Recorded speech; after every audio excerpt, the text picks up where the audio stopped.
Chapter 19. The precinct's borrowed office felt like a cage. It was a lieutenant's space, loaned out while the man was on vacation, and it still held his ghost.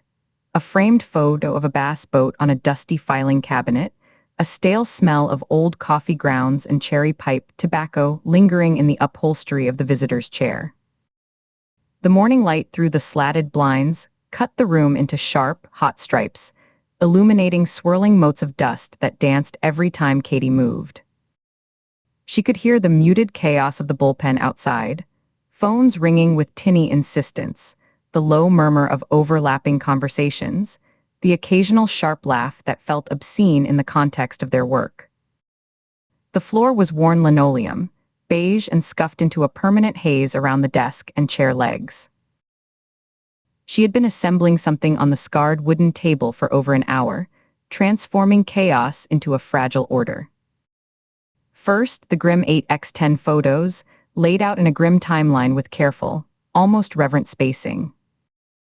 Paula Strickland in her car, the red tube a stark collar against her pale skin, her head tilted at an unnatural angle against the window. Dr. Alan Cutler in the dirt, his mouth forced open around the same plastic, grains of sand stuck to his lips. Harrison Wells at the base of his stairs, the tube protruding from the ruin of his abdomen like a grotesque plug, a dark halo of blood on the polished wood floor. She positioned her own handwritten notes beside each one, timelines, witness statements, unanswered questions scrawled in her tight, angular script. In the center, she placed the heavy transcript from the Doyle Strickland trial, a few pages dog-eared where the victims' testimonies intersected. She'd used empty coffee cups as paperweights for smaller piles, the HR file on Strickland, the inventory list from Cutler's car, the real estate listing for Wells's house. Across from her, Nina Shaw sat perfectly still in the lieutenant's creaky leather chair, nursing 2 paper cups of black coffee. She hadn't spoken since entering 10 minutes ago, her eyes methodically scanning the tableau Katie had built, absorbing it in sections. First the photos, then the notes, then back to the photos, her gaze lingering on the details of the tubes. Her own posture was a study in contained readiness, spine straight but not rigid, one ankle hooked behind the other. The only movement was the slow, steady rise and fall of her shoulders with each breath. Katie paced the worn linoleum floor, her boots making a soft, repetitive scuff-scuff against the tile. The circling was a nervous habit, a way to burn off the frantic energy of connections half-formed. Each lap took her past the dusty filing cabinet, the closed door, the edge of the whiteboard, and back to the table. "Double fisting already?" she asked, finally breaking the silence, her voice sounding too loud in the enclosed space. Nina took a slow, deliberate sip from the cup in her left hand, her eyes never leaving the photo of Harrison Wells. She swallowed, then set the cup down with precise alignment next to its twin on the corner of the desk, well away from the evidence. "Strategic caffeine management," she replied, her voice low and focused, a dry rasp. "One for the system, one for the hand. The warmth in the palm stops the jitters. You should try it." She finally lifted her gaze, her eyes cool and assessing, finding Katie mid-pace. "Now stop circling. You're making me dizzy. You've built a shrine. Talk me through it. All of it." Katie forced herself to plant her feet, the sudden stillness making her aware of the tension in her own shoulders, the tight coil in her gut. She took a deep breath, the air tasting of dust and cheap disinfectant from the wipe someone had used on the desk. 3 victims. A care home worker, a hospital doctor, a consulting neurologist. Different employers, different towns, no obvious social overlap. But the jobs are the target. This isn't about surrogates or displacement. He knows them. He's choosing them for what they do. "We established that the first day," Nina said, her tone flat, a teacher reminding a student of the basics. She picked up the right-hand coffee cup, took a smaller sip, and placed it back exactly in its ring of condensation. Give me the next page. The page after he's angry at doctors. Everyone is angry at doctors. They're expensive, they're rushed, they deliver bad news. That's not a profile, that's a cultural footnote. Frustration sparked behind Katie's ribs, a hot, quick flare. She let out a sharp breath through her nose, a faint hiss in the quiet, and turned her back on Nina, facing the clean, green expanse of the whiteboard on the wall. She snatched a black dry erase marker from the tray, uncapping it with a definitive click that echoed. She drew 3 vertical lines, the marker squeaking softly against the board. At the top of each column, she wrote a name in clear block letters, pressing hard, Paulstrickland. Dr. Alan Cutler. Harrison WLLS. The tubes, Katie said, tapping the board below the names with the marker's plastic cap. The tab. With Strickland, it was a ligature. A tool for killing. With Cutler, it was forced into his mouth, still a tool, but also an insertion. A violation. With Wells, it was stabbed into his abdomen. It's not just a signature, he leaves behind like a calling card. It became part of the method itself. Get evolved. The object's role changed with each kill. Nina was silent for a long moment. Katie could hear the faint, tinny echo of a dispatcher's voice from the bullpen outside, the distant clatter of a keyboard, a chair rolling back. Nina took another sip of coffee, her eyes fixed on the 3 names as if they were equations. The ritual evolved into the method, she said slowly, turning the concept over. She put the cup down and steepled her fingers, resting her chin on them. That's aberrant. I can't recall a single profile where that happened cleanly. Signatures are static. They're compulsive, repetitive, for the killer's psychological needs. Methods can adapt, but they're functional. They're about overcoming the victim. This is a hybrid. The object itself is both signature and tool, and its utility changed. She looked at Katie, a flicker of professional respect in her gaze. That's a solid observation. Neither can I, Katie said, a thread of excitement cutting through her fatigue. She turned to face Nina, leaning a shoulder against the cool surface of the whiteboard, the marker held loosely in her hand. Now the therapist. Nathaniel Shaw. He said both Strickland and Cutler suffered from what he called recurrent anticipatory grief. That's a specific clinical condition. It's not standard burnout. It means they didn't just see death. They watched people die repeatedly, with a sense of impending, unavoidable loss they had to manage and remanage every single shift. It's a chronic state of mourning for losses that haven't happened yet. Nina's chair creaked as she shifted, setting down her coffee cup with more force than necessary. They worked in healthcare, Katie. It's in the job description. You see death. You manage grief. You go home and try to forget. Not like this, Katie insisted, pushing off from the board. She crossed to the table in 2 quick strides, her shadow falling over the photos. Surgeons see death on the table. ER docs see trauma. It's acute, it's a crisis, and then it's over. These 2 were in the long game. Most doctors sign the orders from a distance. They aren't always there at the final breath, holding a hand. Nurses like Strickland are. Cutler was an intensivist, he ran the ICU. He wasn't the admitting doc.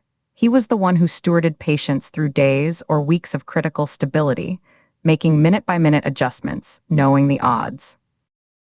They were deeply, intimately involved in the prolonged dying process. They weren't fighting death, they were managing its timeline. She grabbed the crime scene photos, her fingers leaving faint smudges on the glossy surfaces, and slapped them down in a row in front of Nina. The sound was sharp, a percussive slap that made Nina blink. The photo of Cutler slid an inch, and Katie stopped it with her palm. And now look. Really look. The tube around Strickland's neck. What is that specifically? Nina didn't flinch at the sudden violence of the movement. She leaned forward, elbows on her knees, her gaze intensifying, locking onto the image. She studied the stark contrast, the way the red plastic bit into the pale flesh, the medical connector visible at the end. An endotracheal tube, she said after a beat, her voice devoid of inflection. For mechanical ventilation. To breathe for someone when they can't. Exactly.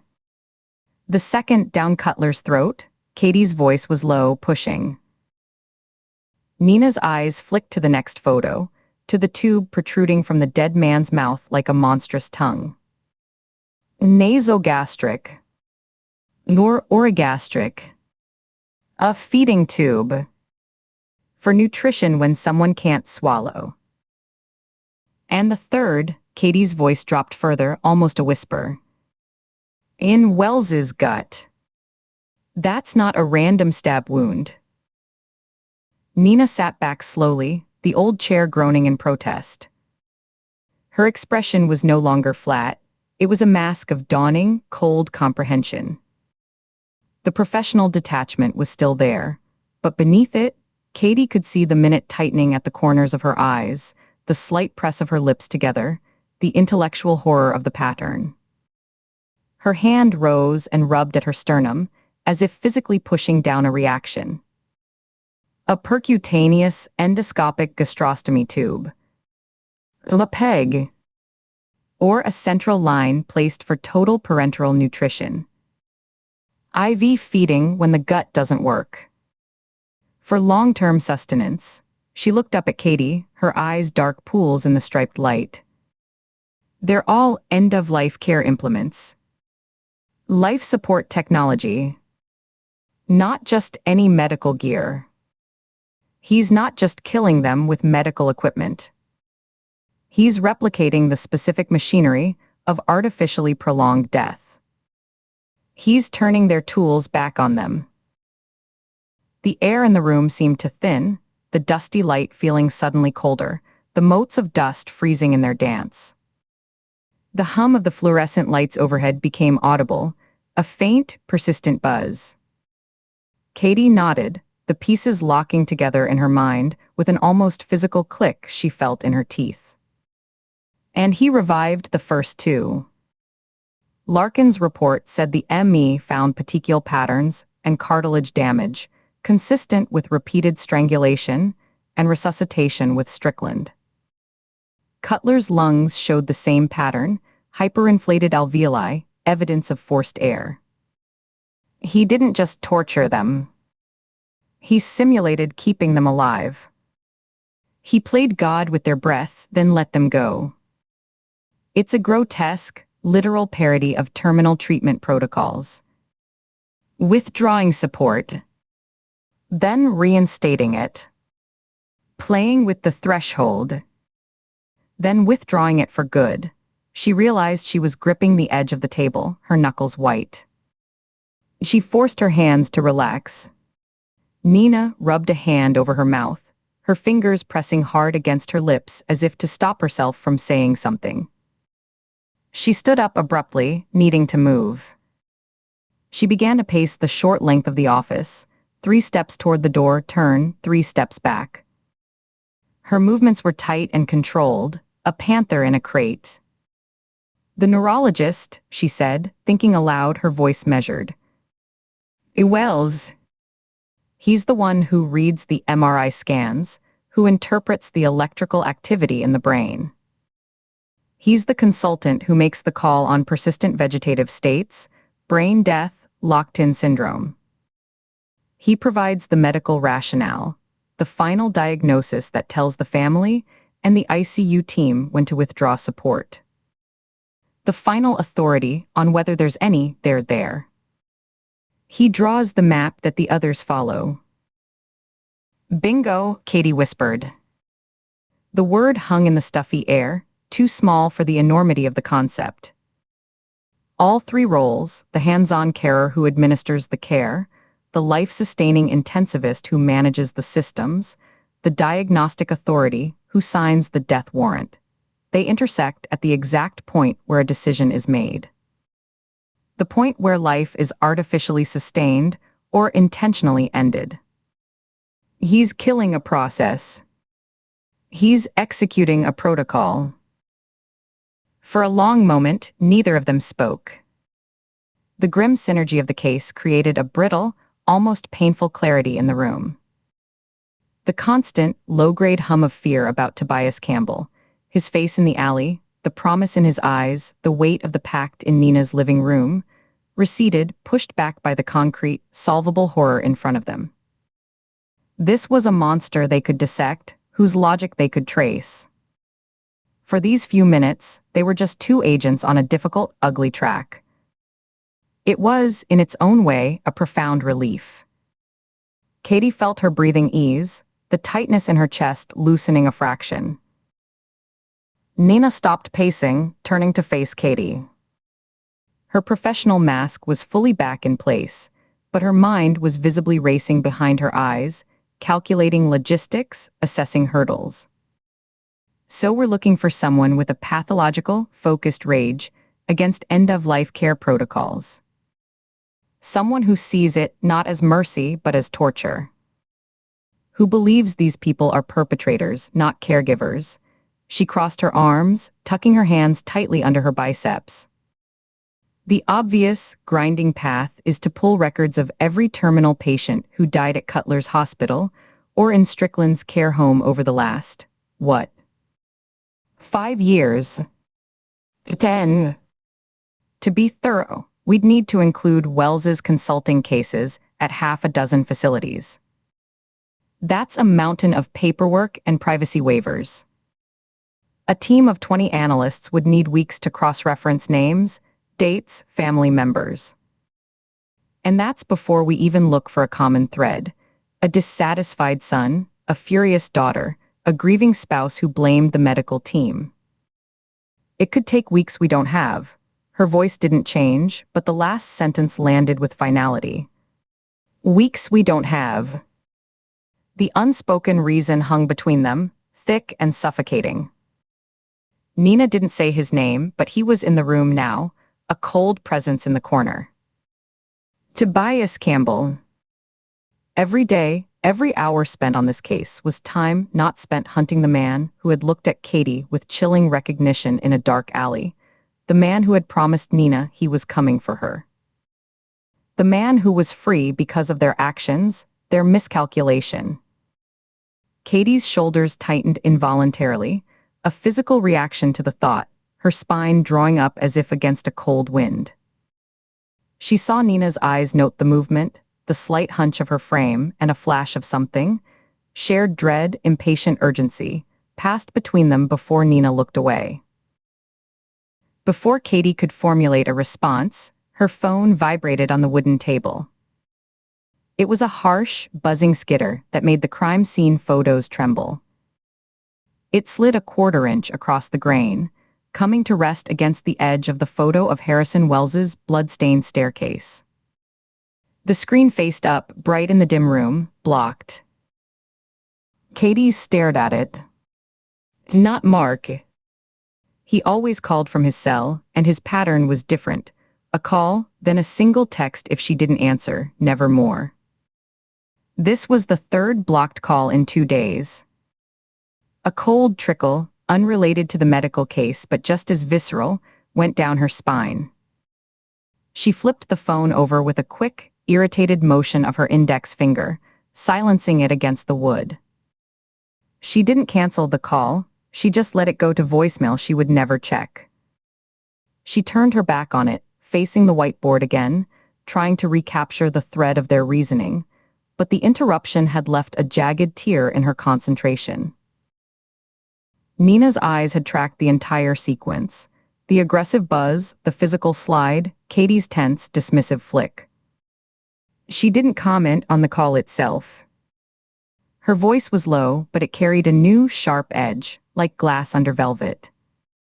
"Whoever that is," she said, each word deliberate and spaced, "they're not helping your concentration. This," she gestured with an open palm at the table, "the board, the entire sprawling case, requires 100% of your focus. You can't have a foot in two worlds. You can't be half here and half somewhere else, waiting for the next buzz. It gets people killed. Turn it off. Not silent. Enough." The word landed in the quiet room with the weight of a stone dropped into still water. Enough. It detonated the memory. Not a slow bloom, but a sudden, violent rupture in her train of thought. The sensory details flooded her, vivid and immediate, overwhelming the dusty office.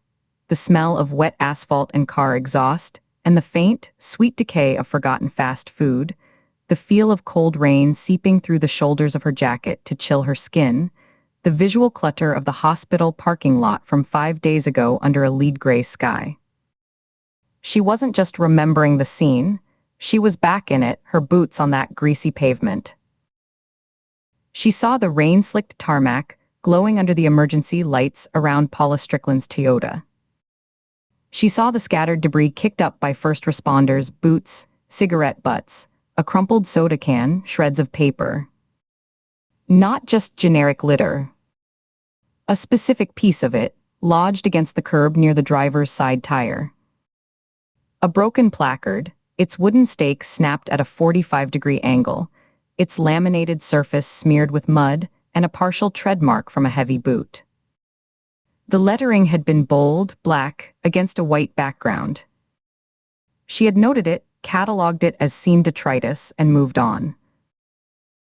Defy nature's law.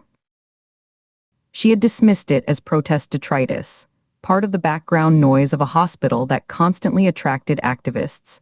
Right to life, right to die, anti-vaccine, you name it. But now, with the words end-of-life care, and artificially prolonged, and playing God echoing in the room, the slogan took on a horrifying, specific, literal meaning. It wasn't a generic pro-life slogan. It was a direct indictment of the very process they had just defined. Defy nature's law. Interfere with the natural course of death. Use tubes and machines to defy the natural endpoint.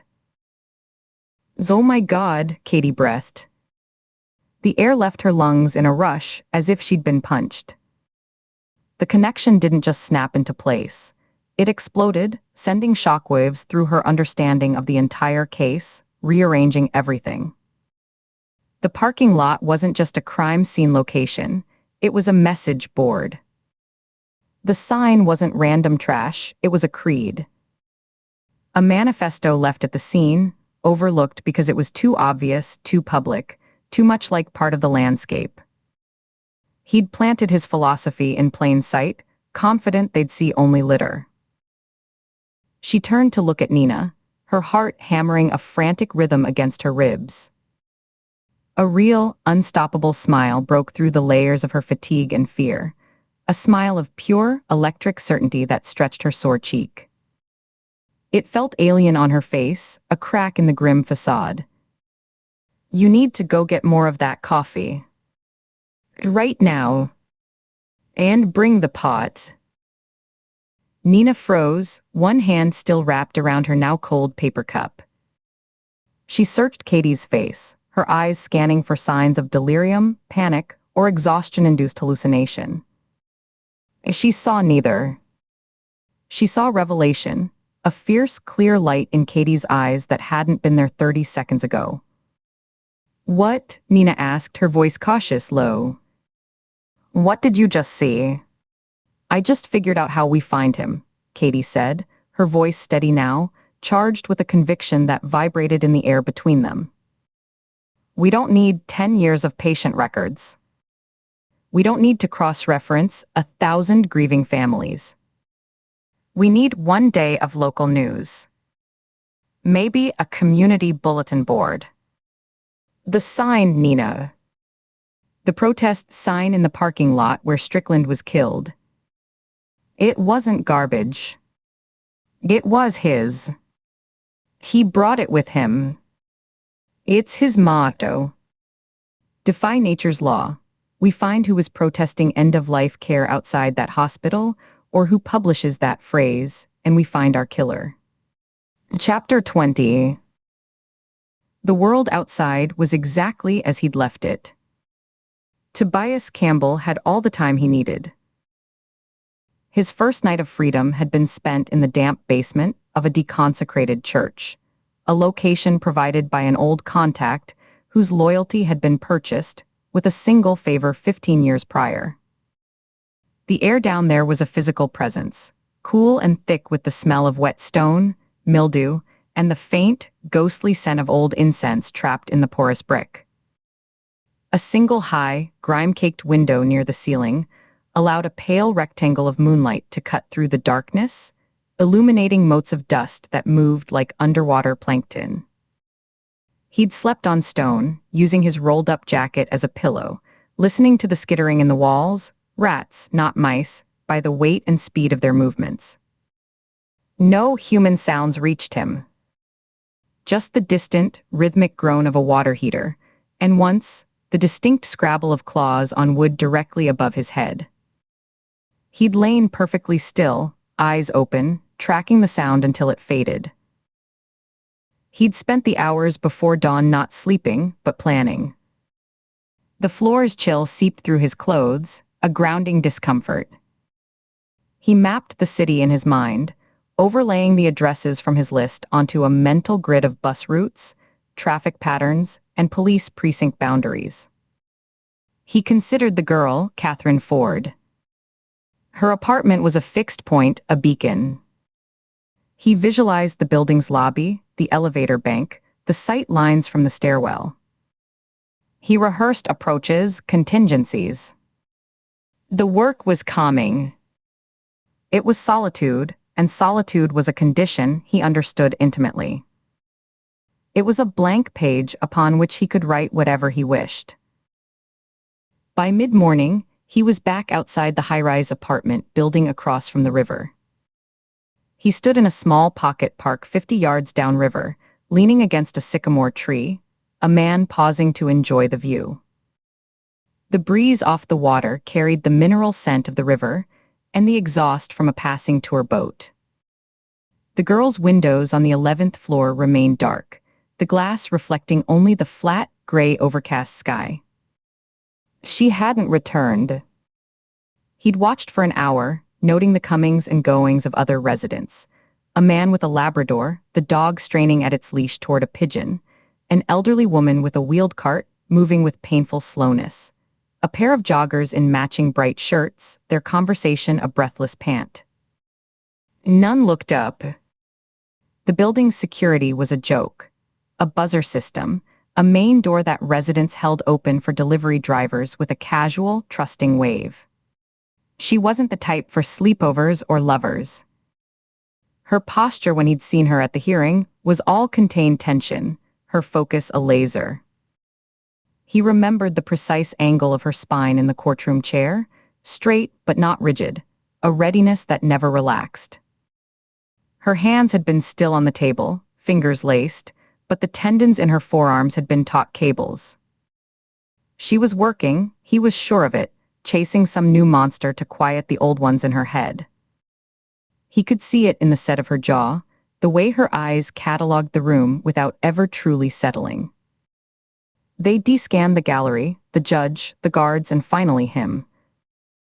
Her gaze had lingered on him for a fraction of a second longer than on the others, a professional assessment, cool and dismissive. It had felt like a brand. She'd keep chasing until something stopped her. He intended to be that something, waiting inside her home when she finally dragged herself back, all her professional instincts useless against the violation waiting in her own space. The thought was a warm, patient coal in his gut, a source of heat he could return to whenever the waiting grew tedious. The moldy scent of the church basement clung to his prison-issued clothes, stiff khaki trousers and a coarse, olive-drab button-down that smelled of industrial laundry soap and now, underground damp. He needed a change. He needed to shed the uniform of the state entirely. He walked for 20 blocks, letting the rhythm of the city settle into his bones, his eyes scanning storefronts. He noted security cameras, the attentiveness of clerks, the flow of pedestrian traffic. He found what he was looking for on a side street where the buildings leaned together, casting the pavement in deep shadow, a narrow clothing store called Second Chance Fashions. The window display was a jumble of mannequins in dated suits and floral dresses, their postures awkward, one missing a hand. A handwritten sale sign was taped to the glass at a crooked angle.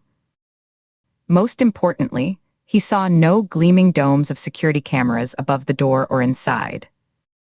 A single elderly clerk was visible through the glass, sitting on a stool behind a counter, reading a newspaper, her lips moving slightly as she read. A brass bell chimed, a thin, tinny sound as he entered. The air inside was stale and carried a top note of lavender sachet and dust, with an undertone of mothballs. Racks of clothing were packed tightly together, forming narrow canyons of polyester and wool that brushed his arms as he passed. The woman with carefully styled silver hair looked up from her newspaper, her eyes magnified behind thick-lensed glasses.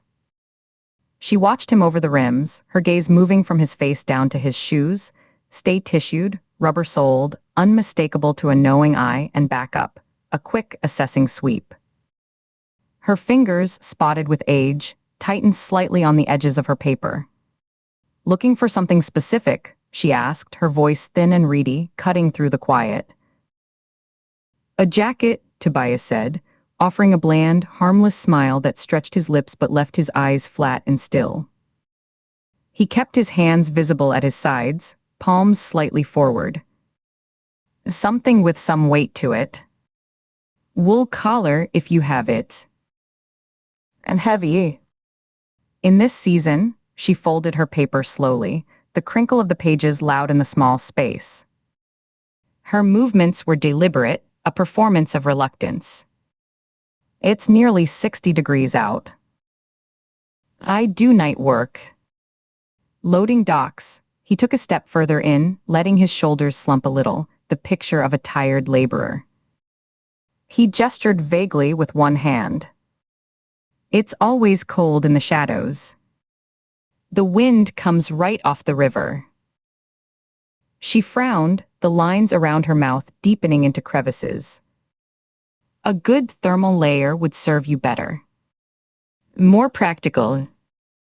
I have some union suits in the back. Heavy cotton." "It's the collar," he insisted, his tone remaining pleasant, conversational. He raised a hand and touched his own neck, his fingers tracing the cheap, rough fabric of his shirt collar.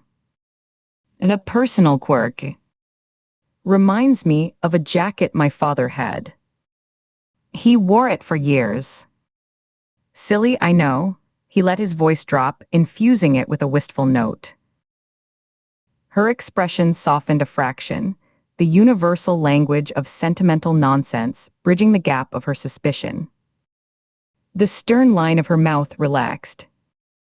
"Well," she sighed, the sound conveying she was doing him a great personal favor. She set the paper down on the counter with a soft slap. "I might have one or two in the back from the winter clearance. Don't touch anything while I'm gone." She gave him a firm look, holding his gaze for an extra second to cement the instruction. "Wouldn't dream of it," Tobias said, nodding gratefully, dipping his chin in a show of deference. The moment the curtain of multicolored plastic beads behind the counter swayed shut behind her, the soft rustle fading into the back room, he moved. His bland expression vanished, replaced by a flat, efficient focus. He didn't run, he glided, his steps silent on the thin, worn carpet. He went first to a rack of men's trousers, his fingers brushing fabric, testing weight. He needed durability, dark colors that wouldn't show dirt or blood. He selected 2 pairs of charcoal gray work pants, heavy cotton blend, checking the seams quickly with a thumb. From another rack, he took 3 long-sleeved shirts, one navy, one black, one a muted plaid. He didn't bother with sizes, grabbing what looked close enough, folding them over his arm. His prize was on a circular rack near the front, a bomber-style jacket in a dark brown waxed cotton with a corduroy collar. It was bulky, with multiple pockets. Perfect. He carried the armful to a display case near the door, a locked glass cabinet filled with cheap jewelry glittering under a small halogen light. The lock was a simple hook-and-eye latch, the kind used on garden gates. He set the clothes down silently on top of the case, used 2 fingers to lift the hook, and slid the glass panel open 6 inches. He didn't select, he scooped. A handful of bracelets, chunky rings set with fake turquoise and onyx, a few neck chains. The metal was light, cool, and left a faint gray residue on his palm. He dumped the jewelry into the pocket of his prison trousers, the weight negligible, the faint clinking sound muffled by fabric. He reassembled his bundle of clothes, tucking the jacket under his arm, listening. From the back, he heard the faint scrape of a box being dragged across concrete, the woman muttering to herself, the words indistinct. He was at the door in 3 long, silent strides. The bell chimed its tinny note again as he pushed out into the daylight, turning immediately right and melting into the foot traffic. He was around the corner and 2 blocks away, passing a newsstand and a bus stop, before the sound had fully faded behind him. He didn't look back. He didn't need to. He found a public bathroom in a small, neglected park, dotted with benches occupied by sleeping figures bundled in coats. The brick restroom building was covered in graffiti. The interior was a study in urban grime. Cracked porcelain sinks stained with rust, graffiti etched deep into the metal partitions, the sharp, ammoniac stink of urine undercut by the cloying sweetness of cheap air freshener from a broken dispenser. The floor was sticky underfoot, tugging at his soles. A faucet dripped with a slow, maddening rhythm. He locked himself in the farthest stall, the latch loose but functional.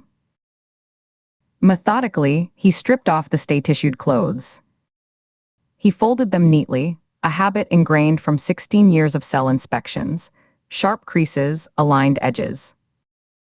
Then he stuffed them deep into the trash bin, burying them under wads of damp paper towels and empty paper towel rolls. The new clothes felt strange against his skin.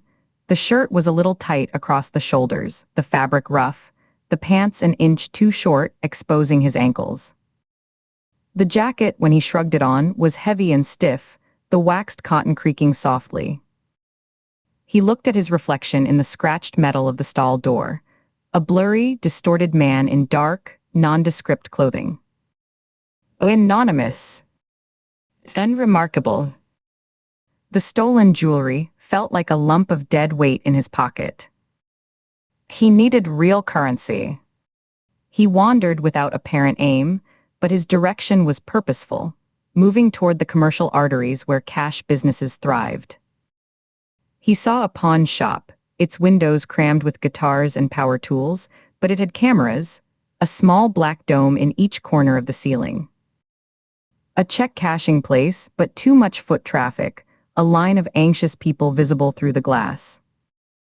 He wandered until he found it, his destination seeming to announce itself by the particular quality of the light spilling onto the pavement. A betting parlor tucked between a laundromat and a shuttered storefront, with newspapers plastering its windows. The laundromat's windows were fogged with steam, shapes moving behind them like ghosts. The betting parlors were tinted a deep blue, emitting a cold, electronic glow even in the daytime. A simple sign above the door read Lucky's in red neon, the L flickering intermittently. He went inside. The transition was immediate and total. The air was thick, warm, and layered.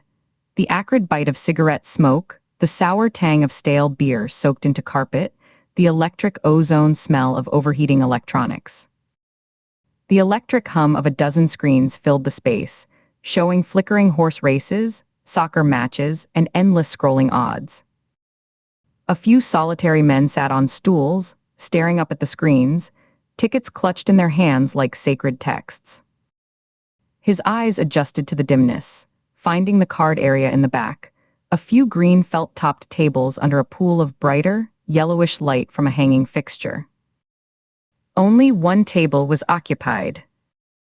Two men in their 60s sat across from each other, a substantial pile of crumpled bills and a few chips between them. Serious players this early.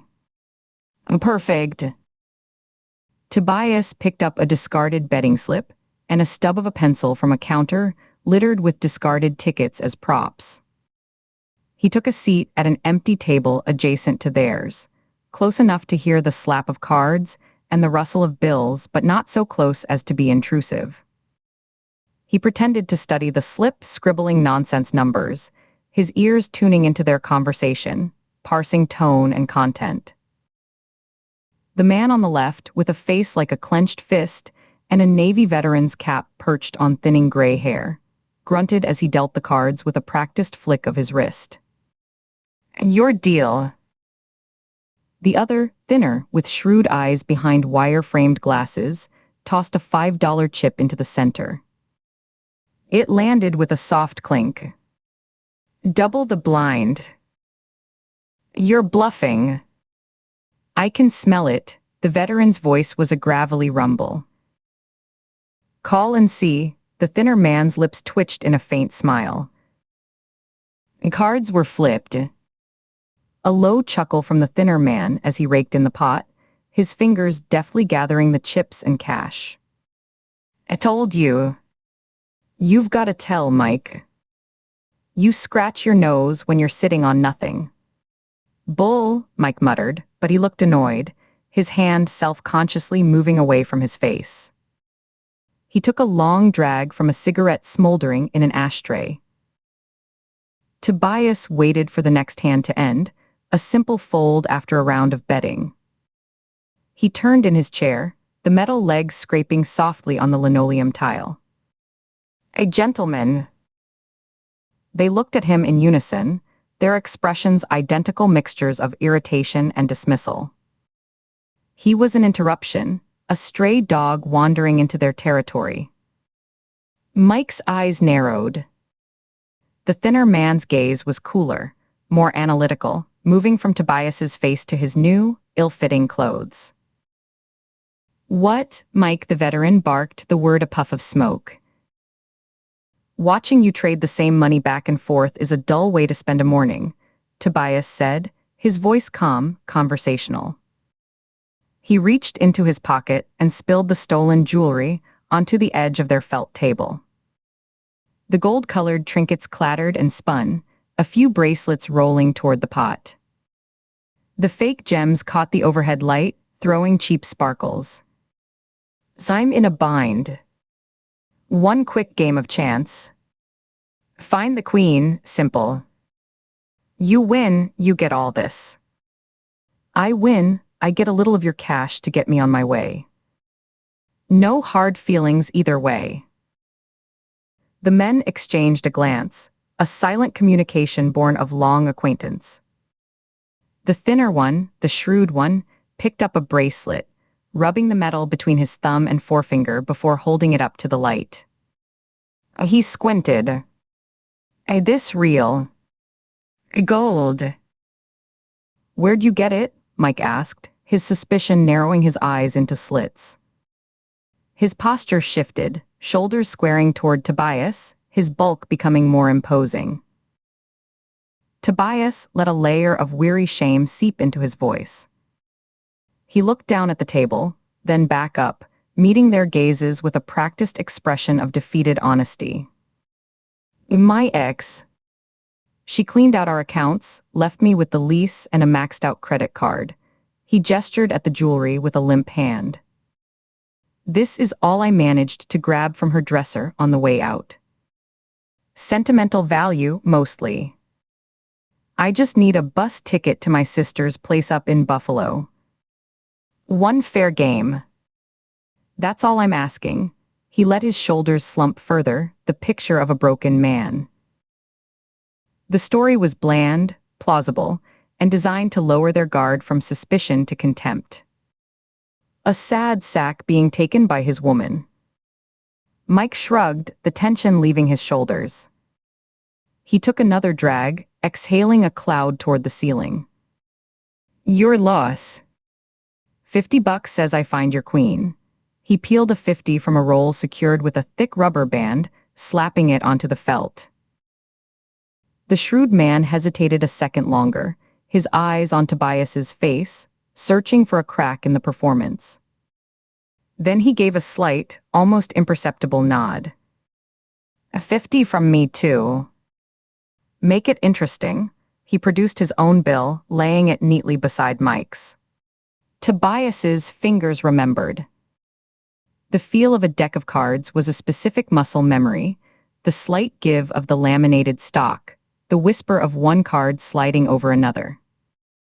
He picked up the deck they'd been using, giving it a casual shuffle. The cards felt like an extension of his hands. He'd practiced for years in his cell with homemade cards, carefully trimmed and drawn pieces of commissary notepaper. He'd practiced until the moves were autonomic, until he could execute a bottom deal or a false shuffle while carrying on a conversation, while half asleep, while staring at the ceiling and thinking of other things. He fanned the deck with a soft riffle, pulled out the Queen of Hearts and showed it to them, holding it between his first two fingers. The lady in red.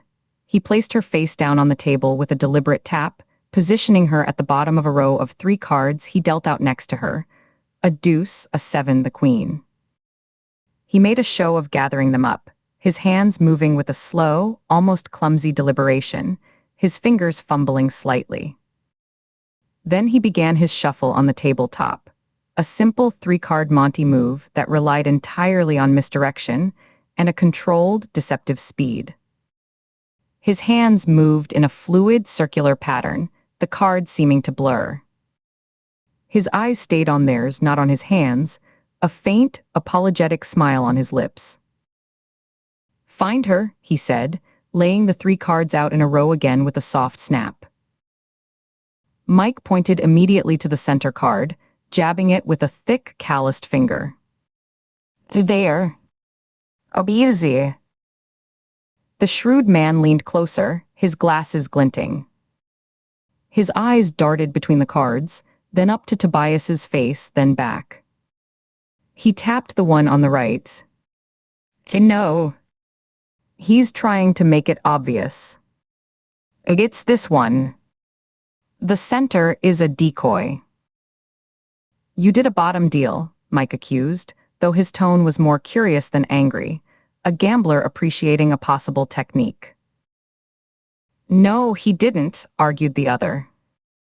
Watch his thumbs. He never lost sight of it. The queen never left the top. It's the right. Tobias said nothing. He reached over, his movements slow and deliberate, and flipped the untouched left card. The Queen of Hearts stared up at them, her painted face serene, her eyes seeming to look directly at the 2 men. He reached for the $100. A hand, large and calloused, clamped over his wrist before he could touch the money. Mike's grip was strong, the pressure firm. His eyes were hard, but there was a spark in them now, the gambler's fever, the itch to beat the system. Again, the word was flat. 500 this time. He peeled 5 $100 bills from his roll, laying them on the table like a challenge, fanning them out. The shrewd man looked uneasy, his mouth a tight line, but he didn't object. He was hooked, too, his analytical mind already trying to solve the puzzle. Tobias looked at the money. It was useful. More than useful, it was freedom in tangible form: food, a room, transportation. He also took in the rest of the parlor with a quick, peripheral glance.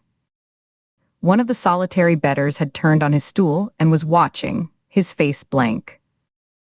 The clerk behind the main counter, a bored-looking man with a goatee, was looking their way, one hand resting near a phone.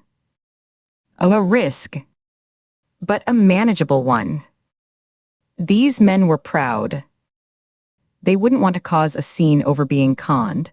They'd want to win it back, to prove their own skill, to salvage their pride in front of each other.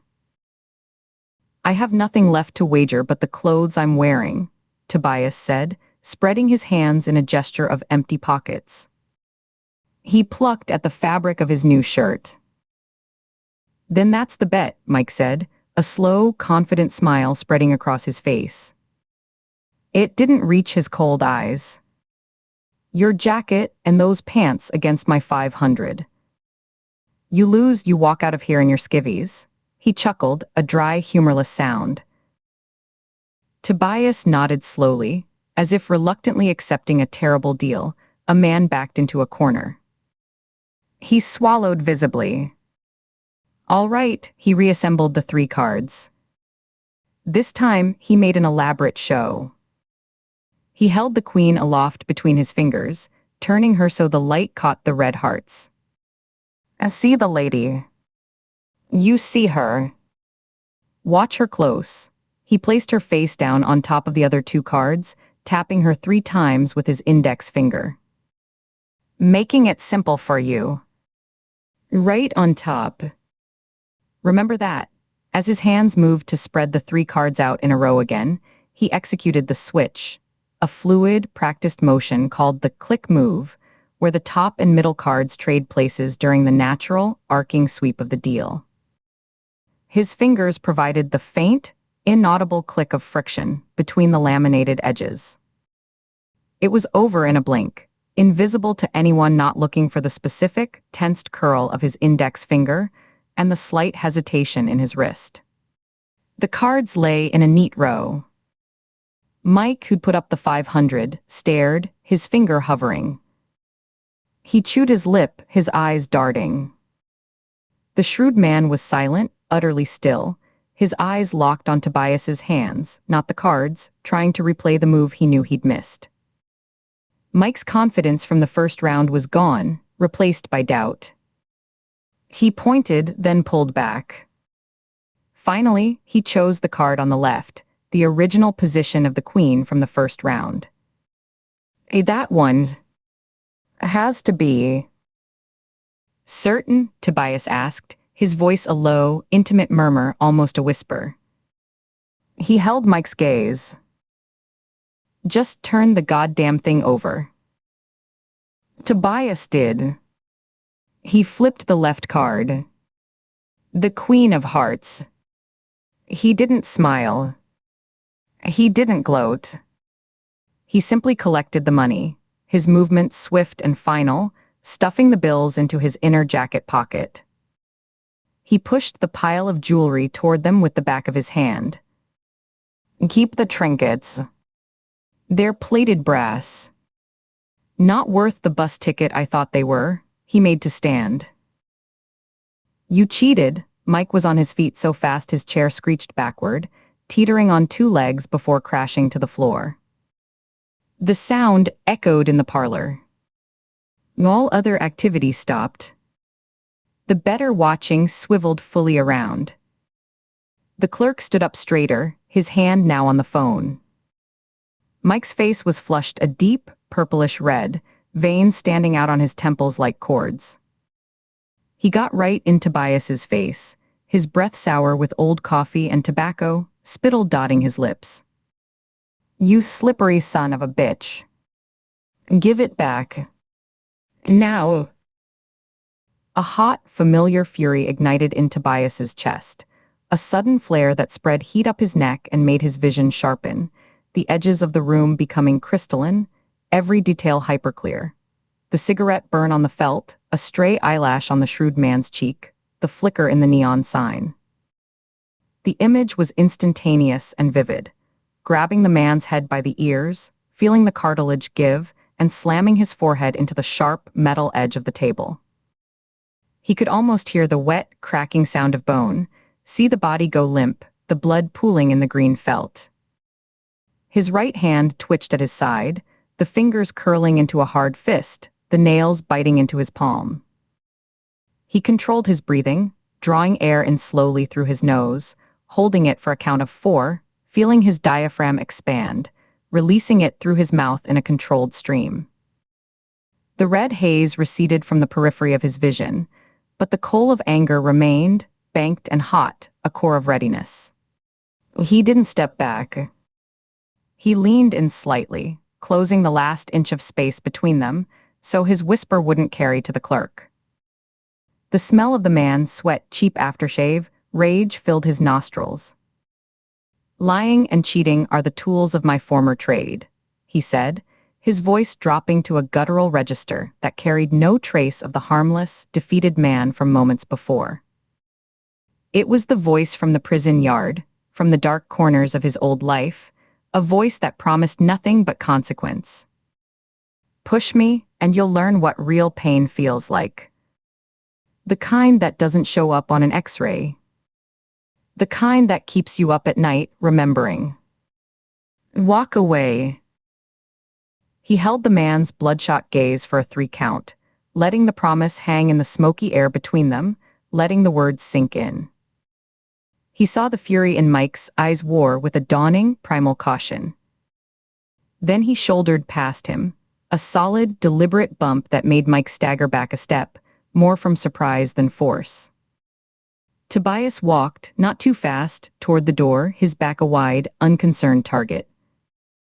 He heard sputtering behind him, a choked, "Hey," but no footsteps followed.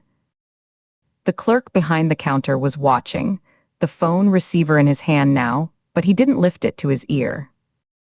The risk had been managed. The pride it held. Out on the street, the daylight felt harsh, bleaching the color from everything. The sounds of the city, horns, shouts, the rumble of a bus, seemed suddenly loud and abrasive. He turned into the first alley he saw, a narrow cut-through between 2 brick buildings, cluttered with overflowing dumpsters leaking dark fluid and the skeletons of broken furniture.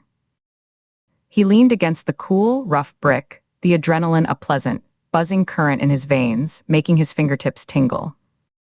The rage still simmered, unsatisfied. The confrontation had been a release valve, but it wasn't the same. It was talk. Threats. It was mental, not physical. He needed action. He needed the clean, simple economy of force, the unambiguous language of a body breaking. He needed to feel the proof of his own capacity, a reminder that the world was soft and he was not. And hey. Tobias looked up slowly, his head tilting as if hearing a distant, interesting bird. A kid, maybe 17, stood at the mouth of the alley, silhouetted against the brighter street. His face was shadowed by a hoodie pulled low, his posture a caricature of threat, shoulders hunched, 1 foot forward, weight on the balls of his feet. He held a switchblade, the 4-inch blade extended and aimed shakily in Tobias's direction. The kid's grip was too tight, his knuckles white, his index finger stretched awkwardly along the side of the handle. The blade wavered in a tiny, trembling arc. "A wallet. A phone." Now, the voice tried for menace, for a street-hardened growl, but it cracked on the last word, betraying the youth underneath. Tobias's eyes performed a quick, automatic scan, a predator's assessment. The alley was deserted in both directions, a tunnel of stained brick and garbage. No windows opened onto it at this level, they were all frosted glass or boarded up. No fire escapes low enough for someone to drop from. The only sounds were the distant hum of traffic, the drip of water from a leaking drain pipe onto a discarded plastic lid, and the rapid, shallow breathing of the kid. The dumpsters provided cover. The light was dim, murky. A slow, genuine smile touched his lips, reaching his eyes for the first time that day, crinkling the corners. It was a smile of pure, unadulterated recognition. He'd never been so delighted to see a blade. It was an invitation, an opportunity, a gift wrapped in cheap steel and adolescent bravado. The simmering fury found its focus, flowing into his limbs, making them feel light and strong. This was the correction the universe owed him. This was the moment he stepped back into his skin. He pushed himself off the wall, standing up straight, his hands loose at his sides. "You picked the wrong alley, kid," he said, his voice calm, almost conversational. Chapter 21. "Explain it to me, Ford." "What's the play?" Nina Shaw asked, leaning against the doorframe of the borrowed lieutenant's office. Her arms were crossed, her weight shifted onto one hip, a posture of forced patience. The overhead fluorescents hummed, casting a sickly greenish tint on the scuffed linoleum floor. The room still smelled of old coffee grounds, and the faint, sweet ghost of pipe tobacco from the absent occupant. A forgotten mug, stained with a dark brown ring, sat on the filing cabinet. Katie could hear the distant, tinny echo of a radio from somewhere down the hall, a country song she didn't recognize. Katie's fingers flew across the keyboard, the clatter loud in the quiet room. She didn't look up immediately, finishing a line of search terms, her eyes scanning the screen as the cursor blinked. She finally glanced up, her eyes sharp, catching the light. "That sliver of wood from the parking lot." "We were wrong." She paused, letting the correction hang, watching Nina's face for the flicker of skepticism she knew was coming. "It wasn't a tool or a weapon." She tapped the spacebar with her thumb for emphasis. "It was a handle. From a protest sign." Nina's brow furrowed, a single vertical line appearing between her eyebrows. She uncrossed her arms, letting her hands drop to her sides, her fingers flexing once. "A protest," her tone was flat, deliberately neutral, but the set of her jaw was tight. "You pulled me in here, at this hour, for a piece of a picket sign. That lot's full of litter." "Think about it," Katie said, turning back to her screen, her voice gaining speed as the connection solidified in her mind. She swiveled the monitor slightly so Nina could see the search field. "Our guy has a vendetta against end-of-life care policies." "Who shouts about that stuff the loudest?" It's not a quiet philosophical debate held in a university seminar. It's street theater. It's signs and slogans and public condemnation. She didn't wait for an answer, her fingers already tapping in new search terms. Hospital protest, end of life, New Jersey, right to die, sanctity. The keys made a rapid, percussive rhythm. The results flooded the screen, a chaotic mix of local news articles, op-ed rants, and archived TV segments. Katie scrolled with quick, jerky movements of the mouse, her shoulders tense, leaning into the screen. She filtered by date, her knuckle white on the mouse as she clicked the drop-down menu, refining to the past month. A headline from a New Brunswick online news blog snagged her attention, the bold font standing out against the clutter. Moral Guardians rally at New Brunswick Medical Center, decry culture of death. "Here," Katie said, her voice tightening, the word clipped. She double-clicked the link. The article loaded slowly, showing a stock photo of a generic hospital entrance bathed in bland sunlight. She read aloud, her eyes darting across the text. "The Sanctity Collective, formerly known as the Moral Guardians. They believe playing God by ending suffering is a sin against natural law." She scrolled down, the wheel clicking softly. "They held a rally outside the hospital on the day Cutler was killed." The article puts the dispersal at 7 p.m. She looked back at Nina. Cutler's shift ended around midnight. The timing's not a coincidence. The sign handle was fresh, The paint wasn't faded. It was there.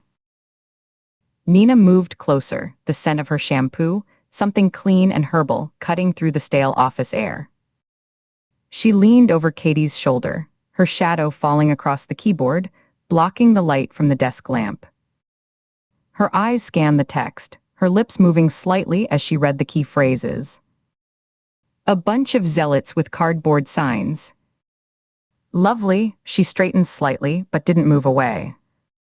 But it's a public rally, Ford. Hundreds of people might have walked past that lot, dropped trash. It's a needle in a haystack made of other, identical needles.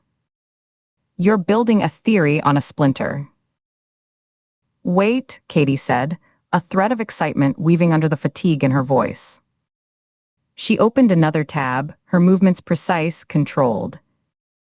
She searched for the specific legislation referenced in the article's quote from a collective spokesman. A state government, Gov page loaded, dry and official, the seal of New Jersey at the top. The Patient Autonomy Act went into effect last year. Look, she pointed at the screen. It streamlines the process, allows for the withdrawal of life support for terminal patients under specific, documented conditions. Removes some of the legal hurdles families used to face. She turned in her chair to look up at Nina. It's the law our killer would see as the ultimate blasphemy. The official stamp on playing God.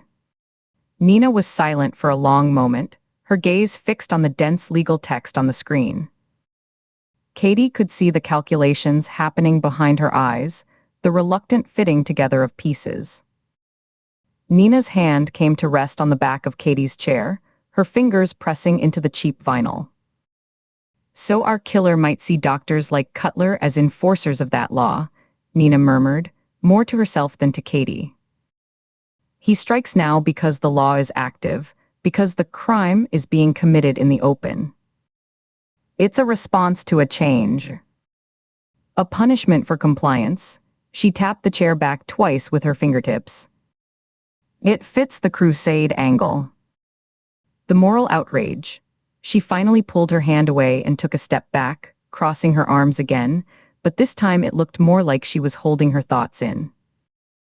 Go deeper on that group.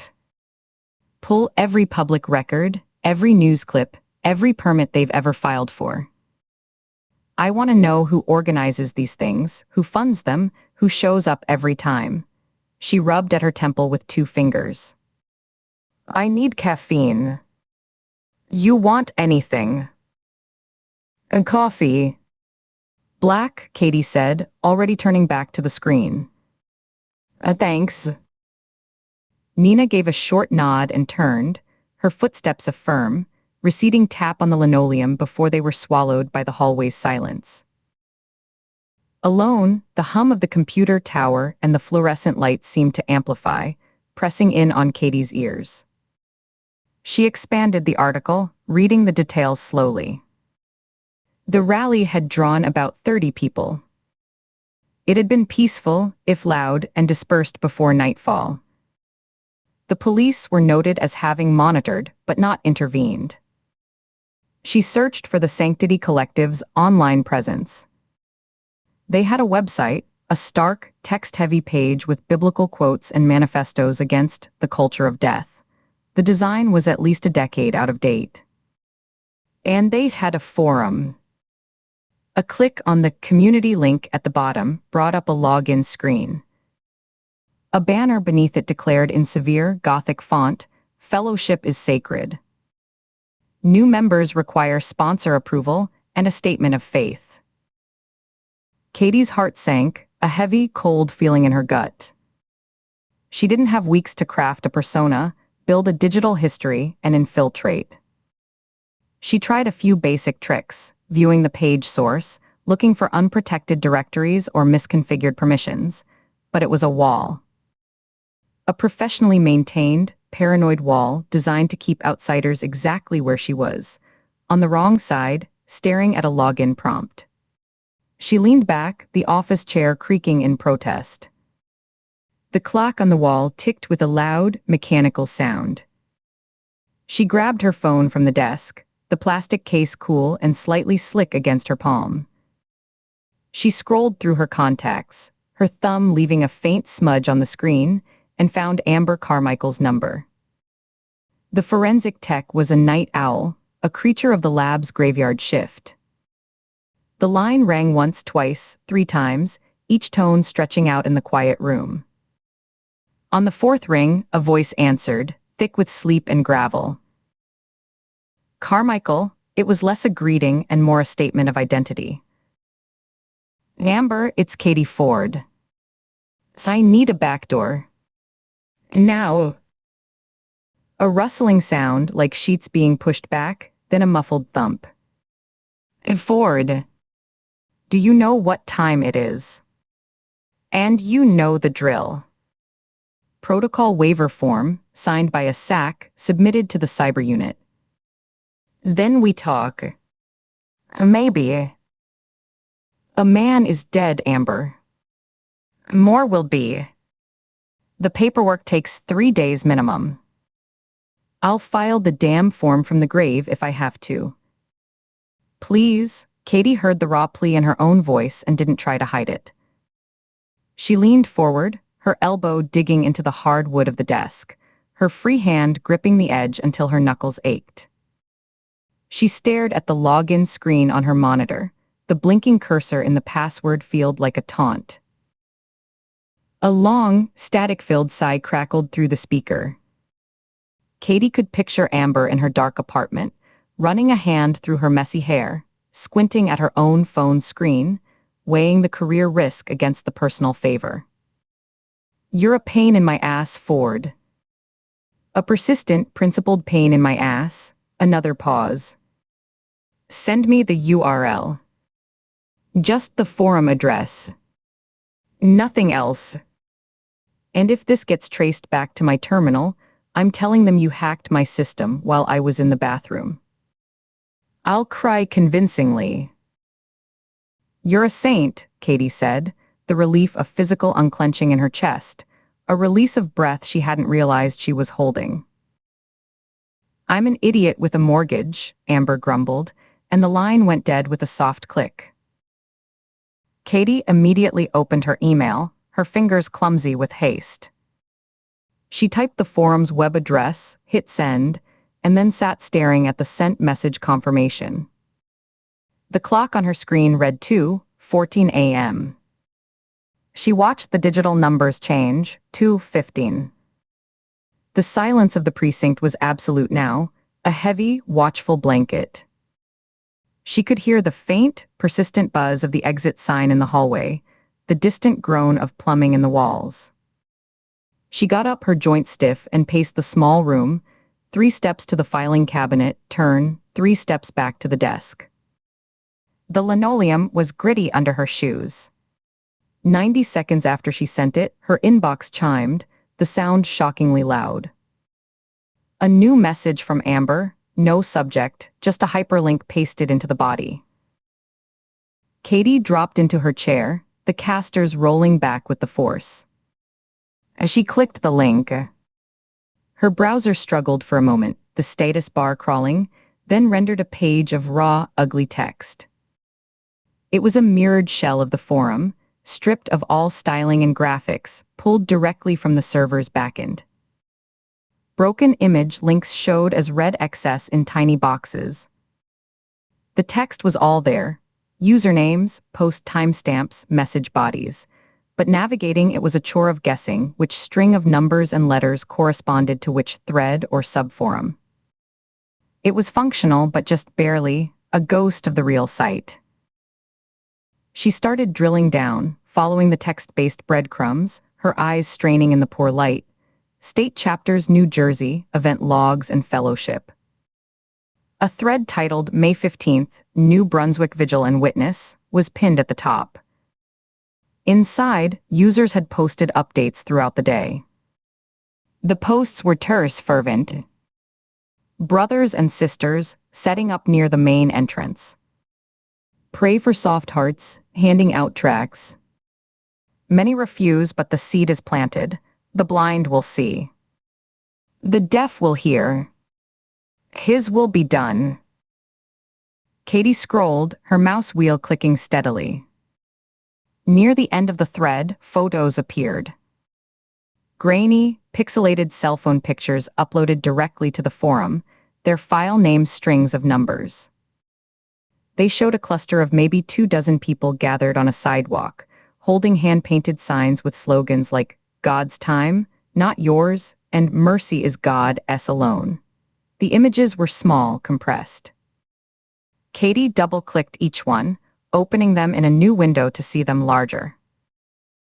She studied each face, each posture, the geometry of the crowd. The fervor was there, jabbing fingers, mouths open mid-shout, eyes wide with conviction. Most looked like ordinary people, their faces flushed with the passion of the moment. But in 3 different images, taken from slightly different angles, one man stood out. He wasn't the loudest, not holding the biggest sign. He was positioned slightly apart from the main cluster, near the back, like a fulcrum or an anchor. Wiry, dressed in a faded denim shirt over a gray t-shirt, his hair was short, dark, and receding. His expression, unlike the shouting anger of the man next to him, was set in a mask of grim, focused intensity.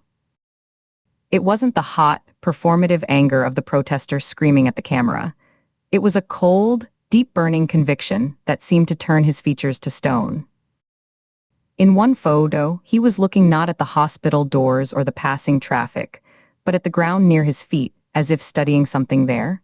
A piece of litter, a crack in the pavement, the base of a bush. Katie's breath caught, a sharp hitch in her throat. She bolted from her chair, the wheels screeching on the linoleum. She crossed the hall in 3 long strides to Chief Larkin's open office door. The light was on, spilling into the dim corridor. He was slumped in his worn leather chair, rubbing his temples with thick, blunt fingers, a half-eaten roast beef sandwich on wax paper forgotten on the desk blotter, a smear of mustard near the corner. A small desk fan whirred on a filing cabinet, pushing around warm, stale air that smelled of old paper and sweat. "Hey, Sheriff. Need your eyes." Larkin started, dropping his hands. His eyes were bloodshot, the skin beneath them pouchy and dark. "Ford. Hell, you move quiet. You find a thread to pull." Maybe. "Do you recognize any of these people?" She didn't wait for an answer, just turned and headed back to her screen, knowing he would follow. Larkin heaved himself up with a grunt, his chair groaning in relief, and followed, his heavy boots thudding on the floor with a solid, authoritative sound. He stood behind her, arms crossed over his broad chest, and squinted at the monitor, leaning in so close she could smell the coffee and roast beef on his breath. "Bunch of cranks. We get a call or two when they're in town complaining about the noise, but they're usually peaceful. Gone by sundown. Never gave us much real trouble." He scanned the images, his gaze methodical. He leaned in suddenly, his shoulder brushing the doorframe. "Stop. Go back ones." Katie clicked back to a wider shot of the group, taken from across the street, showing the full line of protesters against the backdrop of the hospital's brick facade. Larkin's index finger, blunt and calloused, tapped the glass of the monitor directly on a heavyset man with a wild, unkempt salt and pepper beard and thick, black-rimmed glasses that magnified his eyes. The man was holding a sign that read, "Defy Nature's Law," in sloppy, dripping black block letters. "I know that face. Ugly is memorable, and that beard looks like a rodent died on his chin." He turned and hurried back to his own office, his movements suddenly brisk. Katie heard the clatter of his keyboard, the squeak of his chair. A moment later, he returned with his department issue laptop tucked under his arm like a football. He set it on the corner of Katie's desk, nudging a stack of files aside, booted it up, and waited, drumming his fingers. The login screen passed, and his typing was slow, deliberate, each key press a distinct clack. He squinted at his screen, scrolling with the pad of his finger on the touchpad. Yeah. Here we go. Local records. Willis Daly. Date of birth, address, he trailed off, scrolling further. Looks like a flop house over on 3rd. We've had him in a few times. Disturbing the peace, trespassing at the women's health clinic, and 1 count of assault. That one stuck. The mugshot that filled his screen was a perfect match.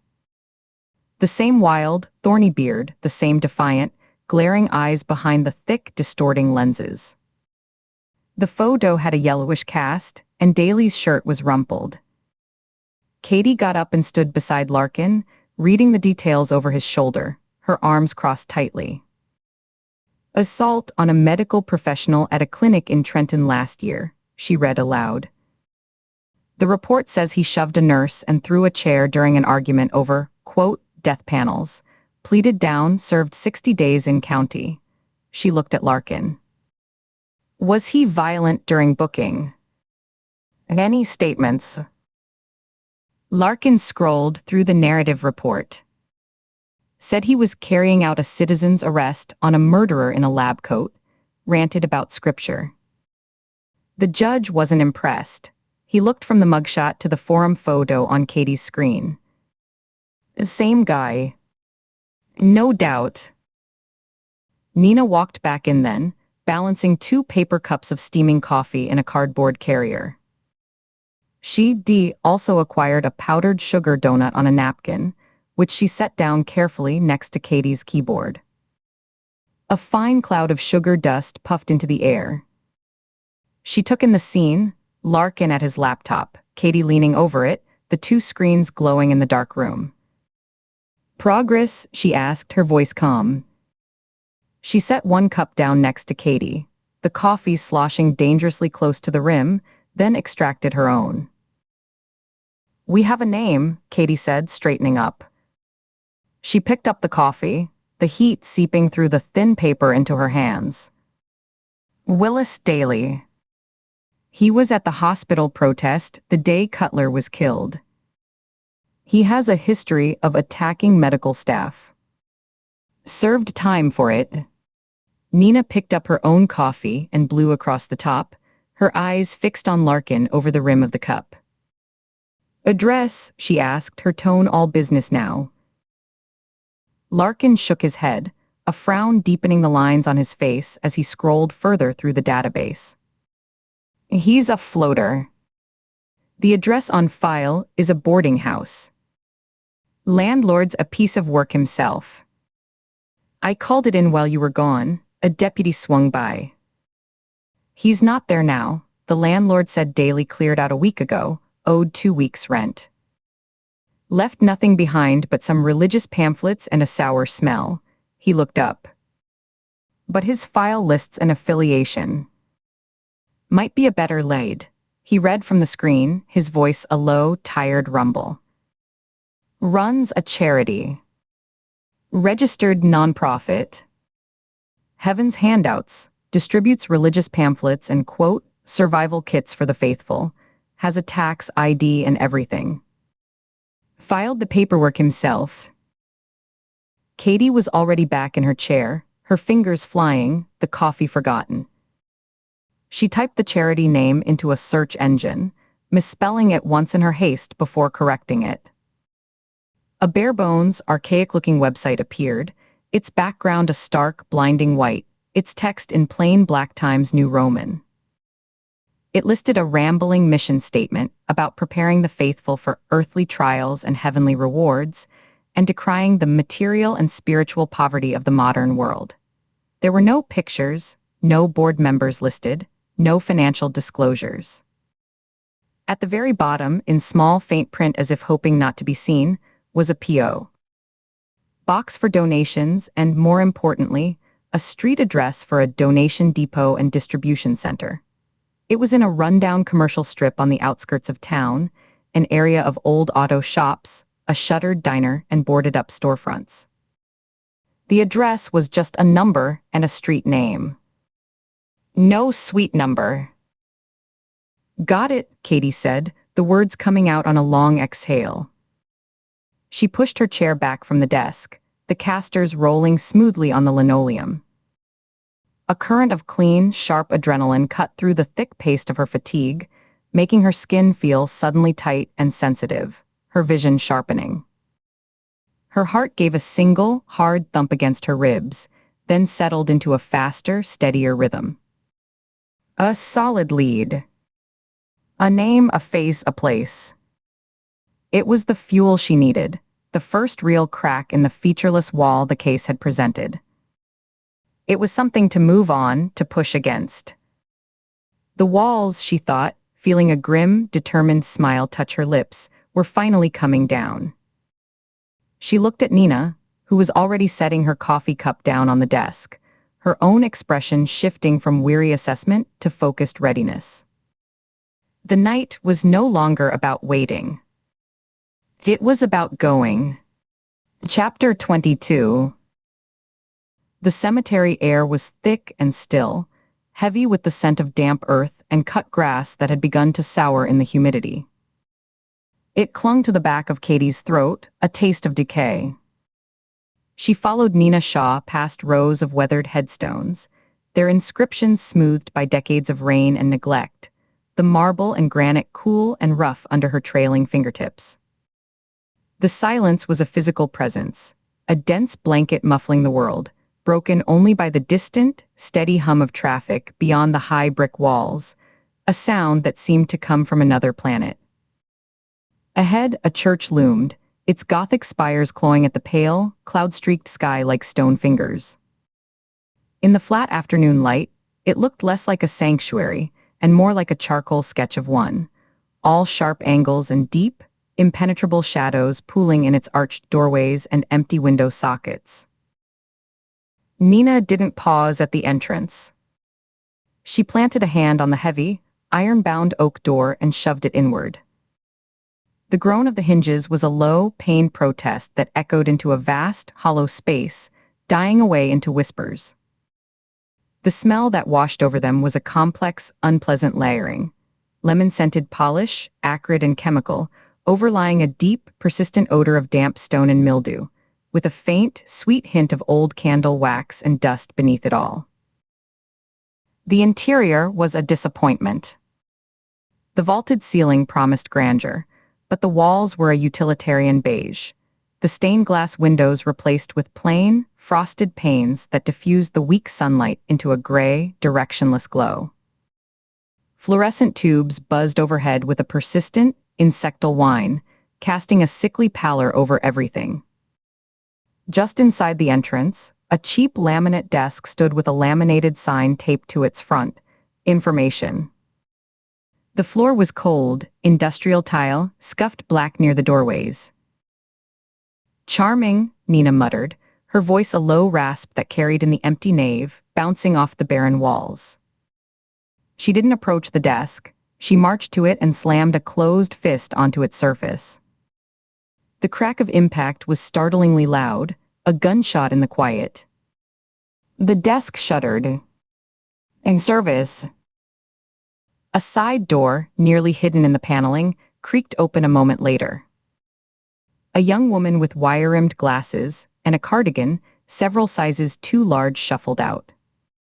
She blinked owlishly at them, her hands fluttering up to adjust her glasses, then to smooth her hair, a nervous ballet of uncertainty.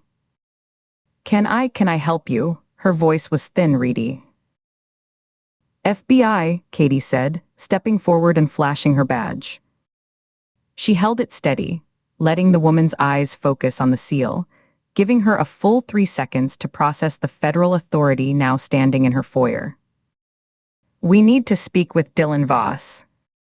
"Is he here?" The woman's gaze darted, quick as a bird's, toward the side door she just emerged from.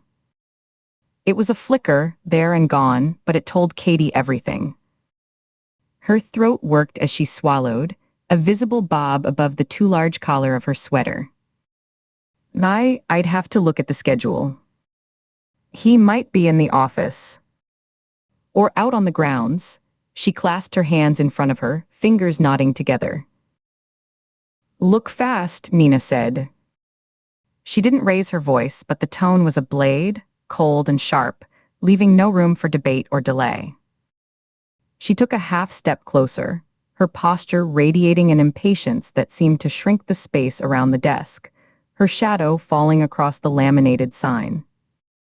Her eyes, flat and assessing, didn't leave the woman's face. The woman nodded, a jerky, nervous motion that made her glasses slip. She pushed them back up her nose. And of course. One moment, she turned and hurried back through the side door, pulling it closed with a soft, deliberate click behind her, a sound that felt like a secret being kept. She's tipping him off, Katie said, already moving toward the door. The woman's darting eyes, the sudden haste, it wasn't the reaction of someone checking a roster. It was the furtive scramble of someone delivering a warning. No kidding, Nina was right behind her, a shadow at Katie's shoulder, her breathing calm and even. You take the door. I'll watch the knave. Katie didn't knock. She turned the handle, it was cool, brass, slightly loose, and pushed the door open, stepping into a cramped, windowless office. The air was closer here, warmer, smelling of stale coffee grounds, the ozone tang of a photocopier, and the sweet, cloying scent of vanilla air freshener from a plug-in on the wall.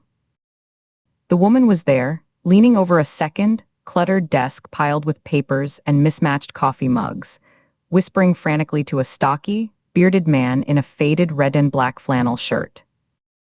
He was in his late 30s, with the thick shoulders and corded forearms of someone who did manual labor. At the sight of the agents filling the doorway, his eyes widened, showing a rim of white all around the iris. His mouth, partly open to respond to the woman, snapped shut. Oh, he didn't speak. He didn't hesitate. With a sudden, explosive movement, he shoved past the stammering woman, sending a stack of bulletins fluttering to the floor. He shouldered between Katie and the doorframe with surprising force, the rough fabric of his shirt scraping against her arm, and bolted out into the nave. I'll take the perimeter, Nina yelled, already spinning on her heel, her coat flaring out. Her boots slapped a rapid, staccato rhythm against the stone floor as she sprinted back the way they'd come, a blur of motion heading for the main exit to cut him off outside. Katie plunged deeper into the labyrinth of the old building, leaving the startled church assistant gaping in the office. She passed a small kitchenette with a dripping faucet, a storage closet overflowing with folding chairs that smelled of old wood and dust, and found a set of narrow, uncarpeted stairs leading down into darkness. The wooden steps were worn smooth in the centers, grooved by a century of feet. The air grew cooler and damper as she descended, the smell of mildew strengthening, mixed with the dry, papery scent of old books. The basement was a low-ceilinged space, the beams overhead stained dark with moisture. It was cluttered with moldering cardboard boxes, their sides bulging, old hymnals stacked in teetering piles and broken furniture, a chair with a missing leg, a splintered podium, draped in dusty white sheets that looked like ghosts in the gloom. A single bare bulb hung from a frayed cloth cord, casting long, dancing shadows that seemed to move independently. Her breath plumed faintly in the chill. She moved methodically, her footsteps quiet on the concrete floor, scanning for anything that shouldn't be there, for a hiding place, for a sign. Her eyes, adjusted to the dimness, caught on a stack of boxes near a damp-stained wall where the mortar was crumbling. One was newer, its cardboard still stiff, a stark brown against the faded, water-spotted others. She lifted the flap. Inside, amidst a jumble of pamphlets titled Finding Grace and old church bulletins, were pieces of broken wood. She rummaged, her fingers closing around a splintered length that felt different, denser.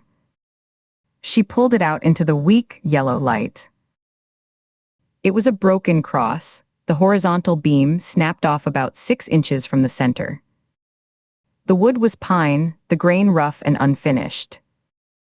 And there, along one edge, was a streak of sky blue paint, chipped in places but unmistakable in its hue. She turned it in her hands, her pulse kicking into a quicker, harder rhythm against her ribs. The grain, the paint color, the thickness, it was a perfect match for the sliver forensics had lifted from the dirt under Dr. Alan Cutler's car. This wasn't just trash, it was a piece of a protest placard, likely broken in a scuffle or thrown aside in anger. And it was here, hidden in Dylan Voss's church basement. The connection was a live wire in her hands. Abandoning the basement, she took the stairs 2 at a time, the splintered cross clutched in her left hand. At the top, the corridor was silent. A narrow hallway, painted a dismal olive green, branched away from the office area, leading toward the back of the church. She followed it, the hallway darkening as it moved away from the main space, the only light coming from a grimy transom window high up. It ended at a heavy, unmarked door of solid oak, secured by a simple slide bolt, old and pitted with rust. She threw the bolt, it screeched in protest, and pushed. Bright afternoon light assaulted her eyes, making her squint. She emerged into the tangled, overgrown back section of the cemetery, a place where older, forgotten headstones leaned at crazy angles amidst knee-high grass and thorny brambles that tugged at her pants. The air here smelled wilder, richer of decaying leaves, damp soil, and the faint, peppery scent of wild onion. The hum of traffic was fainter, replaced by the whisper of a breeze through the tall grass. 30 yards away, Nina was circling a rusted, primer-spotted sedan parked on a weedy patch of gravel, her head on a swivel, her right hand resting on the butt of her holstered weapon. Katie's gaze swept the area, parsing shadows and shapes. Movement, a shift of shadow behind the car's trunk, the slight rustle of grass. The bearded man, Dylan Voss, was crouched there, trying to use the vehicle as a blind, his head ducked low. Nina! He's behind the car, Katie's shout ripped through the quiet, sharp and clear. Nina whirled, her hand going to her hip holster in one fluid motion, but Voss was already charging. He came out low, like a football player making a tackle, and slammed his shoulder into Nina's midsection before she could fully brace or sidestep. The air left her lungs in a sharp, pained whoosh. He drove her backward, his momentum unchecked, and they both went down in a crush of tall grass and dry weeds, Nina taking the brunt of the impact with a heavy thud. Voss scrambled to his feet instantly, kicking loose dirt behind him, and took off, sprinting in a low, panicked crouch between the tombstones toward the far brick wall. Katie gave chase, her boots crushing through the neglected grass, snapping dry stalks, her focus narrowing to the fleeing man's broad back, the flapping tails of his red and black shirt. The cemetery was large, but enclosed by a high brick wall topped with loops of rusted barbed wire that glittered in the sun. He wasn't getting over it. He was looking for a gate, a break, somewhere to hide among the monuments.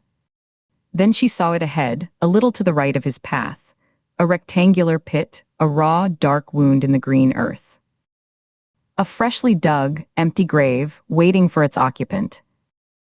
The piled dirt beside it was a rich, chocolate brown, mounded and uneven, smelling powerfully of wet clay and turned earth. Movement to her left. Voss had ducked behind a large, ornate monument topped with a weeping angel, its stone face streaked with green grime and bird droppings. He was pressed against the cold marble, trying to catch his breath, his chest heaving. He peered around the monument's base, his eyes wild, scanning for her.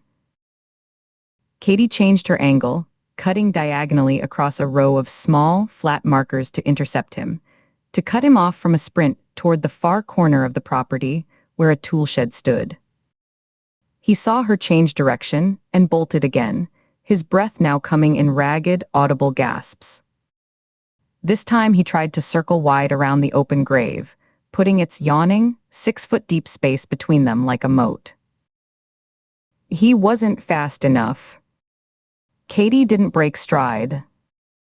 As he skirted the far edge of the pit, kicking up clods of dirt, she planted her left foot on the very lip of the grave, pushed off hard, and vaulted over the open hole. For a suspended second, she was airborne over 6 feet of nothing, the dark soil a blur beneath her, the cool grave air rushing past her face.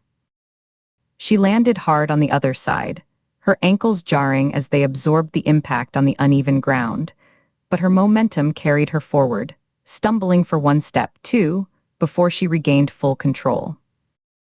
She collided with him just as he turned his head to see where she'd gone, his expression one of pure, stunned disbelief. They hit the ground in a tangle of limbs, rolling through the grass and dirt at the grave's edge in a cloud of dust and torn vegetation. He was strong, thick with a laborer's muscle, and he thrashed wildly, all panic and no technique, trying to buck her off. His elbow caught her in the ribs, a bright spark of pain. She locked an arm around his neck from behind, but he managed to get a hand against her chest and shoved, hard, using his greater mass. The force broke her grip and sent her skidding back on her elbows, her jacket scraping across the rough grass, gravel biting into her skin through the fabric. He pushed himself to his knees, spitting out a mouthful of dirt and blood from a split lip. A thin trickle of red ran into his beard. "Get away from me," he roared, his voice ragged and raw with fear and anger. Katie scrambled up, her own breath coming in sharp, controlled pulls. A hot ache was spreading across her ribs where he'd elbowed her. "FBI Voss. Stop resisting." She kept her voice level, a command, but her blood was up, singing with adrenaline, her senses hyperalert to the smell of his sweat, the sound of his panting, the open pit just 3 feet to her left. His response was a wordless, guttural snarl. He hawked and spat, a glob of bloody phlegm that arced through the air and landed with a wet, warm smack on her cheekbone, just below her left eye. It was warm. It slid down her skin. The rage that flooded her then was hot and immediate, a white-hot wire threading through her veins, tightening her scalp. It was mingled with the sour, metallic stench of his breath and sweat, a primal insult that bypassed thought and went straight to the animal part of her brain. Her jaw clenched so tight her teeth ached. She wiped her cheek with the back of her sleeve, a slow, deliberate drag of fabric across her skin, her eyes never leaving his, her gaze now cold and fixed. "Last chance," she growled. The words felt alien in her mouth, gritty and low, born from the heat in her blood. "Go to hell," he snarled, flecks of spit flying from his lips. He lunged, not to run but to attack, trying to close the distance and drive his forehead into her face. The pit yawned beside them, a dark, simple invitation.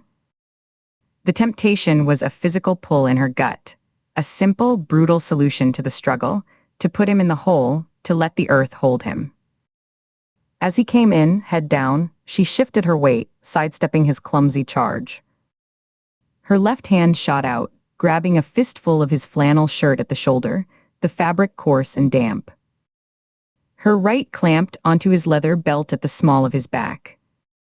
Using his own momentum, she pivoted on her back foot, her back and leg muscles coiling, and then releasing in one fluid, powerful heave, her whole body becoming a lever. He made a sound, a startled, choked cry that was cut short, as his feet left the ground. He pinwheeled for an instant, arms flailing, and then vanished over the edge. There was a heavy, damp thud, the sound of a sack of grain hitting dirt, followed by a long, low groan of pain and shock that echoed up from the darkness. Katie stood at the rim, breathing hard, her hands on her knees. She looked down, her shadow falling across him. Dylan Voss was curled on his side in the dirt 6 feet below, clutching his ribs, his face contorted. He blinked up at the rectangle of sky, dazed, his mouth working silently. She felt a cold, detached satisfaction settle over her, cooling the earlier white-hot heat of her anger. It was a clinical feeling, observing a problem that had been neutralized. It was done. He was contained. Ford. What's the sitrep? Nina's voice came from behind her, slightly breathless. She appeared at Katie's side a moment later, rubbing her left elbow where she'd taken the impact, her face a mask of focused calm. A smear of grass stain and dirt marred the shoulder of her jacket. She peered into the hole, her expression unreadable, her eyes taking in the scene below. Well, that's one way to secure a suspect. He wasn't being cooperative, Katie said, her voice returning to something like normal, though her heart was still hammering against her sternum. I can see that. Nina leaned over the grave, placing her hands on her knees, her voice dropping into a conversational tone that was somehow more threatening than a shout. Hey, down there. You want to talk up here where it's civilized, or should we just start filling it in? This looks like a nice, deep one. Save the groundskeeper some work. A low moan echoed from the depths, followed by a cough. Get me out. My ankle, I think it's busted. It's killing me. Talk first, Katie called down. She kept her tone flat, administrative, the voice of bureaucracy from on high. Why did you run? I was scared. Voss's voice was magnified by the earthen walls, tinny and desperate, bouncing around the confined space. Of what? A little fight with a doctor? Nina yelled back, her skepticism plain, her head cocked. You seem like a big guy who likes a good confrontation. Your protest signs suggest you're not shy. There was a long pause. They could hear him shifting below, dirt trickling down the walls with a soft hiss. Then a defeated sigh floated up, carrying the weight of a secret finally released. All right. All right, damn it. I was at the hospital that night. The night that doctor was killed. Katie locked eyes with Nina. A witness. Not a suspect, but a witness. The broken cross wasn't a murder weapon, it was a piece of a coward's flight. Nina's lips pressed into a thin line, and she gave a barely perceptible nod, her eyes saying keep him talking. Go on, Katie said, her voice echoing slightly into the pit. Start from the beginning. And don't leave anything out. I was in the staff lot. Late. Past midnight. I'd had a few drinks, okay? At a bar a few blocks over. I was worked up. From the rally earlier. We'd been out there all afternoon, holding the line, and those doctors, they just walked right through us like we were ghosts. His voice gained a petulant, self-justifying edge. I saw a guy coming out of the hospital, alone. He had that tired look, the white coat over his arm. I confronted him. Got in his path. Yelled at him about God's plan, about doctors playing God, ending lives they had no right to end. He blew me off. Didn't even look me in the eye. Just walked right past me like I was nothing, like I was dirt on his shoe. The memory clearly still rankled. What did you do then? Nina asked, her voice cutting through his self-pity. I started to leave. I was heading back to my car, which was parked on the street. I was muttering to myself, pissed off. Then I heard it. From over near the bushes at the edge of the lot. A scuffle. Shoes scraping on asphalt. A grunt like someone had the wind knocked out of them. Voss's voice dropped, becoming more narrative, as if he was seeing it again. I hid behind a car. An old sedan. I peeked over the hood. I saw two men. One had the other from behind, an arm locked around his neck. The one in front, he was the doctor. The one I'd just yelled at. He was struggling, but the other guy, he was strong. Really strong. He just held on. There was a flash of something. Metal, maybe. In the guy's hand. I couldn't see what. Then the doctor just folded. Went limp. The other one let him drop, just lowered him down into the bushes. Stood over him for a second. Then he turned and walked away, calm as you please, right past my car. I ducked down. I saw him. I saw the murder. You witnessed a homicide and just left? Katie's disgust was a cold stone in her chest, leaching into her voice, making it hard. You didn't call anyone. You didn't try to help. You just hid and then ran. I panicked, he cried, the sound bouncing around the grave, shrill with a defensiveness that had no bottom. What was I supposed to do? He'd just killed a man. He was walking right toward me.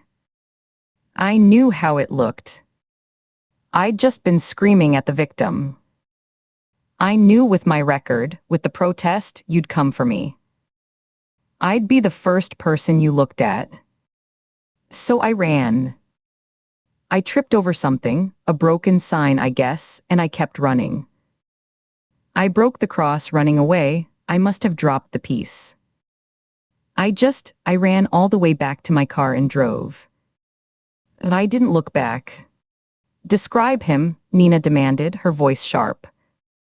The man who killed the doctor. What did he look like? Voss was silent for a long moment. It was dark, he said, his voice losing its certainty. The lights in that lot are crap. He was average height. Maybe a little taller than me. He was wearing dark clothes. A jacket, maybe. His face, I didn't get a good look. He had his hat on, I think. A baseball cap. It was all shadows. Hair color. Build. Anything distinctive? Katie pressed, leaning further over the edge, her shadow falling across his face. I don't know. It happened fast. He was just a shape. A strong shape. He moved clean. Not like me running. Like he knew what he was doing. Voss's voice was fading into frustration. I told you I was scared. I wasn't taking notes. Pull him up, Nina said to Katie, her voice flat, all business. She straightened, brushing dirt from her palms with sharp, efficient strokes. We need to verify every word of that story and check his whereabouts for the other murders. He gets one chance with a sketch artist, but I'm not holding my breath. She turned her head, her gaze meeting Katie's, her expression grim, the lines around her mouth deeply etched. A witness who ran. Who can't give us a description. Perfect. They lay on their stomachs at the grave's edge, the damp soil soaking cold moisture into their jackets and shirts. The grass beneath them was crushed and wet. Katie reached down first, grabbing Voss's outstretched wrist. His grip was clammy and strong, his fingers digging into her forearm. Nina seized his other arm, her own grip like iron. On 3, Nina grunted. 1, 2, 3. Together, they hauled, muscles in their backs and shoulders straining against his dead weight, and the loose dirt of the grave wall that tried to claim him, crumbling under his kicking feet. He scrabbled, his boots finding purchase, and with a final, coordinated heave, they dragged a muddy, shaken Dylan Voss out of the grave. He collapsed on the grass, immediately crab-walking backward, his movements jerky, to put several feet of solid ground between himself and the hole, his chest heaving as he stared at it with wide, traumatized eyes. "Alibis," Nina demanded, not giving him a moment to recover. She remained standing, an imposing figure against the gray sky, her arms crossed. "Where were you last night?" "And the night of April 30th. Think very carefully."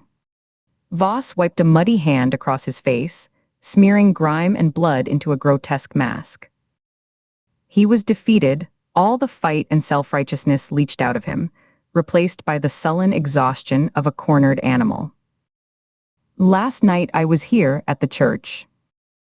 From 6 until after midnight. We had a planning meeting for the Saturday food bank, that's 7 to 8:30. Then a Bible study group, the Seekers, from 9 until 11. Half the group saw me. Mrs. Edgerton, she runs it, she'll remember. I helped her put the chairs away. You can ask any of them." He recited it like a lesson, his eyes on the ground. "April 30th, he shook his head, a bitter, humorless laugh escaping him. "I was at a Sanctity Collective rally in Philadelphia. A big one at the Civic Center. There are photos online, I'm in the background of a few. I've got receipts for the bus ticket, a time-stamped selfie with some guys from the Pittsburgh chapter. There were 150 people there who saw me. I gave a short testimony. I wasn't anywhere near New Jersey. Couldn't have been." Katie listened, the hope that had felt so solid and promising just minutes ago. The broken cross, the chase, the physical triumph of the capture, now dissolving like sugar in rain, leaving a bitter residue. The alibis were too specific, too easily verified, devoid of the vagueness of a liar. He wasn't lying about this.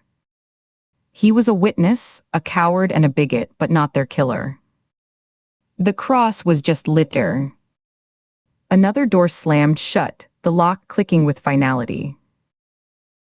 "Local PD is on the way," Nina said to Voss, her tone leaving no room for argument. She had her phone in her hand, having sent a text while he talked.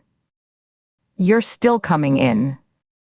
You're going to sit in an interview room, and you're going to give us names, contact info for every one of your protester friends, everyone you remember from that rally in Philly, everyone in your Bible study. And you're going to sit with a sketch artist until your brain hurts, and you'd better hope something shakes loose." She turned to Katie, her expression grim. "A witness who ran. Who can't give us a face. Who gives us nothing but his own pathetic biography." Voss, emboldened by their clear frustration, by the fact that he was now out of the hole and they weren't immediately cuffing him, found a shredded remnant of his earlier defiance. He pushed himself to sit fully upright, wincing as he put weight on his injured ankle. He pointed a dirty, accusatory finger at them from his spot on the ground. "You want a murderer. You're looking in the wrong place. Look at the doctors. The nurses. They're the ones with the power. They decide who suffers and who doesn't. They play God in those white coats every single day, making choices no human should make. They're the ones with blood on their hands, not people like me. I was trying to save souls. I was trying to make them see the light." Katie turned her back on him. She couldn't listen to another word. The righteous venom in his voice, the utter, staggering lack of remorse for his inaction, it was a different kind of violence, a poison that seeped into the air. She just walked away, the weight of another dead end settling on her shoulders like a leaden coat, making each step feel heavier. The broken cross was a clue, but it led to a man who saw evil and chose to run, who now preached from the safety of his own cowardice. The case, the pattern, the killer, it was all slipping through their fingers, replaced by the hollow, useless testimony of a frightened hypocrite who had watched a man die and thought only of himself. "Ford," Nina called after her, her voice cutting through the still, heavy air. Katie didn't stop. She didn't turn. She just kept walking, her boots leaving deep, deliberate impressions in the soft earth.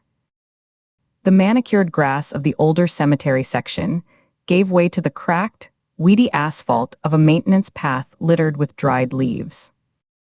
She put one foot in front of the other, a mechanical action, putting physical distance between herself and the echoing, empty grave, and the man whose inaction had perhaps cost them their only eyewitness lead to a killer's face. The traffic hum grew louder, a rising drone, the world outside the walls waiting, indifferent, moving on while they stood in a field of the dead, grasping at shadows. Chapter 23. The new door was a definite upgrade. Nathaniel Shaw watched the two installers pack their tools into heavy canvas bags, the metallic clatter of wrenches and screwdrives echoing in the high-ceilinged foyer. His initial, hot irritation at the FBI's forceful entry yesterday, the splintered jamb, the gouged lock plate where the steel had bitten deep, was now tempered by the solid, six-panel oak now fitted in his frame. It was heavier than the old one. He heard the difference in the deep, final thud as one of the men, a burly guy with a tattooed forearm, leaned his shoulder into it to test the seal. They'd even left two shiny sets of keys on the hall table, next to a small porcelain dish that usually held loose change. A small compensation for having his home treated like a crime scene. He signed the work order on a clipboard, the pen scratching loudly in the quiet house, the smell of sawdust and fresh polyurethane sharp in his nostrils.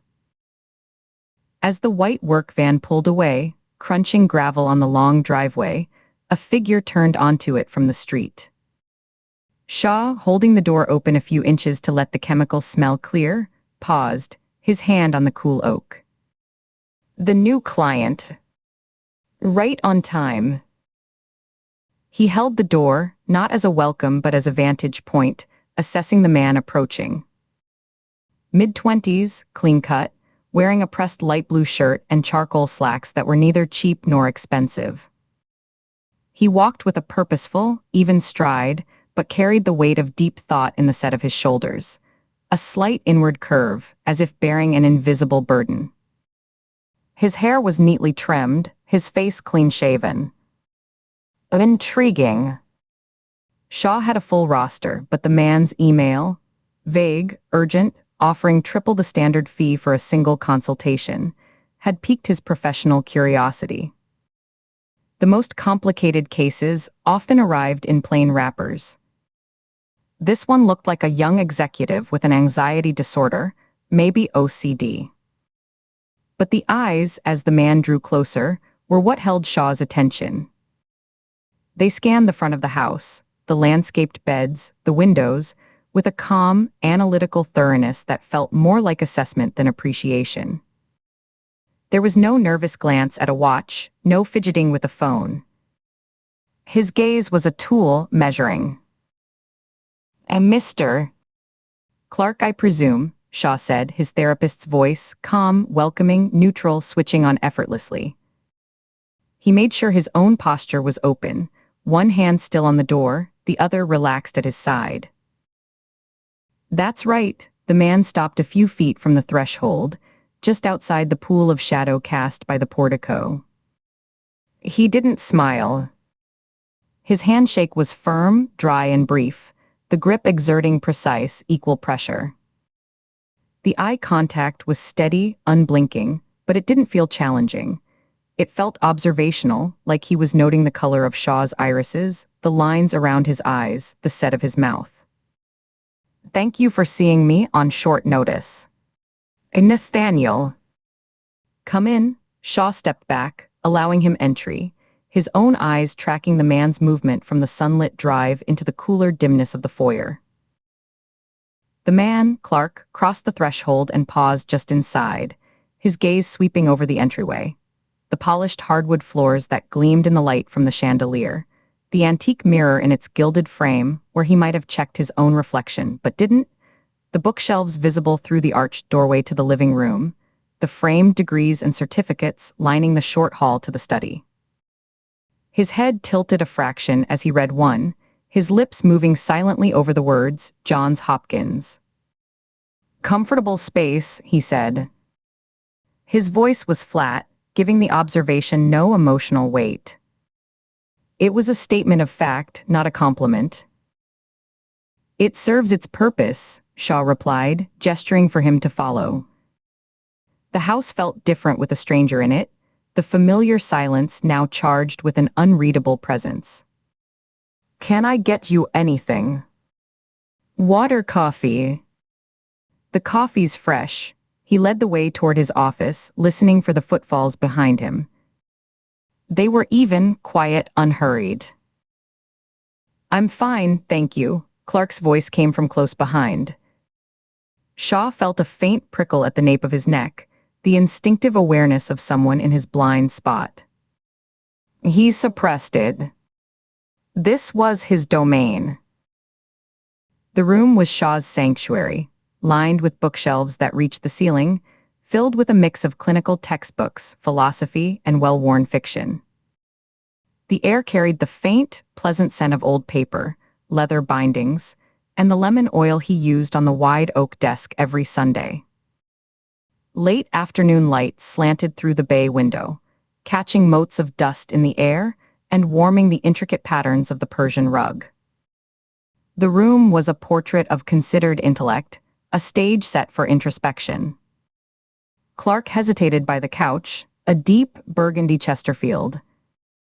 He ran a hand over the back of it, his fingers tracing the tufted buttons, feeling the texture of the aged leather. Then he settled onto it, sinking into the cushions with a slight, audible sigh.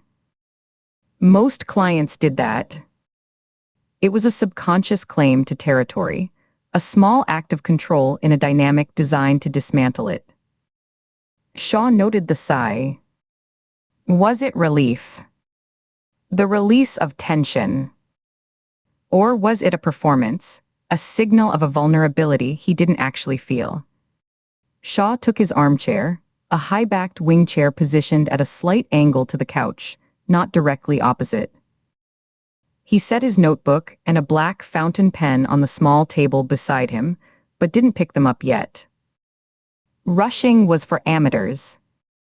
He let a moment of quiet settle, broken only by the distant hum of the refrigerator from the kitchen and the faint, rhythmic tick of the grandmother clock from the hall. He watched Clark. The man's breathing was slow, controlled, his chest rising and falling with a metronome's regularity. His hands rested on his thighs, palms down, fingers slightly curled. He was looking at the bookshelf behind Shaw's head, his expression unreadable, not blank but carefully, deliberately neutral. "Why don't you start by telling me what brought you here today?" Shaw asked, his tone open, inviting, pitched to convey safety. Clark surprised him. Instead of leaning forward, or wringing his hands, or launching into a rehearsed speech, he stretched out on the couch. He lay flat on his back, hands folded on his stomach, staring at the ceiling, a theatrical pose more common in film than in actual practice. It was a statement. I am in charge of this space. I define the rules. Shaw felt a flicker of professional annoyance, quickly banked. Grandstanding. It was a power play, often from clients who felt powerless elsewhere. My name is Gareth Davies, Clark said to the ceiling, his voice clear and measured, as if reading from an internal script. I'm 35. I work at a metal plating plant. No family. No partner. Never have. Shaw kept his face impassive, though the discrepancy in stated age from the young man's appearance registered instantly. The man on his couch looked no older than 28. The lie, then, or a dissociation from self. The job detail was specific, oddly mundane. A metal plating plant, Shaw echoed, his voice neutral. That's precise work. What do you do there? Quality control, the answer came without hesitation. I check the thickness of the coatings. Microns. It has to be exact. I see, Shaw let the silence stretch for a beat. The detail felt offered as a distraction, a piece of verisimilitude. And what are you struggling with, Gareth? What made you seek out a consultation? A long, controlled exhale. The man's chest rose and fell evenly. Isolation. A complete disconnect from every other person on the planet. Do you understand that feeling? He turned his head slightly on the cushion, his eyes still fixed upward, as if asking the plaster. I believe it's a universal human experience to varying degrees, Shaw said, keeping his tone conversational, not dismissive. But you make it sound absolute. A state of being. Was there a time before you felt this way? A time when the connection felt possible? When my mother was alive, the answer came quickly, smooth, as if he'd been waiting for the cue. She was the only one. The classic pivot. Parental loss was a common route, often the gateway to deeper issues of attachment and meaning. But Shaw had expected something more complex, more layered from this composed stranger. The delivery felt practiced, the emotional beats too clean. What happened to her? He asked, leaning forward just an inch, his elbows resting on the arms of his chair. She died, Clark's voice didn't waver. It was a flat recitation. And it took years. It was torture. I'm very sorry for your loss, Shaw said, the automatic, professional condolence delivered with practiced empathy. He leaned back in his chair again, creating a bit more physical space, giving the weight of the words room to land. The rhythm was establishing itself, the presenting problem, the anchor in loss, the exploration of grief. Standard architecture. That kind of prolonged illness, that kind of grief, can certainly create a profound sense of alienation. The world can feel distant, unreal, after losing a primary attachment. The colors can seem to fade. He paused, watching for a reaction. There was none. Clark's face was a mask. Do you feel her passing is the core of your current pain? The root of the disconnect you're describing? Clark didn't move. His eyes remained fixed on the ceiling, as if studying a crack or a water stain that wasn't there. His breathing remained even. Then his voice dropped to a whisper, so low Shaw had to strain to hear it over the ticking clock. Are you? Am I what? Shaw asked, leaning forward slightly again, his brow furrowing in a show of attentive confusion. Sorry. Are you actually sorry she's gone? Oh, a test. Shaw had seen it before, patients probing for authenticity, for a crack in the professional facade, searching for the real person behind the therapist. It was a moment of vulnerability they often tried to engineer, a way to gauge if they were just another file. He met it with calibrated honesty, letting a touch of personal history color his tone. Yes.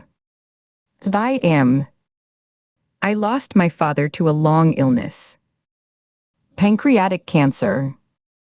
I know the particular helplessness that comes with watching someone fade by degrees. The world does feel different afterward. It can feel us thinner.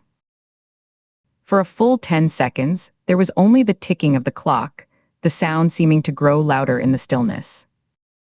Clark lay perfectly still, his hands still folded over his diaphragm. Shaw watched the pulse in the man's neck, a steady, slow beat against the tan skin. Then, in one fluid, unsettling motion, he sat upright.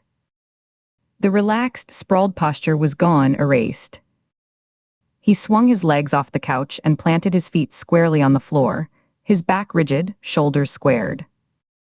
The pleasant, blank expression had hardened into something sharp and cold, the muscles of his jaw standing out. His eyes, now locked on Shaw's, were no longer observational. They were focused with an intensity that felt like physical pressure, pinning Shaw to his chair. "Then why did you just let it happen?" The question wasn't whispered. It was flat, accusatory, each word dropping into the room like a stone. The non sequitur threw Shaw. The shift was too abrupt, the emotional leap too vast. 1 second they were discussing universal grief, the next he was being accused. Was this a dissociative episode? A psychotic break manifesting as paranoia and misplaced blame?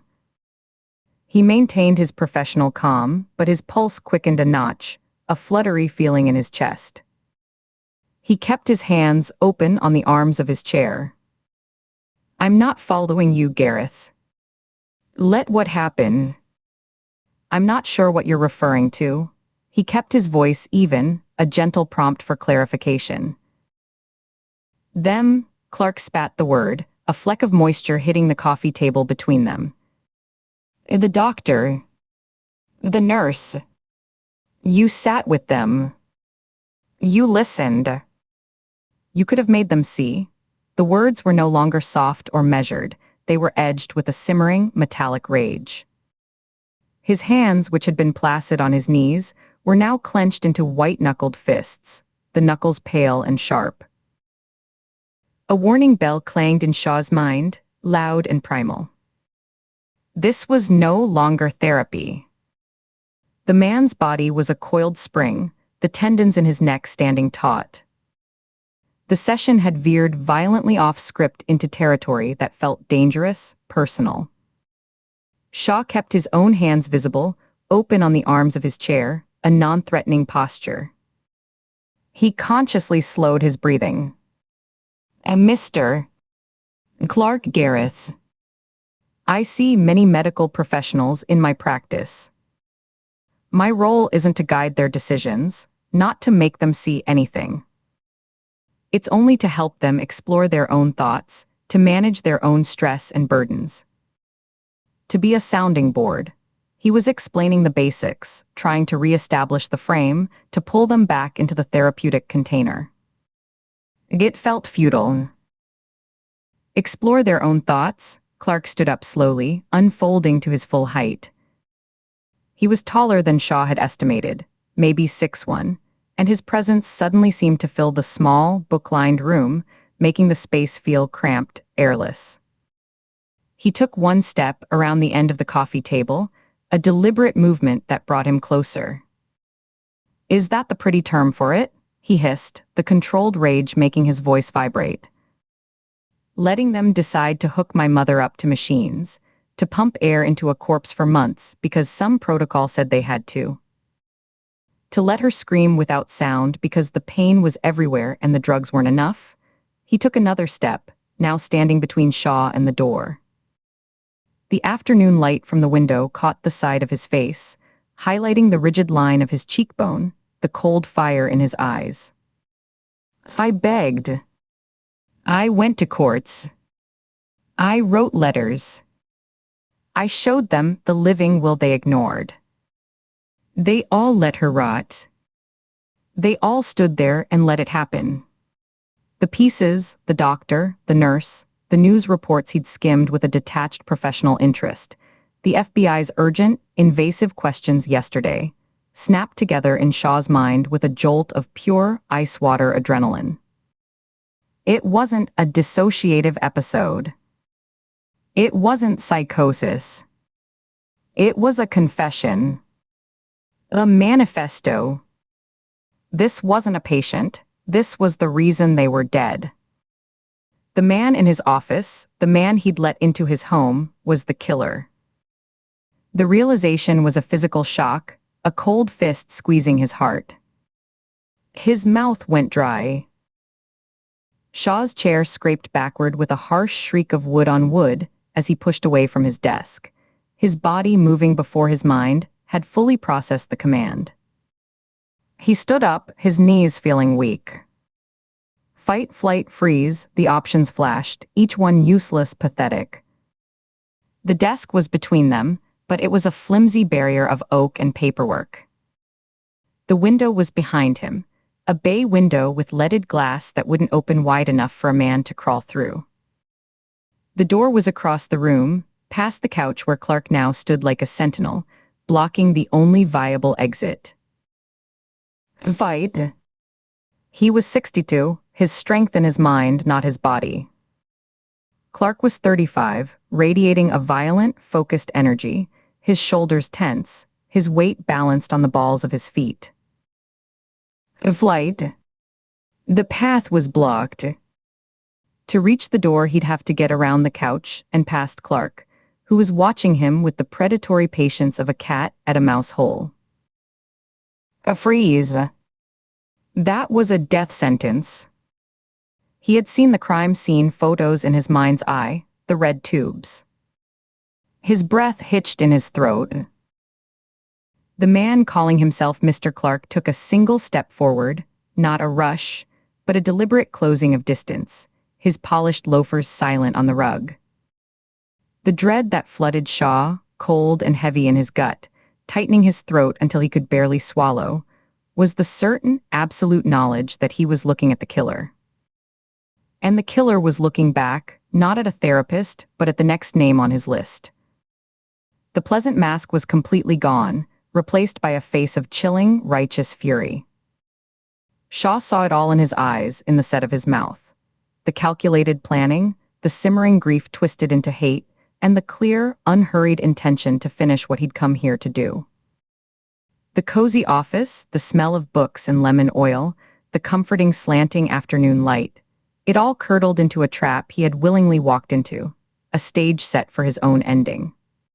You listened to them talk about their guilt, Clark said, his voice dropping back to a conversational tone that was more terrifying than the hiss. He took another step, now at the corner of the desk. Shaw could see the fine weave of his shirt, the steady rise and fall of his chest. You helped them live with what they did. You absolved them. You are the circuit that allowed the current to keep flowing. You are the permission. I don't know what you're talking about, Shaw managed, the lie weak and transparent. His mind was racing, scrambling for a tool, a word, anything from his decades of training that could de-escalate this. Gareth, if you're in pain, if you're angry, that's what we're here to talk about. The feelings are valid. Let's talk about the feelings. The professional script sounded hollow, ridiculous in the face of this concrete threat. My name is Gareth, the man said, almost sadly. He shook his head, a small, dismissive motion. And we're past talking about feelings. His right hand moved, slipping into the pocket of his slacks. Shaw's eyes tracked the movement, his own hands coming up in a placating gesture. Wait. Please.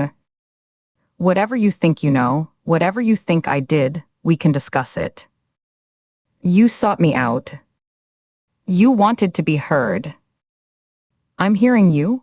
He was babbling, buying seconds, his eyes darting to the paperweight on his desk, a heavy crystal sphere, then back to the man's face. The man's hand emerged from his pocket. He wasn't holding a weapon.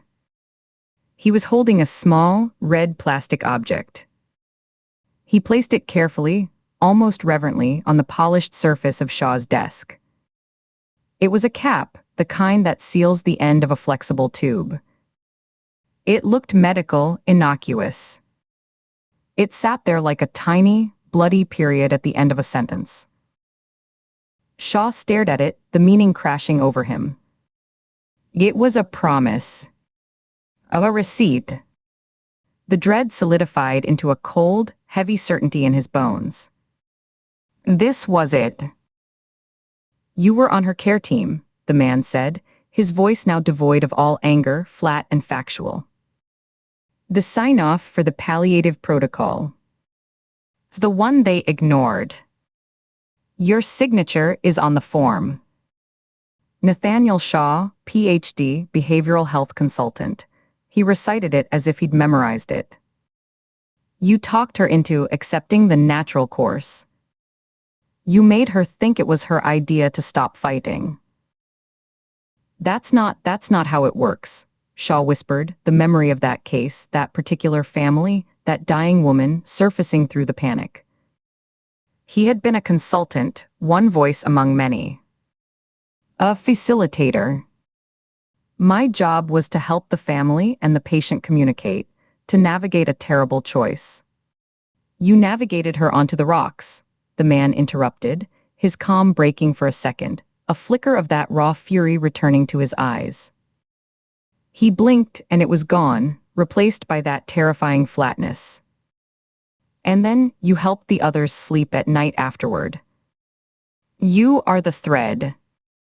And now I'm cutting it. He moved. It wasn't a lunge, it was a swift, efficient stride around the desk. Shaw stumbled backward, his hip hitting the edge of the bay window seat, the leaded glass rattling in its frame. He had nowhere to go.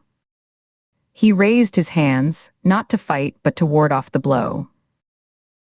The man was on him. A hand, impossibly strong, clamped over Shaw's mouth, cutting off the scream that was rising in his throat. The other arm snaked around his chest, pinning his arms to his sides. Shaw thrashed, a wild, panicked motion, his heels scrabbling against the rug, his shoulders straining against the iron grip. He tried to bite the hand, but the palm was pressed so hard against his teeth, he could only grind his jaw uselessly.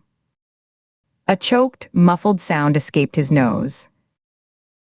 He was being dragged, not toward the door, but sideways, away from the window, toward the open floor space in the center of the room. Shaw's eyes bulged, darting around, searching for anything. The paperweight was out of reach, the books on the shelf were just books, the lamp was cordless. The man's breath was hot against his ear, steady and calm, a horrifying contrast to Shaw's own frantic, snorting attempts to breathe through his nose. The smell of the man's soap, something clean and generic, filled his nostrils.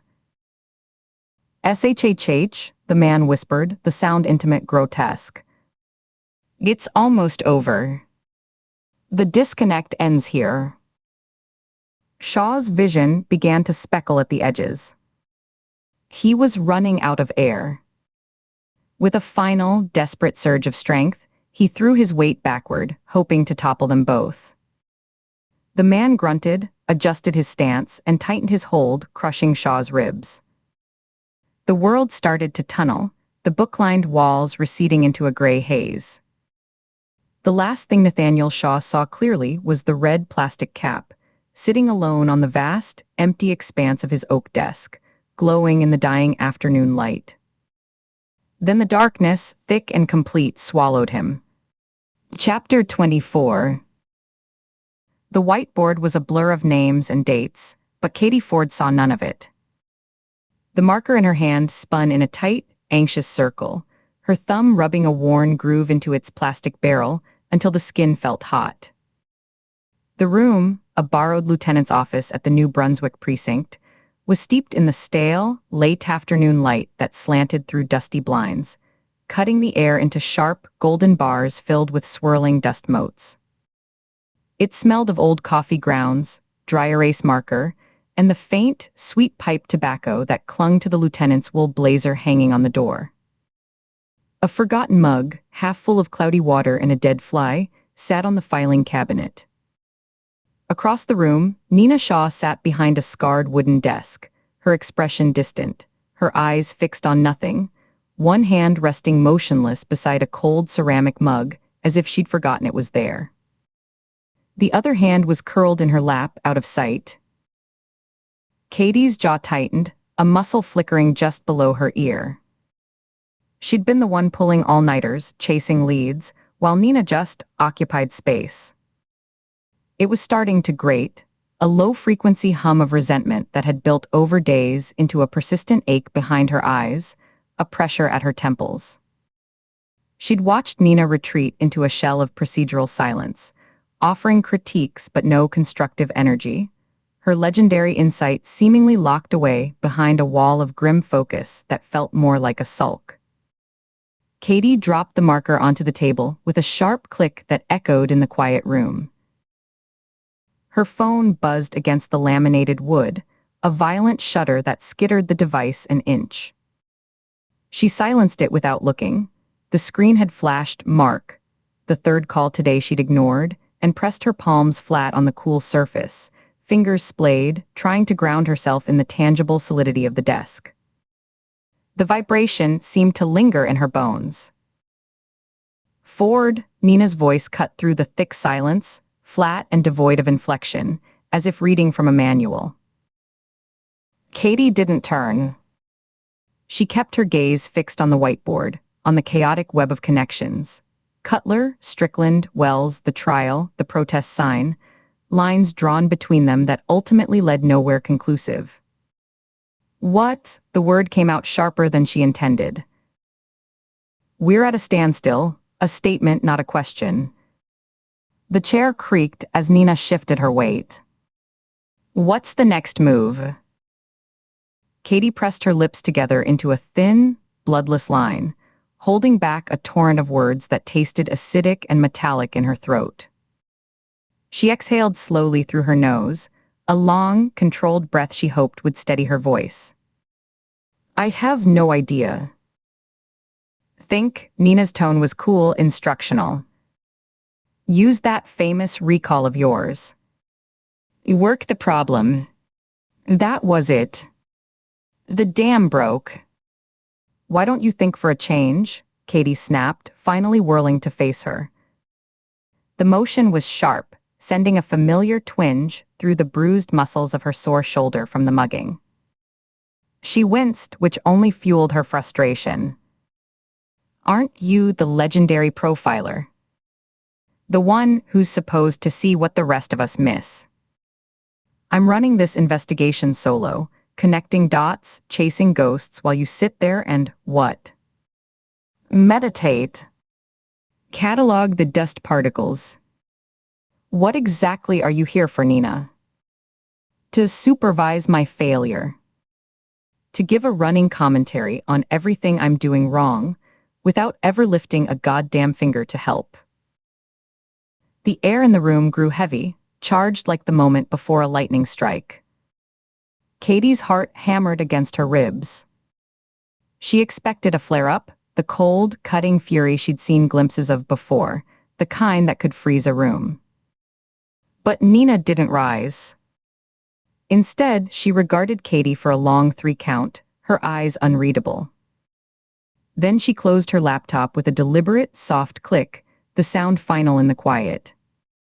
She stood, the movement smooth and unhurried, and walked over. She didn't take her usual position of authority behind Katie, looking over her shoulder at the board. She pulled out the chair beside her and sat, turning it to face Katie directly. Her demeanor was unsettlingly calm, her hands resting loosely in her lap, palms up. The calm felt more dangerous than any shout. The nickname Rookie, Nina began, her voice low and even, each word measured. It wasn't meant as an insult. Not the way you're taking it. It was an observation of your position, not your capability. A factual label. I'm sorry if it landed otherwise. Fine, Katie muttered, the word clipped and brittle. Her anger deflated slightly, leaving her feeling unsteady, off balance, as if the floor had tilted. She hadn't prepared for an apology. It disarmed her. She looked down at her own hands, saw the white-knuckled tension in her knuckles, the tendons standing out like cords, and forced them to relax one finger at a time. The release made her shoulders slump a fraction, the ache in her neck blooming more fully now that the adrenaline was receding. But you're not yourself, Nina continued, her gaze steady on Katie's profile, a clinical assessment. I've worked with you long enough to know your baseline. The focus, the precision, the controlled urgency. You've been off since you showed up at my cabin. Your timing is a half-beat slow. Your observations are reactive, not predictive. You're waiting for the puzzle pieces to announce themselves instead of anticipating their shape. Something's eating at you from the inside. It's a distraction. Dog. Katie pushed back from the table, the chair legs scraping a harsh, grating sound on the linoleum, putting a few feet of stained, industrial-grade carpet between them. She crossed her arms, a defensive barricade. Or what? You'll walk away again. Shut down and disappear for a week. Is that the threat? Because I've seen that movie. No, Nina's answer was immediate, absolute. Her eyes didn't waver. But secrets are a liability in this job. They create blind spots. You know that. I know that better than anyone. There was a weight to the last sentence, a gravity that spoke of personal history Katie could only guess at. You know what's wrong, Katie shot back, her voice gaining an edge again, finding purchase in a new direction. She met Nina's eyes, challenging her. The same thing that's wrong with you. Tobias Campbell is out there. He's a ghost we created, and now he's haunting both of us. Every shadow in a parking garage, every person walking a little too close behind us. Don't pretend he is. Don't sit there and give me a performance of perfect focus. Nina shook her head slowly, a controlled, mechanical movement. I've compartmentalized that. My focus is here on this case. He is a problem for another day, for another team. I can't afford the distraction. We can't afford it. Don't give me that clinical bullshit, Katie said, her voice dripping with cold disbelief. She took a step closer, leaning in slightly. You've been jumpy since you landed. And I've clocked it. You check your rearview mirror 3 times before making a turn, every turn. You position yourself in rooms with your back to the wall, near an exit always. You flinch at sudden noises, a door slamming down the hall, a cart rattling. Your hand goes to your sidearm. You're just as worried, just as scared as I am. You're just better at hiding it. But I see it. A flicker there and gone in Nina's eyes, a crack in the calm, a brief dilation of the pupils. It was so fast Katie almost missed it. Nina brought a hand up and rubbed her temples with her thumb and forefinger, shielding her eyes, a rare gesture of visible fatigue. If that's what you believe, I can't change your mind. I've been honest with you about my priorities. I'd appreciate the same courtesy. Her voice was tighter now, the even tone straining. Katie said nothing. She looked past Nina, back to the whiteboard, to the photos of Paula Strickland, Dr. Alan Cutler, Harrison Wells. Their faces were a silent accusation, a gallery of the dead they were failing. The red tubes in the evidence, bags beside the photos, seemed to glow in the dim light. Nina wasn't done. She lowered her hand, her expression shifting from defensive to analytical, the profiler assessing a subject, locking away the personal. Since we're airing grievances, let me make an observation. Your personal life is interfering. I've seen the signs for days. The silenced phone calls you take in the hallway, the way your voice drops to a whisper, the tension in your back when you hang up. The way you zone out for a minute, staring at nothing, then come back with a forced, almost violent concentration. The extra layer of tension in your shoulders that has nothing to do with case stress or a sore muscle. It's the hunch of someone carrying a private weight. And if anyone understands what this job does to a relationship, what it costs, how it isolates you, it's me. Nothing is going on, Katie stated flatly, the lie automatic practiced. She uncrossed her arms only to recross them tighter, a barrier against the perceptive hit. Her cheeks felt warm. Ford, Nina said, and there was a thread of genuine, frustrated concern in it now, cutting through the professionalism. I profile people for a living. It's written all over you, in the set of your mouth when you think no one's looking, that tight, pinched look. In the restless energy you're trying to burn off by pacing, by fidgeting with that marker. You can talk to me. It doesn't leave this room. No report. No note in your file. Two paths lay ahead, clear and divergent in the dusty office light. Unburden herself, speak the truth about Mark's suffocating worry that had curdled into constant, grating suspicion. The fights that started the moment the Campbell alert hit his news feed. The terrifying, isolating weight of knowing a predator had her name and face in his mind and her apartment in his sights, or double down on the lie.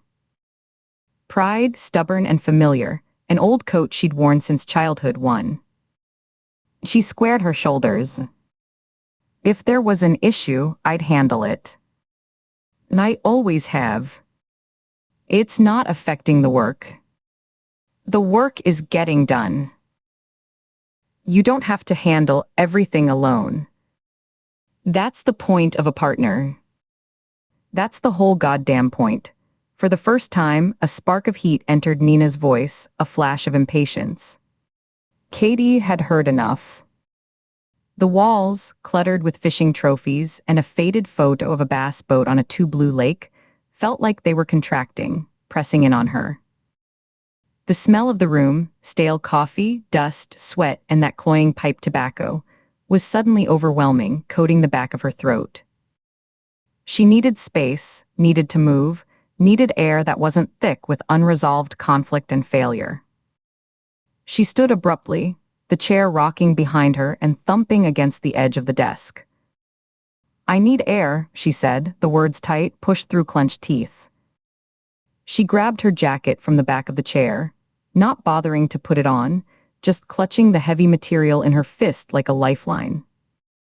She strode out of the room, her boots hitting the linoleum with purposeful, hollow thuds. She didn't slam the door, but closed it with a firm, deliberate click that echoed in the empty hallway, a final punctuation mark on the argument, a barrier erected before her composure could fully shatter. The New Jersey air outside the precinct was cool, and carried the damp, urban scent of exhaust, fried food from a nearby cart, and the promise of distant rain.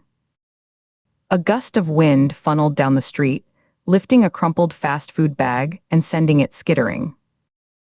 It did little to calm the storm in her head. She walked without direction, her boots hitting the pavement in a rapid, staccato rhythm that matched her racing thoughts. Her breath came in short, visible plumes.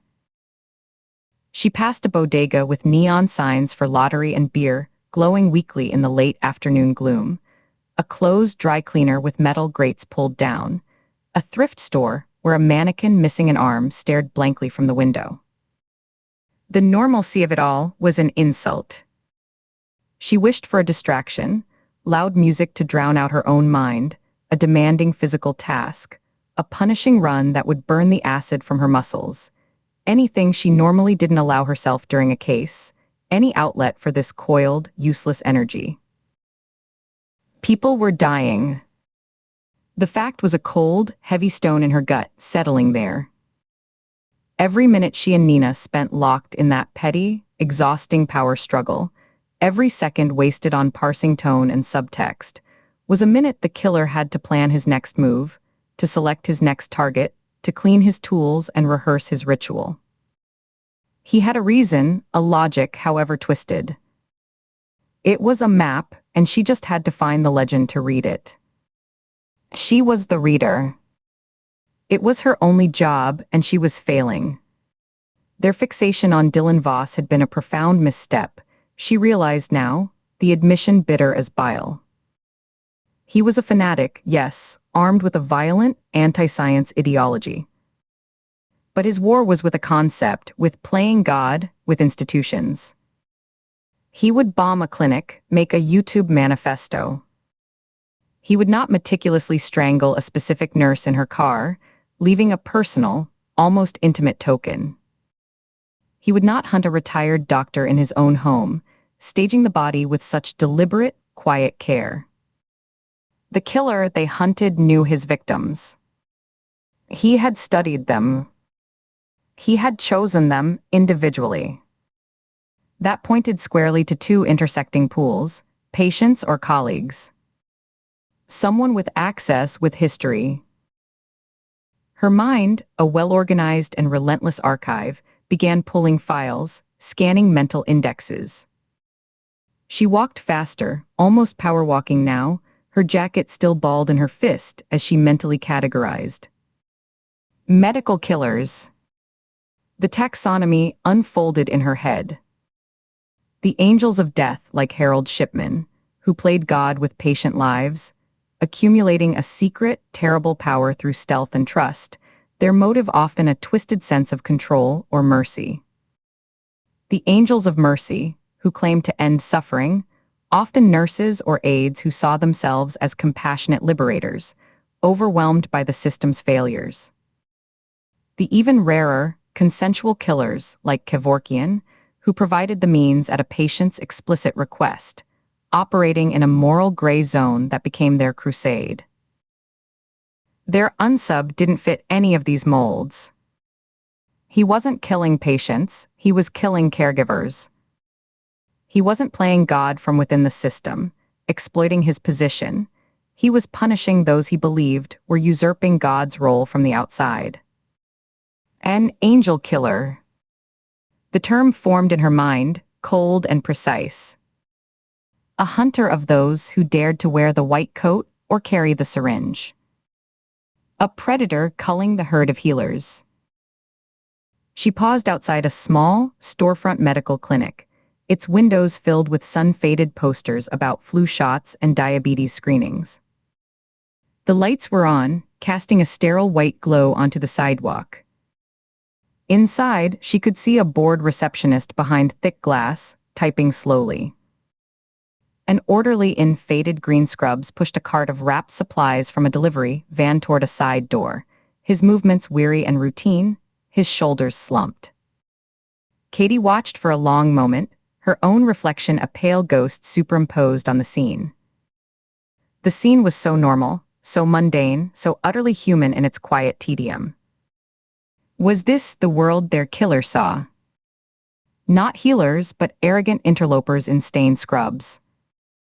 Not saints, but fallible, tired people counting the minutes until their shift ended. She moved on quickly, feeling exposed, not wanting to loom like a specter of violence at the window of the living. There was another category, so rare it had no official name in the textbooks, only discussed in academic papers and late-night conference debates over cheap wine. Killers who targeted the medical system itself, avengers for a perceived, personal wrong inflicted by the cold machinery of care. Not a disgruntled employee seeking revenge on a boss, but someone who believed the system itself, the protocols, the limits, the godlike arrogance, had committed a theft so profound it could only be answered with blood payment. A life for a life, but abstracted, symbolic. She thought of Trevor Doyle, the fired nurse they'd interviewed. He had motive, rage, humiliation, loss of career and identity. But his rage was spent, turned inward. His world had shrunk to a single sick room, his energy consumed by the slow-motion tragedy of his mother's illness. He lacked the operational capacity, the clean, surgical precision of their scenes. His anger was a diffuse cloud, their killer's was a laser. Then, like a circuit completing, a connection sparked, bright and painful behind her eyes. A profile she'd mentally noted and then dismissed too quickly because it seemed too broad, too philosophical, not actionable. A possibility rooted not in patienthood or even in a failed career within medicine, but in a specific, failed professional ideology. Someone who had bought into the promise of medicine completely, who had seen themselves as part of that healing priesthood, and who had been cast out not for incompetence, but for believing in the promise too literally, for challenging the limits, for refusing to accept the pragmatic failures. Someone whose grievance wasn't with a person, but with the betrayal of an ideal. A true believer whose faith had been shattered on the rocks of reality, and who now saw the still faithful as heretics, as collaborators in the great lie. He wouldn't just kill, he would punish. He would correct. The red tube wasn't just a signature, it was a critique. A plug in a wound, a mockery of intervention. "Of course," she whispered to the empty sidewalk, the sound swallowed by the deep rumble of a passing bus that exhaled a blast of diesel-scented air. The oversight was glaring, embarrassing in its simplicity. They'd been looking for a connection between the victims: Cutler the doctor, Strickland the nurse, Wells the administrator. What linked them? But what if the connection was through the killer? What if he was the central thread, the damaged core, and each victim represented a different facet of the system that had failed him, betrayed him, exiled him? The healer, the hands-on carer, the administrator. A trinity of culpability. She turned on her heel, the rubber sole of her boot squeaking sharply on the damp pavement. The argument with Nina, the simmering resentment, the personal dread about Mark, and the shadow of Tobias Campbell.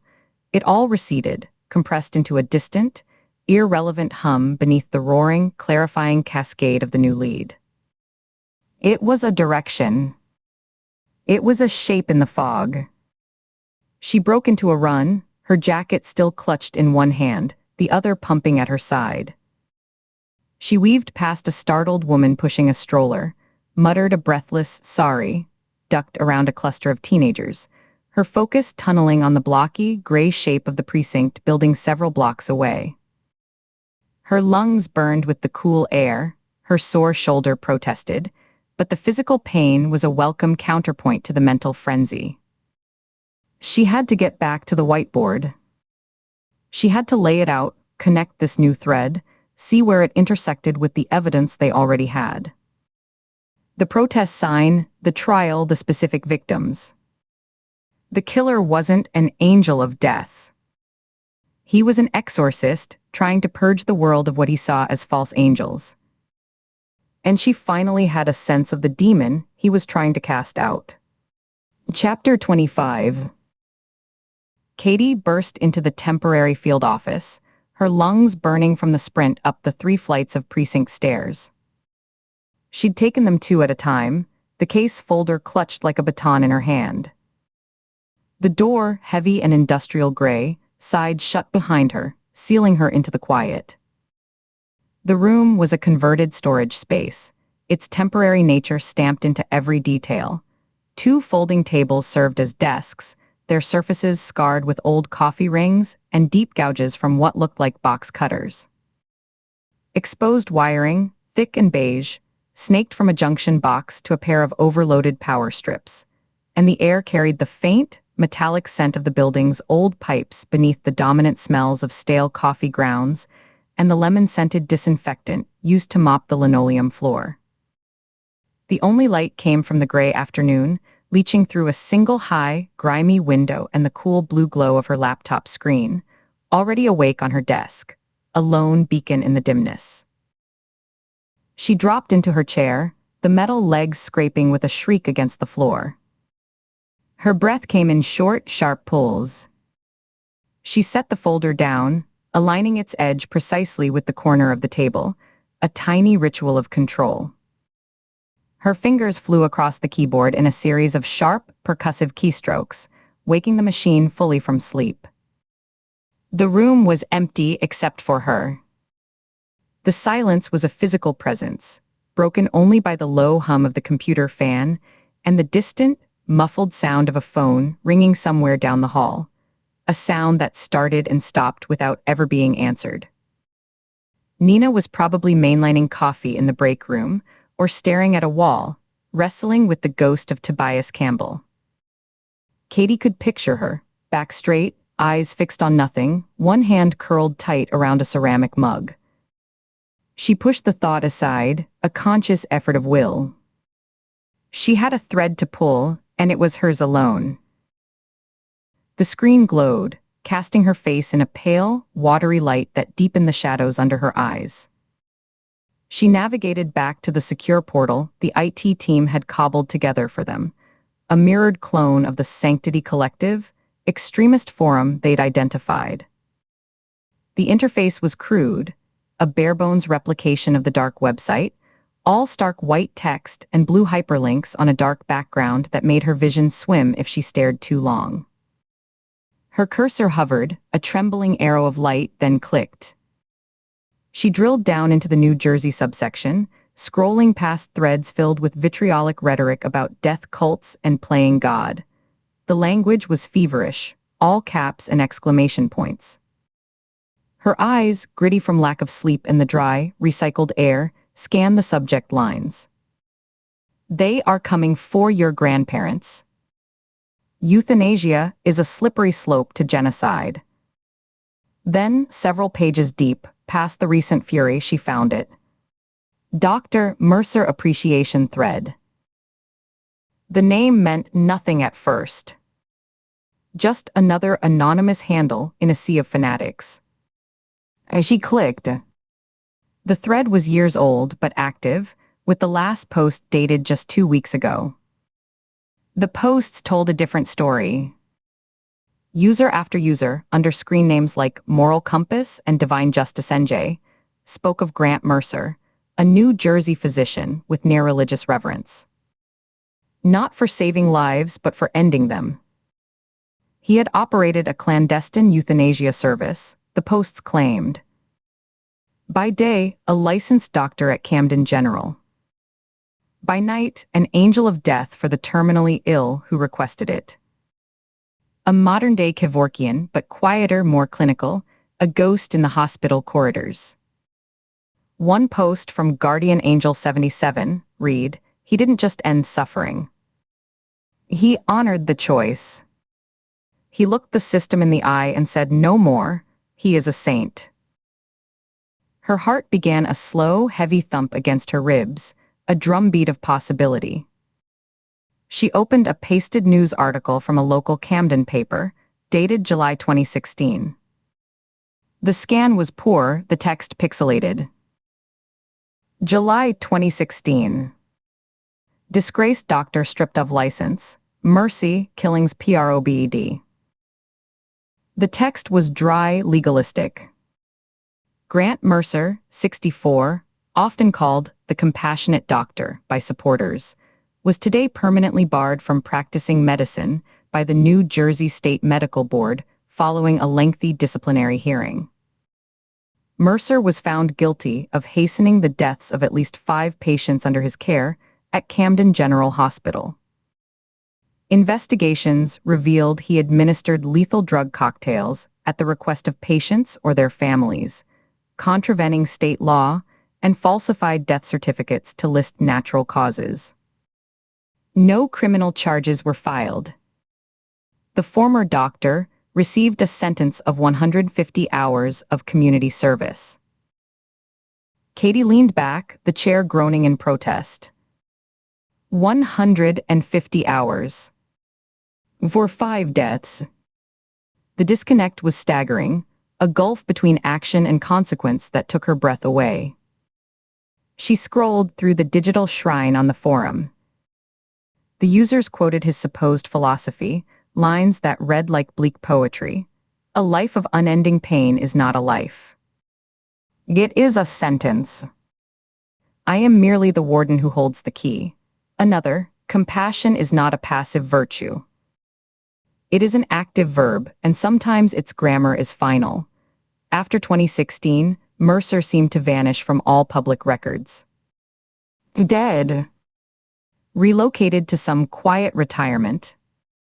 Or had his grim vocation simply evolved, gone further underground, away from the scrutiny of hospitals and into the private homes of the desperate? Camden was about 30 miles from New Brunswick. It was plausible, likely even, that a doctor with his specialty would have crossed paths with other end-of-life care providers in the region. Nurses like Paula Strickland, doctors like Alan Cutler, retired neurologists like Harrison Wells. A network of mercy, or a hunting ground for someone who saw it as murder. Her mind raced, connecting dots. A crusader against mercy killers. A vigilante targeting those who played God. It fit the moralistic fury, the theatrical, punishing method. Mercer himself could be a target. Or, the darker thought, he could be the architect, a philosopher king directing a new, more violent phase of his work from the shadows. The door opened with a soft, definitive click. Katie didn't look up immediately, her focus locked on the screen, on the name Grant Mercer now burning in her mind. Nina Shaw walked in, her movements slow, deliberate, each step placed with a weary precision. She didn't speak. The sound of her setting her leather satchel on the other folding table was a dull, heavy thud. She unzipped it, the sound loud in the quiet, and pulled out her laptop. She pulled out her chair, the scrape of metal on linoleum louder and longer than Katie's had been, and sat down heavily, as if the simple act of lowering her body required immense effort.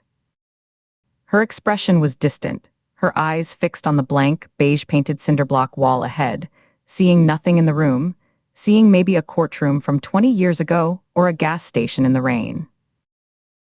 Katie watched her from the corner of her eye, her typing slowing.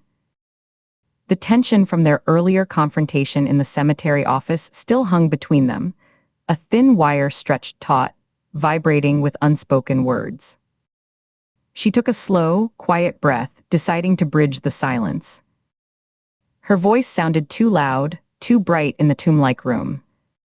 Isho. Nina didn't react. Her chest rose and fell in a slow rhythm. 3 seconds. 4. Then she blinked slowly, the motion like a curtain falling and rising. She turned her head, the movement stiff. Her gaze was foggy, coming back from a great distance, focusing on Katie with visible difficulty. What? I'm sorry, Katie said, holding her partner's eyes, forcing herself not to look away. It's about earlier. In the lieutenant's office. I was out of line. I was frustrated. Nina looked at her, really looked at her, and Katie saw the profound fatigue etched into the fine lines around her eyes, the tight set of her jaw that even expert, layered makeup couldn't fully conceal. A tiny muscle twitched just below her left eye. Oh, Nina said, the word a soft, weary exhale. She rubbed her temples with the tips of her fingers, a slow, circular motion that seemed to give her no relief. She dropped her hands to the table, palms flat, fingers splayed, as if steadying herself against a tilting deck. No, I was just thinking. Her voice dropped, becoming almost confessional in the hollow room, a secret shared with the hum of the computer. But you weren't wrong. She paused, her throat working as she swallowed. I am scared of him. He's been a ghost in my head for 2 decades. A story I told myself to keep sharp, to remember why the rules matter. Now he's flesh and blood again. He's out there and he's not a ghost. He's a man with a grievance, with time to plan, and he knows my face. She looked down at her own hands, studying the lines on her palms as if they were a map to a place she was lost in. And if I can't close this case with him out there, the review board will have my badge. Vance made that abundantly clear. 6 weeks, she looked up, her eyes bleak. That's all I have to prove I'm not compromised. To prove I'm still an asset, not a liability. We'll handle it, Katie said, the words feeling hollow, inadequate even as she said them. A platitude offered to a drowning woman. Nina's head snapped up, her eyes sharpening, the fog burning off in a sudden flare of intensity. We will. By stopping him. But first, she said, gesturing vaguely at the scattered case files and the glowing laptop between them, her hand cutting through the air, we stop this one. One monster at a time. That's the job. That's the only way through. She said it like a mantra, a prayer to ward off the larger, more personal fear, repeating it to make it true. Katie studied her partner's face. The weight of Tobias Campbell was a tangible thing in the room, a cold spot that seemed to emanate from Nina's chair. She wanted to lift some of it, if only for an hour. To give Nina a win, something concrete to focus on besides the specter of her own professional demise. Her eyes flicked back to her screen, to the name Grant Mercer. This was a lead. A solid, pulsating thread she had found. She could follow it, bring back a prize, lay it at Nina's feet. It was a reckless, stupid impulse, born of pity and a desperate need to fix the broken thing between them. She knew it, even as she committed to it. I'm going to grab some food, Katie announced, standing up abruptly. The sudden movement made Nina glance at her, a flicker of surprise in her tired eyes. I'm hitting a wall. Need sugar or caffeine, or something that isn't this precinct's swill. My brain is just circling. Nina jiggled her laptop cord. The plug was loose in the old, cracked power strip, the connection flickering. Batteries shot. Left my charger at the hotel. I'll come with you. I could use the air. Stay, Katie said, the word coming out a little too fast, too sharp. She forced a casual tone, a half-smile that felt stiff on her face. Use mine. She unplugged her own charger, the thick black cord, and tossed it across the gap between the desks. It landed with a soft slap on Nina's table, coiling like a snake. I'll bring you back a sandwich. Turkey, okay. They have that decent deli on Livingston. Nina looked at the charger, then back at Katie. A faint, vertical line appeared between her brows, a whisper of suspicion. But the fatigue, the heavy blanket of her preoccupation, seemed to smother it. She nodded once, a short, economical dip of her chin, and picked up the cord, plugging it in. Thanks, Ford. Turkey's fine. No mayo. Back in 20, Katie said, turning and leaving the room quickly, her footsteps echoing in the empty hallway. She left before Nina could change her mind, before the lie could solidify on her tongue and choke her. She wasn't getting food. She was going hunting. The drive took longer than the GPS estimated, the minutes stretching as the landscape changed. The urban sprawl of New Brunswick, with its streetlights and steady traffic, gave way to strip malls and light industrial parks, boxy buildings with faded signs. These then dissolved into dark, wooded backroads dotted with aging farmsteads, their white fences glowing faintly in the dusk, their silos silvered by the last of the dying light. Twilight deepened into proper night, a vault of black velvet pierced by a handful of hard, bright stars. Her headlights cut a lonely tunnel through the pressing darkness, illuminating overgrown ditches choked with Queen Anne's lace and the occasional glittering pair of animal eyes, a raccoon, a deer, that vanished into the underbrush with a rustle. Katie's hands were tight on the wheel at 10 and 2, her knuckles pale. Mercer's address had been easy to pull from DMV records. Alive and still in state, living in a quiet, unincorporated area. No warrants, no recent police contact. A ghost in the system, just sitting there in plain sight. She followed the navigation's calm, robotic voice down a lonely stretch of road without streetlights, the asphalt cracked and patched with black tar that glistened in her beams. The houses grew farther apart, their porch lights like distant, lonely ships, then disappeared entirely. She passed a boarded-up fruit stand, a forgotten relic with a faded mural of a smiling peach, its mouth a dark slash of rotten wood. Finally, the GPS announced, in its bland, genderless tone, "Your destination is on the right." She slowed, peering into the gloom. There was no mailbox, no number. Just a break in the thick tree line, a darker gap in the darkness. She pulled onto a gravel shoulder, the crunch loud and violent in the stillness. Killed the engine.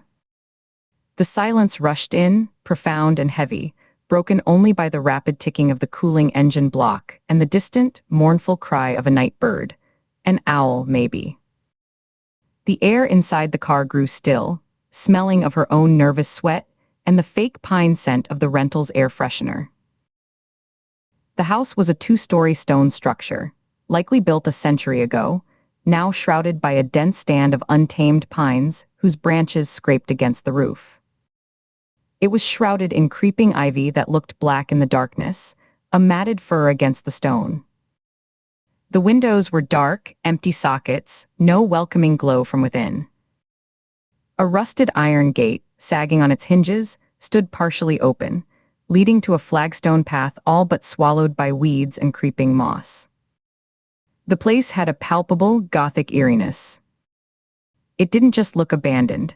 It felt forgotten, a place where things could happen without witness, where sounds were swallowed by the woods and the thick stone walls. She sat for a full minute, listening, her own breathing loud in her ears. She watched the dark windows for any flicker of movement, a curtain twitch, the glow of a television. Nothing. Her mouth was dry, tongue sticking to the roof. She checked the taser in her jacket pocket, her fingers finding the familiar textured grip, the safety switch. She flicked it off, then on again, a nervous habit. She touched the cold metal of the handcuffs on her belt, the ridges of the keyhole. Her service weapon authorization was still pending, a bureaucratic limbo that now felt like a profound vulnerability, a missing tooth in a fight. She was armed with less lethal and her badge. It would have to be enough. She was just here to talk, she told herself. To assess. A fantasy played in her mind, a brief, vivid movie. Her marching a confused, then defiant, then finally broken Grant Mercer into an interrogation room under the bright, unforgiving lights of the precinct. Nina watching through the one-way glass, a look of grim satisfaction on her face, a nod of respect aimed at Katie. Breaking the case wide open.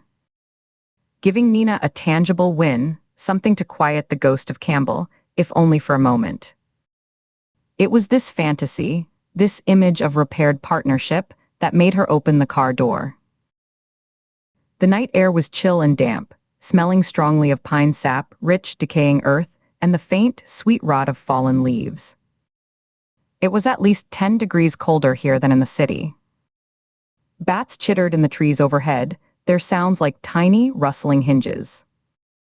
She moved up the overgrown flagstone path, her senses dialed to a razor's edge. Each step was deliberate, her weight carefully placed. Her eyes scanned the deep shadows beside the house, the spaces between the pines, her ears straining past the thump of her own heart. The flagstones were uneven, slick with emerald moss. She could hear her own breathing, the soft rustle of her jacket, the crunch of a single dead twig under her shoe that sounded like a gunshot in the quiet. She reached a heavy, weathered oak door, its paint long since peeled away to reveal gray, grooved wood the texture of old bone. A tarnished brass knocker, shaped like a lion's head with a ring in its mouth, hung in the center. She bypassed it and knocked with her knuckles, 3 firm, authoritative raps that echoed dully in the stone porch. A silence. Then movement inside. Slow, shuffling footsteps on a hard floor. Creak, creak, pause, creak. The rhythm of an old man, unhurried. She braced herself, her body coiling slightly, her right hand drifting nearer to her pocket. She reminded herself this man had presided over multiple deaths, had made choices that crossed a line the law could not forgive, that some might see as monstrous. The door swung inward, not with a jerk but slowly, smoothly, revealing a widening slice of dim, yellow light from within, smelling of wood smoke and something herbal. The man who stood there was gaunt, his frame swimming in a worn, beige cardigan over a collared shirt buttoned to the throat. He had thinning silver hair combed neatly to the side, and a kind, deeply wrinkled face, his eyes pale and watery behind wire-rimmed glasses that magnified them slightly. He held a cloth napkin in one hand, as if he'd been interrupted at a meal. "Hello there," he said, his voice gentle, curious with no edge of alarm. "Everything all right? You're a long way from anywhere." "Car trouble?" He peered past her, his brow furrowing with concern, as if looking for a broken-down vehicle on the dark road. The warmth, the utter lack of defensive posture, the genuine note of neighborly worry was profoundly disarming. He looked like someone's gentle grandfather, the kind who fixed clocks and knew the names of birds, not a retired angel of death. "Mr. Mercer?" Katie asked, her own voice firm, flattening the surprise out of it, aiming for professional neutrality.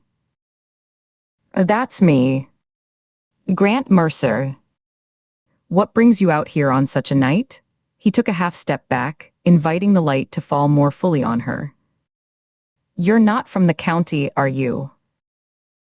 "Agent Ford. Federal Bureau of Investigation."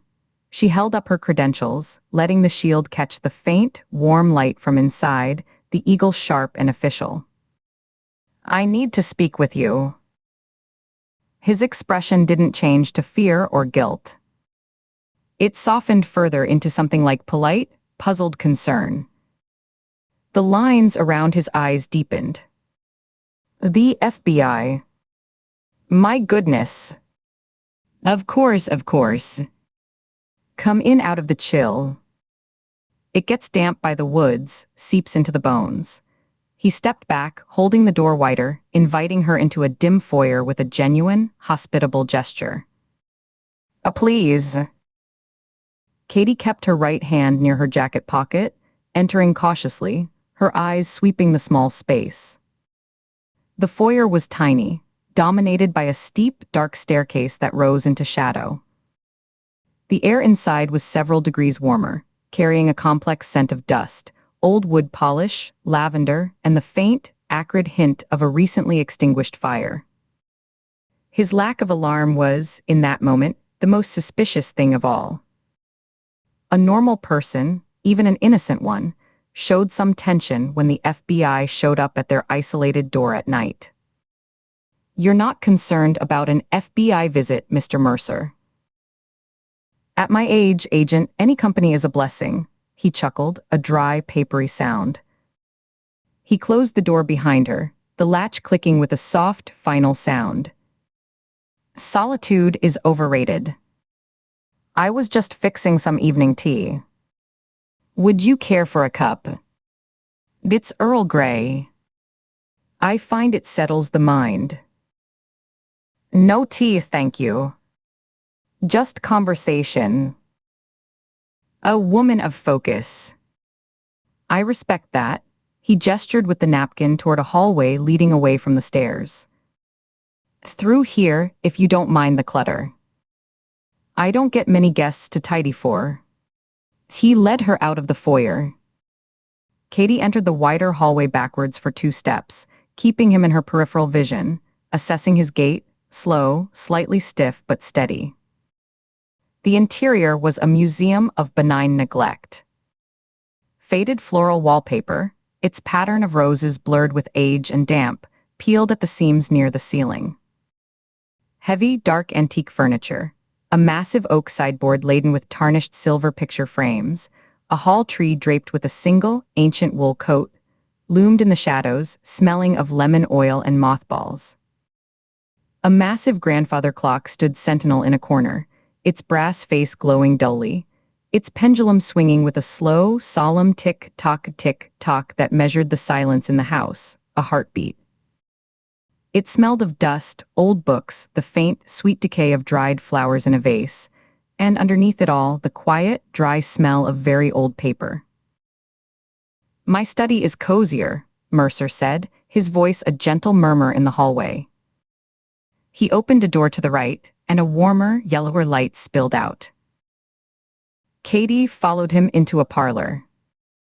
It was marginally brighter, lit by a single brass floor lamp with a fringed shade that cast a pool of warm, buttery light, leaving the corners in deep shadow. A threadbare Persian rug covered most of the wide plank floor, its colors muted to rust and navy, worn nearly white in a path from the door to the fireplace. The only seating was a sagging, floral print sofa with antimacassars on the arms and a single high-backed leather armchair, the leather cracked and worn smooth at the arms where countless hands had rested. Bookshelves lined one wall, crammed not just with medical texts and philosophy volumes, but with old National Geographics, binders, and leather-bound classics whose spines were crumbling. A cold, ash-filled fireplace held a careful arrangement of dried hydrangeas, their color bleached to a pale, deathly gray. Mercer placed a steaming ceramic mug, plain white with a chip on the handle, on the cluttered mantel and settled slowly into the armchair, the leather sighing under his weight. He gestured to the sofa. "Oh, please sit." "You're making the room feel like an interrogation chamber, standing there by the door." "I promise the chairs are clean, if not fashionable." "I'll stand." "Protocol," Katie said, not moving from her spot just inside the doorway. She had a clear line to the hall, to the front door. She could see the staircase in the foyer beyond. "As you wish," he folded his hands in his lap. They were large hands, with long, elegant fingers and prominent, arthritic knuckles, the hands of a surgeon or a pianist. Age spots like spilled tea dotted their backs. "So, Agent Ford, to what do I owe the honor?" "It's been some time since I've had a visit from law enforcement. The local deputies, they usually just call ahead if they're checking on me." "A courtesy." "You have an idea why federal law enforcement might take an interest in you, Mr. Mercer?" "Call me Grant, please." "Mr. makes me feel like I'm waiting for a scolding from the headmaster." He smiled, a network of fine lines radiating from the corners of his pale eyes. "And yes, I imagine my past precedes me. The mercy killer, the compassionate doctor, the titles are so dramatic, aren't they? I still get the occasional visit from local deputies whenever something tragic happens nearby, a missing hiker, an overdose in the woods. I've become a convenient ghost story for the new recruits. A boogeyman who lives in the woods, who might have graduated from assisted suicide to something more active. It's tiresome, but I understand it. The human mind seeks patterns, and I'm a pattern of a certain kind." "Your high-profile case a few years back," Katie pressed, taking a single, deliberate step further into the room. The floorboard under the rug creaked, a low groan. "The medical board hearing. The 5 patients. Why did you do it?" He didn't flinch. He didn't look away. He leaned back in his chair, steepling his fingers, the tips touching his chin. The question was direct, philosophical, not accusatory. It pulled her in, away from the script of a standard interrogation. Ethics, agent. Personal morality. A conflict between the oath to do no harm and the reality of watching harm be done by inaction, by a system that values the prolonging of a heartbeat over the quality of the life attached to it. He tilted his head, bird-like. "Do you believe a person should have sovereignty over their own death?" "As a principle." The question was so blunt, so personal, it stole her breath for a second. It was not a question an investigator was supposed to answer. She considered lying, giving a standard law enforcement non-answer about the rule of law. But something in his calm, academic tone, the quiet intensity of his gaze, demanded a different kind of exchange. Honesty, perhaps, as a tactical tool. Yes, she heard herself say, the word surprising her as it left her lips. I do. In principle. He nodded slowly, as if she'd passed a small, important test. A faint smile touched his lips. We're born into life without our consent. A random cosmic accident, a genetic lottery. Must we be trapped in it, at its very end, in a cage of unrelenting agony, without consent too? Where is the morality in that? He smiled sadly, the warmth not reaching his pale, magnified eyes. I only ever helped those who were already at the very end. People in cages of pain with no key. Metastatic bone cancer, where the lightest touch was torture. End-stage ALS, a conscious mind locked in a useless shell. I provided the key. I never turned it for them. I placed it in their hand, or in the hand of a loved one who could no longer bear to watch the suffering. The choice and the act was always, always theirs. Katie found herself unconsciously leaning against the high arm of the sofa, her defensive posture softening minutely. His reasoning was clear, calm, logically structured, and utterly devoid of the rage, the theatrical brutality, the punishing theater their killer displayed. This wasn't a man who inserted red tubes into wounds as a grotesque plug. This was a man who debated ethics in a dusty, quiet room, who saw himself as a liberator, not an executioner. The board's report said you terminated life support without consent. That you acted unilaterally, playing God. Fabrications, he said, with a weary sigh that seemed to come from the bottom of his worn leather shoes, as if he'd explained this 1,000 times to deaf ears. Simplifications for the media and the board, who needed a villain, not a philosophical dilemma. A monster is easier to condemn than a contradiction. I prescribed additional medication for pain and anxiety. I informed the patients, in explicit, clinical detail of its potential effect, that at a certain dosage, it would suppress the respiratory drive. The choice and the act of taking the medication was always theirs. But the system, he spread his hands, a gesture of helplessness, the system cannot tolerate that kind of autonomy. It must be the sole arbiter of when and how we suffer. It calls my actions murder, while it sanctions years of torture and calls it care. She was losing her suspicion with every measured, sorrowful sentence. The pulse of adrenaline that had carried her here, the thrilling sense of the hunt, was fading, replaced by a strange, heavy melancholy. This wasn't their unsub. The killer they hunted was a brutal, focused executioner, a crusader leaving a bloody, symbolic signature. Mercer was a talkative old man, haunted by his own version of mercy, living out his days in this crumbling museum of his past, debating ghosts. He was a dead end. A fascinating, tragic, philosophical dead end. There's a group, Katie said, shifting topics, trying to find a hook, a crack. An extremist online forum called the Sanctity Collective. They revere you. They have an appreciation thread. They quote you. Mercer let out a dry, genuine laugh that turned into a mild, rattling cough. He patted his chest. Those zealots. Good Lord. Yes, they found me somehow. They occasionally leave envelopes of cash on my porch. Like I'm some retired oracle, a shrine to their cause. I told them the last time I'd prefer a bottle of decent Malbec. Do you know what they brought the following week? He shook his head, a bemused, almost fond smile on his wrinkled face.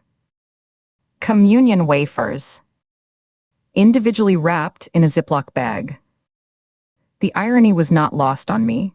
His smile faded, replaced by a look of mild distaste. They see no nuance. They think I was enacting divine punishment or cleansing the gene pool of the weak. They miss the entire point. I can understand the opposition to what I did, the religious, the legalistic. I disagree, but I understand their framework. These people, they cannot understand my reasons. They worship a caricature. A closed mind changes nothing, Agent Ford. It only builds taller walls. Katie had reached her conclusion. The deflating sense of anticlimax was a physical sensation, a slow leak of tension from her shoulders. This was a waste of time. A reckless, solo jaunt based on a fantasy. She needed to extricate herself, formulate a polite exit, get back to the real investigation, back to Nina, and face the music for her disappearance. She was about to speak to thank him for his time, when the room was suddenly, violently washed in strobing blue light.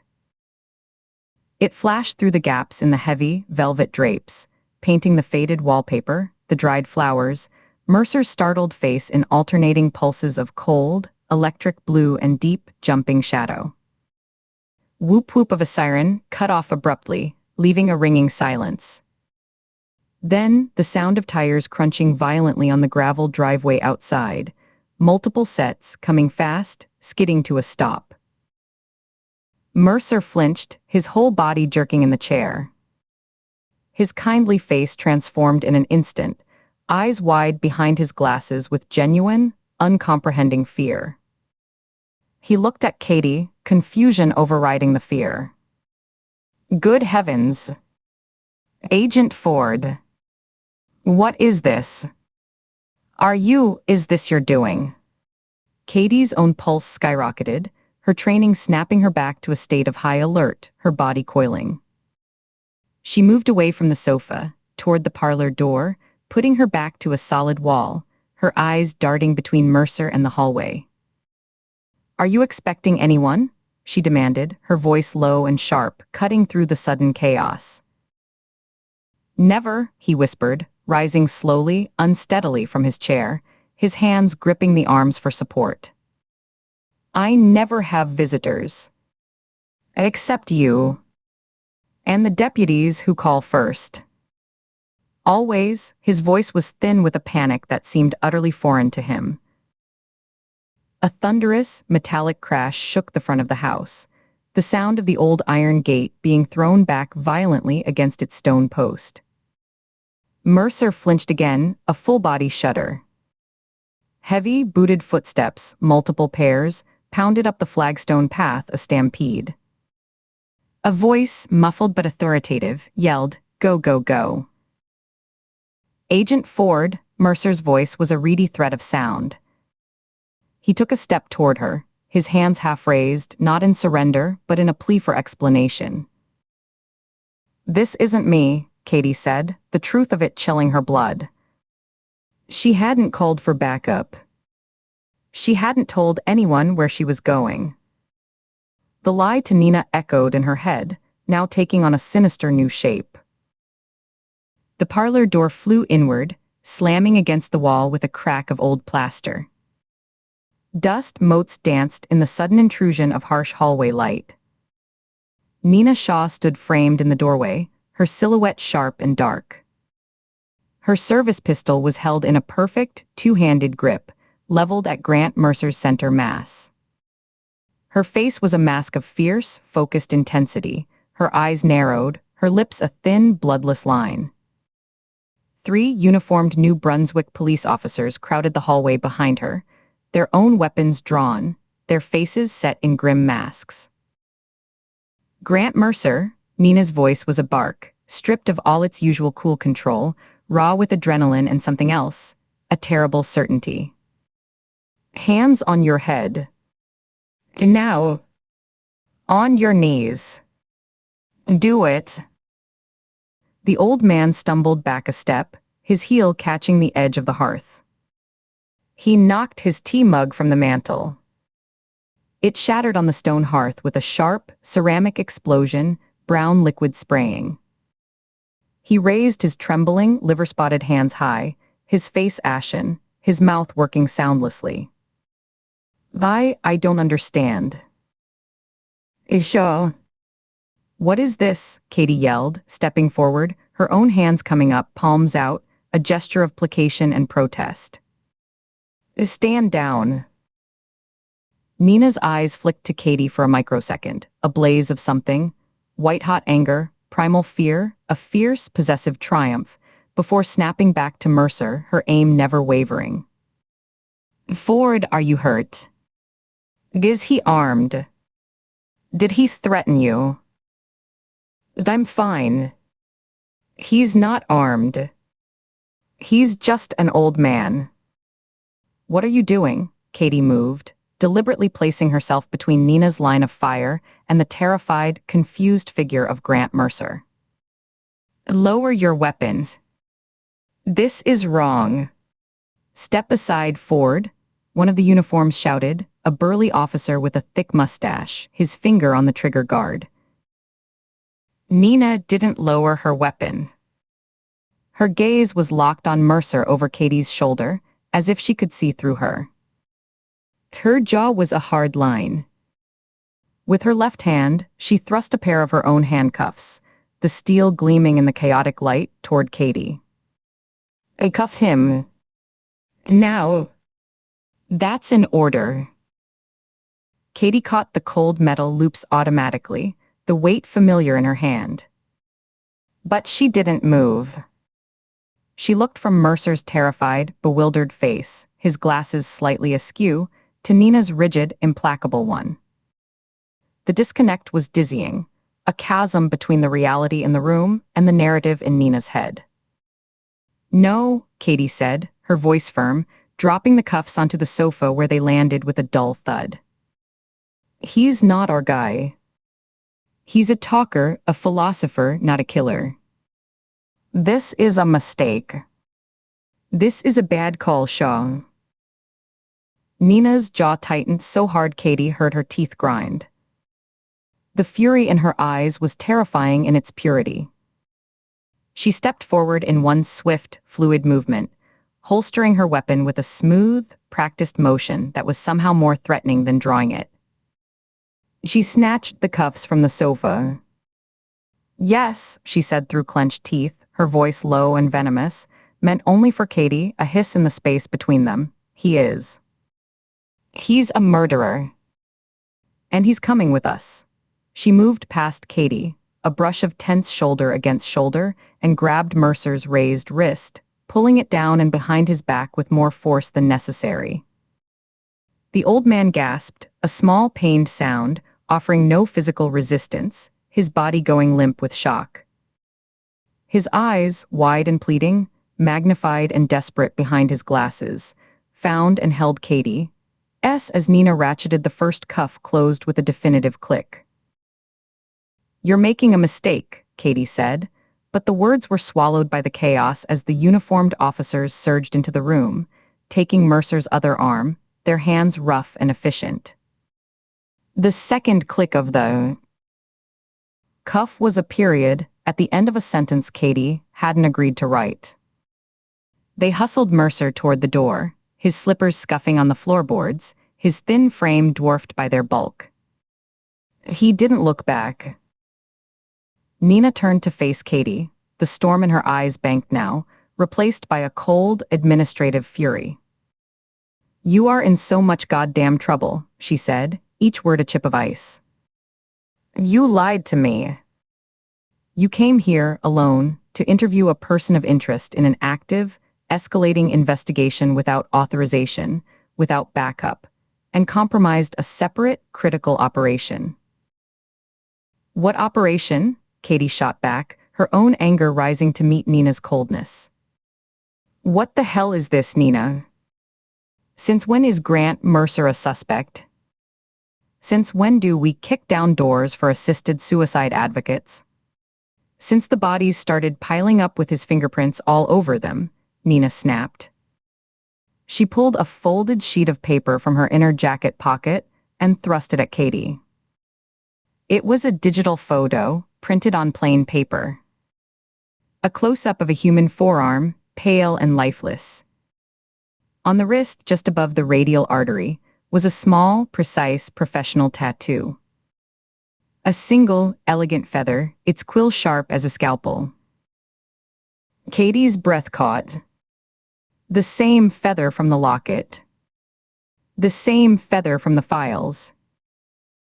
We pulled the cold case records on every suspected angel death in the tri-state area for the last 30 years, Nina said, her voice flat.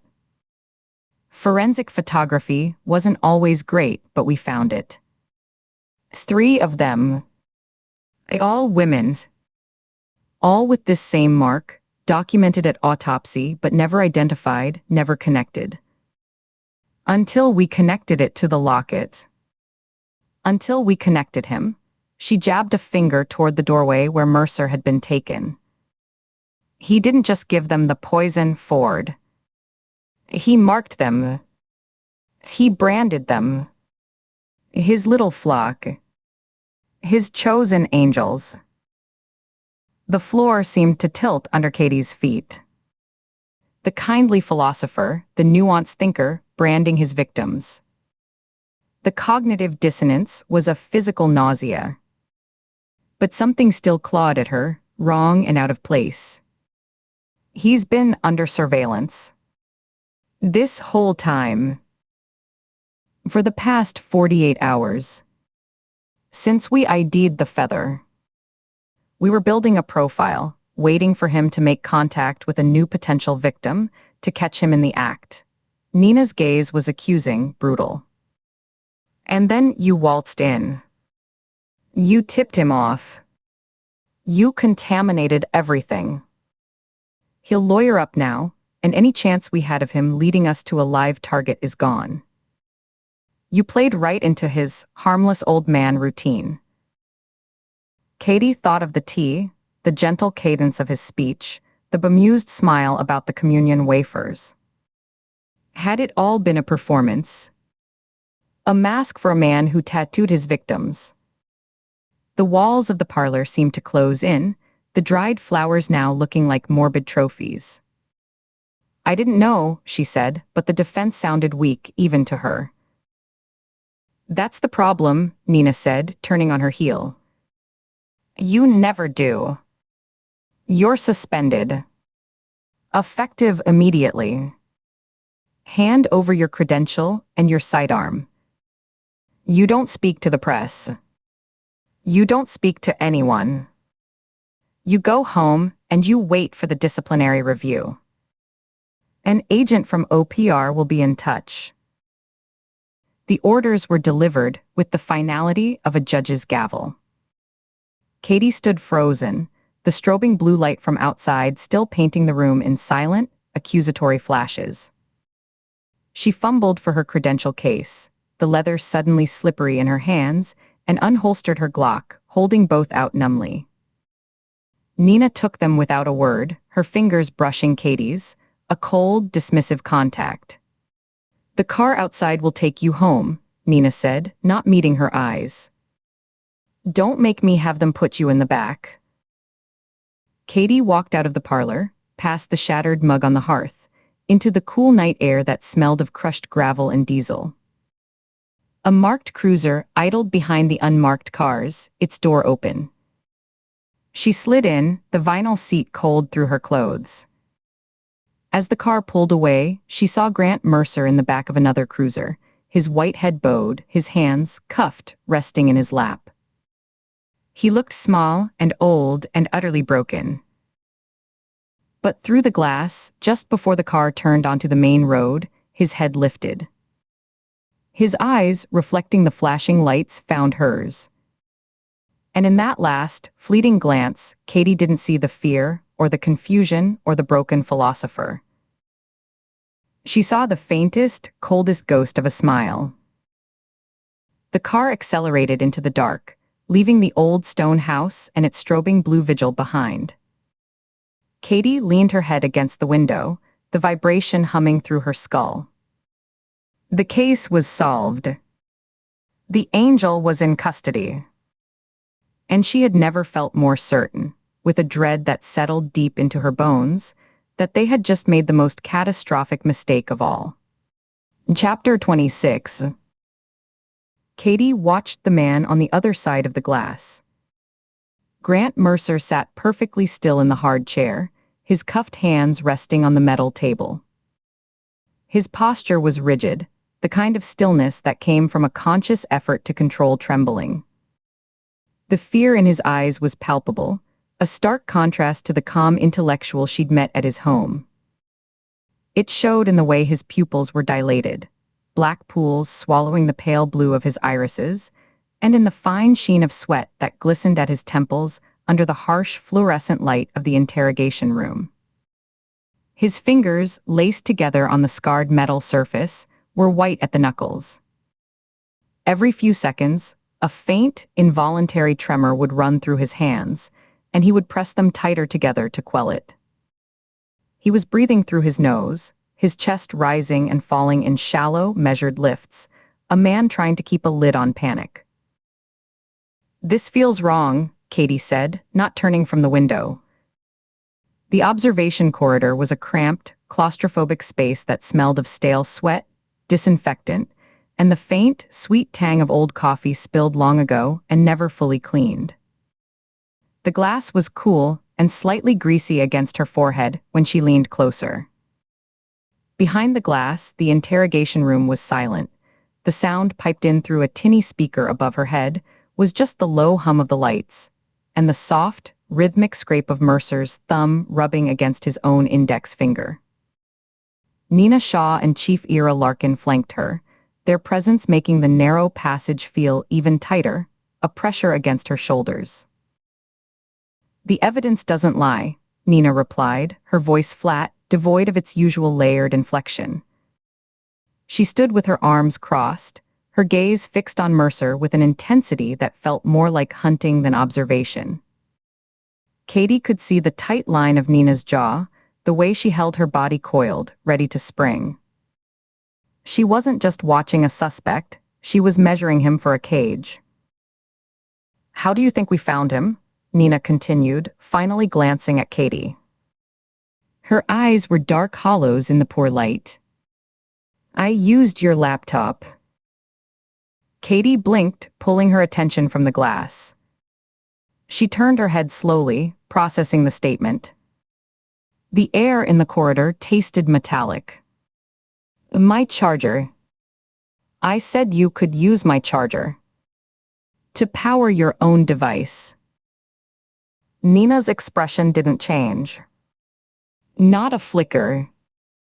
The browser was open. The search on Mercer was right there. Multiple tabs. Forum archives, local news scans, a property record search. "I assumed you were flagging him for me.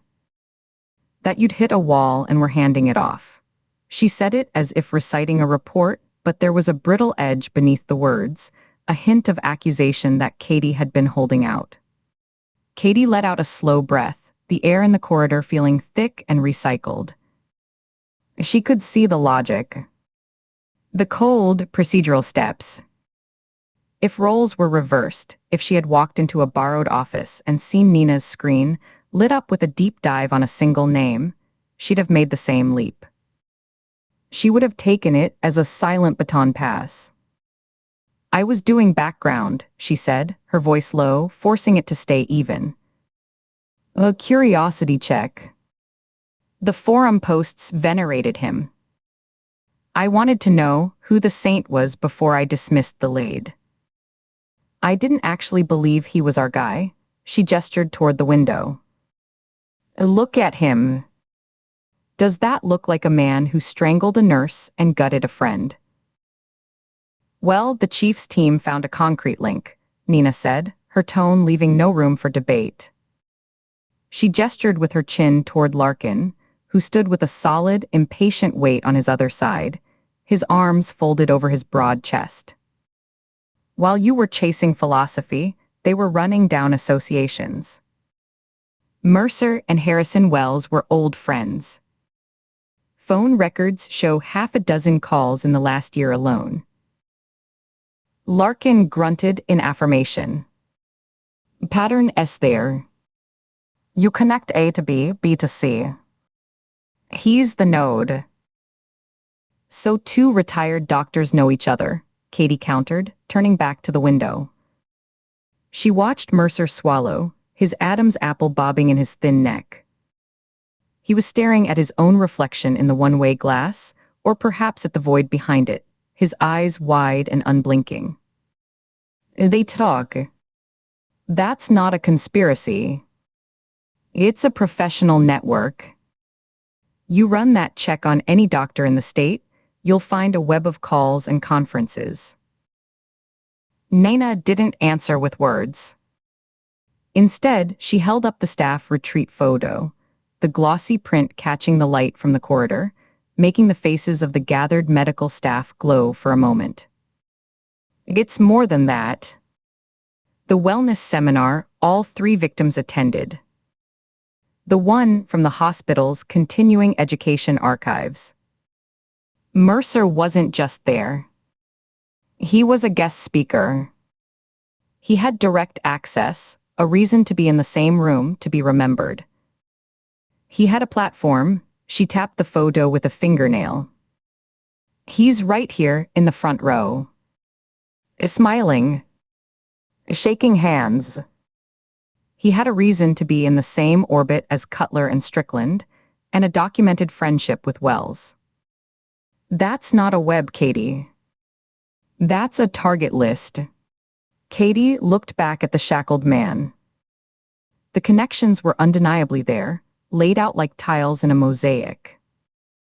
But the profile in her head, a rage-filled, methodical torturer who derived pleasure from prolonged suffering, who left a red plastic tube as a grotesque signature, didn't square with the broken, philosophical man weeping silently in the room. His shoulders were hunched not in defiance, but in a kind of profound bewilderment. He looked like a man who had been plucked from his study and dropped into a nightmare. It fits on paper, she admitted, the words tasting like ash. It doesn't fit him. The man in there is scared. He's not calculating. He's devastated. Devastated men kill, Larkin said, his voice a gravelly rumble.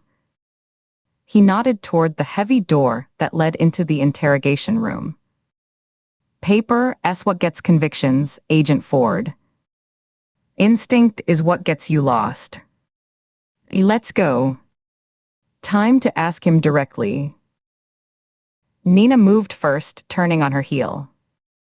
Katie took one last look at Mercer.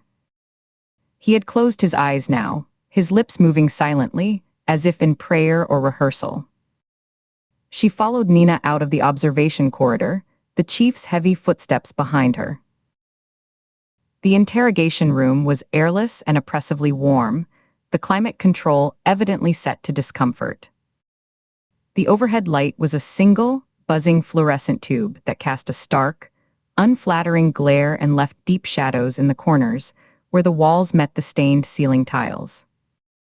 The walls were a grimy beige, scuffed at knee-height from countless nervous legs shifting under the table. The floor was linoleum, worn pale in paths to and from the door and sticky in places.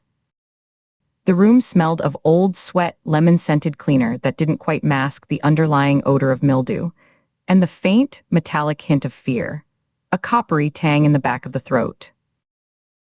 Mercer managed a thin, anxious smile as they entered, the expression cracking the pale mask of his face like a fissure in dry earth.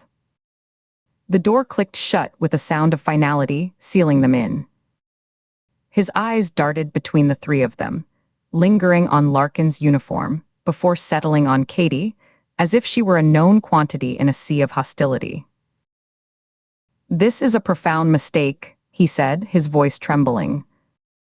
He cleared his throat, as if to steady it, and failed, the sound wet and shaky. Katie took the lead, setting the heavy case file folder on the table with a soft, definitive thump. She didn't sit immediately. She opened the folder, the sound of the cardboard flap unnaturally loud, and began placing the graphic scene photos on the table in a slow, deliberate line, watching his eyes. First, Paula Strickland in her car, the red tube like a grotesque necklace against her swollen throat. Then Dr. Alan Cutler in the dirt, the dark pool beneath his head gleaming under crime scene lights, his eyes open and clouded. Finally, Harrison Wells at the base of his stairs, the tube protruding from the ruin of his abdomen, the carpet around him a soaked blackish red. She placed them with care, aligning the edges, making the gallery of death impossible to ignore. She slid into the chair opposite him, the metal legs scraping harshly on the floor.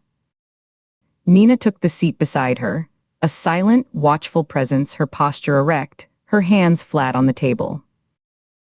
"Hey, doctor."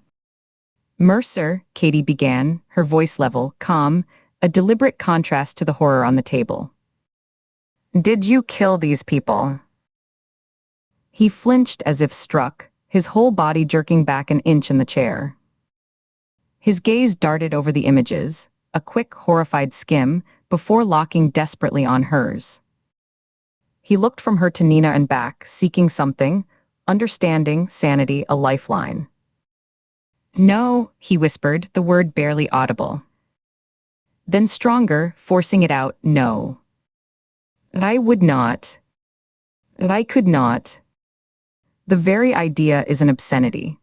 His hands, still cuffed, came up in a pleading gesture before falling back to the table with a dull clink of metal. Nina leaned forward, planting her elbows on the table, invading his space. Her movement was swift, aggressive. "Where were you on the nights of April 30th, May 3rd, and May 4th? From sunset to sunrise. Account for your time." Mercer's eyes widened slightly at the specificity, the dates. He licked his lips, which were dry and cracked. "Is at home. Every night. I live alone. I've been watching a documentary series on the history of aviation. I make notes. I haven't left my house after dark in weeks. Not since the days grew shorter." He was speaking quickly now, the words tumbling out. "My neighbor, Mrs. Epson, she can tell you. She brings my mail up the drive sometimes in the evening. She'll have seen my lights. The blue glow of the television. I'm always there." "A neighbor seeing a light isn't an alibi," Nina said, her voice cutting. "It's an assumption." "You knew the victims," Katie stated, not as a question, steering it back. "I did not," he insisted, shaking his head with a vigor that made his chains rattle. "And I told you. I knew of Dr. Cutler by reputation. A good man by all accounts. The nurse, Strickland, I've never heard that name before today. I swear to you." Nina slid the retreat photograph across the table, her fingers tapping the edge of the print. "Look again. Take your time." Mercer leaned forward, the chain between his cuffs rattling softly. He squinted at the photo, his brow furrowed in concentration, the lines on his forehead deepening. His eyes tracked across the faces, row by row, and then recognition dawned, not with a start, but with a slow, dawning sadness that seemed to weigh down his features. His shoulders slumped further. "Oh," he breathed, the exhalation full of regret. Yes. That seminar.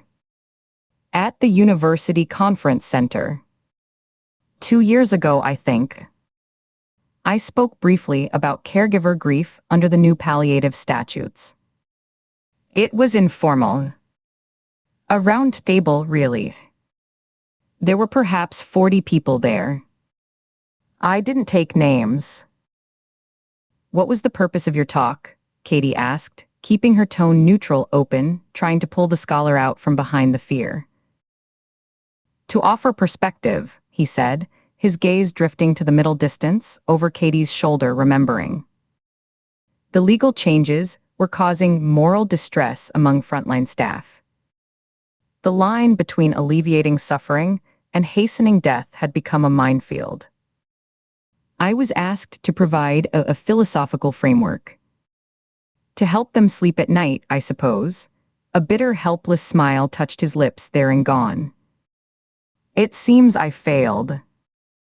If one of them was in that room, and they are now dead, I failed utterly. Katie kept her eyes on his, searching for a flicker of deception, for the coldness she'd seen in crime scene photos, for the calculated emptiness of a predator. She saw only fatigue and a deep, resonant sorrow that seemed to emanate from him like heat from a stone. You were friends with Harrison Wells. Was, Mercer corrected softly, his eyes coming back to hers, sharpening. Years ago. We were residents together at Camden General. A lifetime ago. We were different men then. Idealistic. Exhausted. We kept in touch sporadically. A Christmas card, the occasional call. Nina reached over and tapped the photo of Wells's body with a blunt finger. The sound was a sharp tap-tap in the quiet room. This was him. Last night. Someone entered his home, subdued him, and did this. They knew what they were doing. They took their time. Mercer's composure shattered. It didn't crack, it disintegrated. He stared at the photo, his face draining of all remaining color, leaving his skin a sickly, translucent gray. His breath hitched, a sharp, involuntary gasp that sounded like a sob being born. His shoulders convulsed, a single violent tremor that ran through his frame, and a choked, wet sob escaped him, raw and unfiltered. Tears welled in his eyes, spilling over and tracing clean paths through the fine dust on his cheeks. He didn't try to hide them. He used his shoulder to wipe clumsily at his face, the gesture of a child, of someone beyond caring about dignity. Harrison, God, no, not like that. Not Harrison. He used the man's first name, the name of a friend, not a victim. The pain in his voice was visceral, a physical thing in the room. That links you to all three, Nina said, her tone relentless, a hammer driving a nail. She didn't acknowledge his tears. A seminar with Cutler and Strickland. A friendship with Wells. What's your explanation? Coincidence piles up, doctor. It starts to look like design. It starts to look like you were in a unique position to know all of them. Why? Mercer whispered, the word thick with tears and mucus. He shook his head, looking from one agent to the other, pleading. Why would I harm a friend? What possible reason? He was a good man. A tired man, but good. We hadn't spoken in months. What motive could I possibly have? A disagreement, Katie suggested, leaning back slightly, giving him psychological space, trying to draw out a narrative. You tried to convince them of your views on ending suffering, and they refused. They argued against your philosophy. Told you you were dangerous. Mercer shook his head wildly, the chains jangling a discordant rhythm. I don't seek converts, Agent Ford. I never have. My work, my writing, it's an exploration. A questioning. It's not a manifesto. I don't have followers. I have readers, some of whom write me angry letters. The idea that I would kill someone for disagreeing with me it's monstrous. It's the antithesis of everything I believe. Everything I've ever written argues for the sanctity of the individual choice, even especially when I disagree with it. If he was your friend, why the radio silence for years? Katie pressed, shifting tack, probing the connection. You said you were friends, but your contact was sporadic. Why? Did you have a falling out? How many friends from a decade ago do you still see regularly? He asked, his gaze piercing through the tears. It was a genuine question, not a deflection. A life moves on.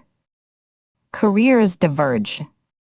Families grow or they don't. We spoke on the phone just before he retired. He was troubled. That was the last real conversation we had. Katie's pulse gave a single, hard thump against her ribs. She kept her face neutral. Troubled by what? A patient case. He said it was the final weight that made him step away. The one that broke the camel's back was how he put it.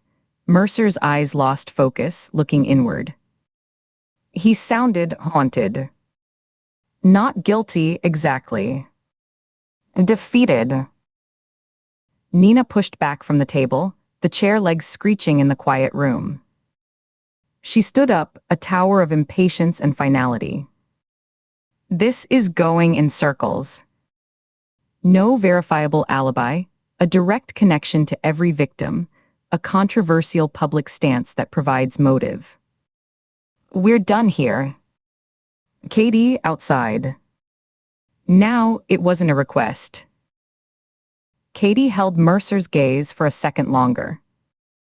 He looked utterly lost.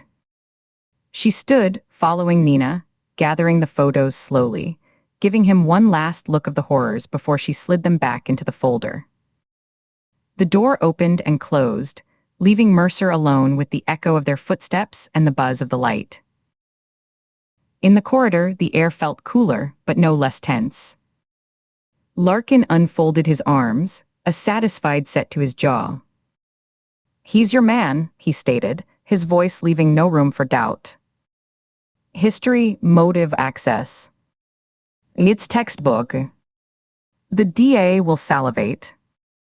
We can wrap this by dinner, have a press conference by 10. The city breathes easier.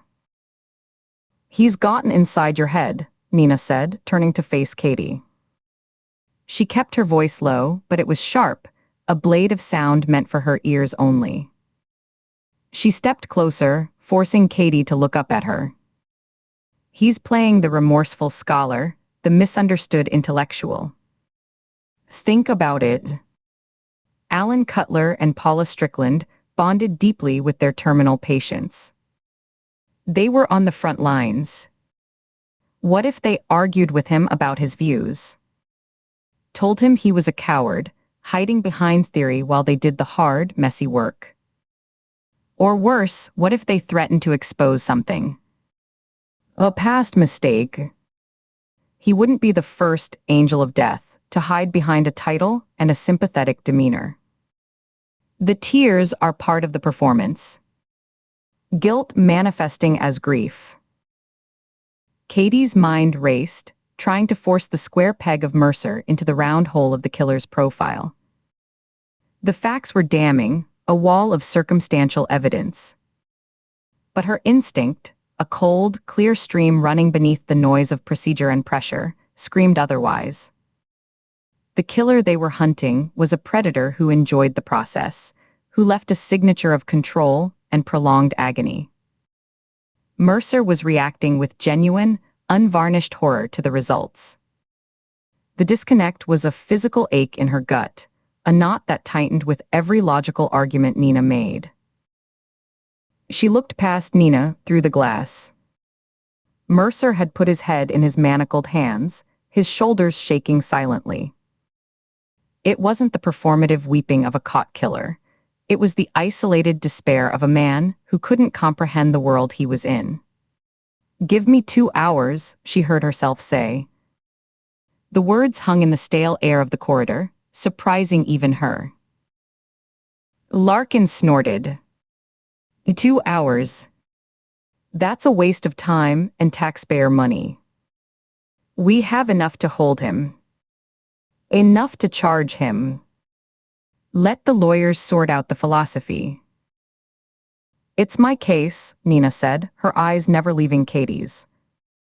The statement was a rebuke to Larkin, but her focus was entirely on her partner.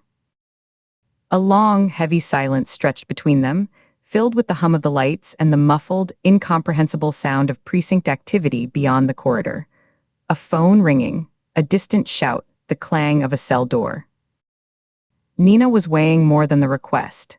She was weighing Katie's judgment, her reliability, the cost of this divergence against the ticking clock of a media cycle, and a killer who might still be out there. Katie could see the calculation in the tightness around Nina's mouth, the slight narrowing of her eyes. She was measuring the risk of being wrong against the risk of letting Katie chase a ghost. Finally, Nina gave a single, tight nod. It was a concession, but a brittle one, loaded with conditions. Your show. 2 hours. The clock starts when you close the door. You find me something concrete, a hole in his story I can drive a truck through, or a new direction with evidence to back it, or you help me bury him. You stand beside me at the press conference, and you call him a monster. Understood. Understood, Katie said, the word dry in her throat. And Katie, Nina added, her voice dropping even lower. No more private consultations. You go in there to break him, not to bond with him. You remember which side of the table you're on. Katie didn't thank her. She turned, her hand closing on the cold metal handle of the interrogation room door. She pulled it open, stepped back inside, and closed it firmly behind her. The click of the latch engaging was deafening in the sudden, sealed quiet, cutting off the world outside. Mercer looked up, his eyes red-rimmed and wary, glistening with moisture. He saw she was alone, and a flicker of confusion crossed his face, followed swiftly by a deeper, more primal fear. Being alone with a federal agent was often worse than being outnumbered. Katie didn't return to her previous seat. Instead, she pulled her chair around the table, closer to him, the legs whispering across the floor this time. She sat down, leaning forward, her posture open, non-confrontational, her hands resting loosely in her lap. It's just us, she said. No observers. No recording. For the next 2 hours, this room doesn't exist to anyone but you and me. I need your honesty, and I need your help. He stared at her, his breath still coming in shaky hitches. I have given you nothing but truth, he said, his voice hoarse from crying. Then give me something to work with, she said, spreading her hands in a gesture of frustration that was only half feigned. You have no alibi. You're connected to all 3 victims through a document and a phone log. Your professional past is a shadow that looks a lot like a motive to a prosecutor. Help me eliminate you. Give me a reason to walk out there and tell them they're wrong. Give me a name, a place, a memory, a detail that doesn't fit their neat picture. Mercer lifted his manacled wrists, the gesture one of utter helplessness. The chains slithered across the table. And how? I am a retired doctor who writes unpopular essays. I garden. I watch television. My life is an open book, and it is a very dull one. There is no secret chapter. Katie leaned in, her voice dropping to a near whisper, forcing him to lean in too, creating a conspiratorial space between them. Then describe your killer, she said, the gamble forming in her mouth even as she spoke it. Not who but how. You have no alibi, but you have expertise. Your expertise is the body and the mind. Perhaps you can see what we cannot. Look at the facts we have, and tell me what they say about the man who did this. Help me build a profile that isn't you. Mercer's eyebrows rose. He studied her face, looking for the trap, the trick. His eyes scanned hers, searching for duplicity.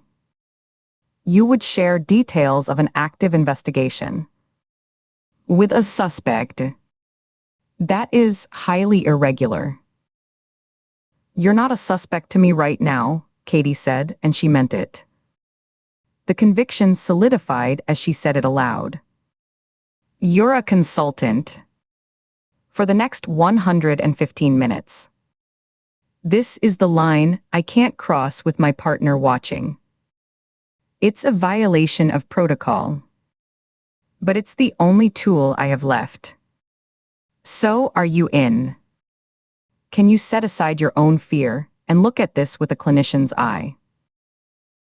He held her gaze for a long moment, his breathing gradually slowing, deepening. The raw panic in his eyes receded, replaced by a flicker of the keen intelligence she'd seen in his home. The scholar was intrigued, despite himself, despite the chains. He slowly lowered his hands back to the table, arranging them carefully, as if preparing to write. The fear was still there, a baseline hum, but it was now mingled with a sharp, professional curiosity. Ask your questions. Katie took a steadying breath. This was the precipice. The killer has a medical signature, she began, choosing her words with extreme care. He doesn't just kill. He prolongs. He controls the moment of death. Our first victim, Paula Strickland, was strangled.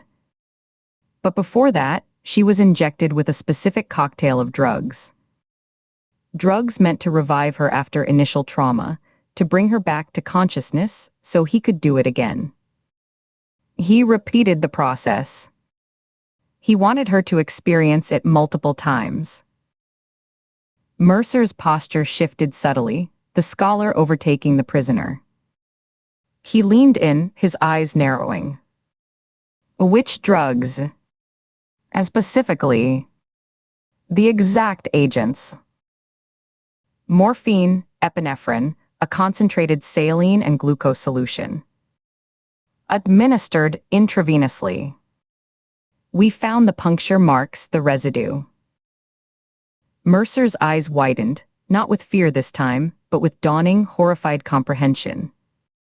His lips parted slightly. That is not a random mixture, he said, his voice gaining strength, becoming lectural. That is not a layman's idea of a stimulant. You don't just throw a shot of adrenaline at someone and hope they wake up from a lethal strangulation. That is a targeted treatment protocol. The ratios are critical. Too much epinephrine, you send them into fatal arrhythmia. Too much morphine, you depress the respiratory system further. The saline and glucose composition, that's for cellular uptake, for osmotic balance. He shook his head, his mind clearly racing down a clinical path. The average person, even a nurse, wouldn't know that precise formula, or have the skill to titrate it effectively in field conditions to achieve a temporary resuscitation without triggering immediate cardiac arrest. This is specialized knowledge. Treatment for what? Katie's heart began to beat a faster, harder rhythm against her ribs. The air in the room felt charged. Mercer stared past her, his gaze turned inward, accessing a deep well of medical arcana. For a specific set of conditions.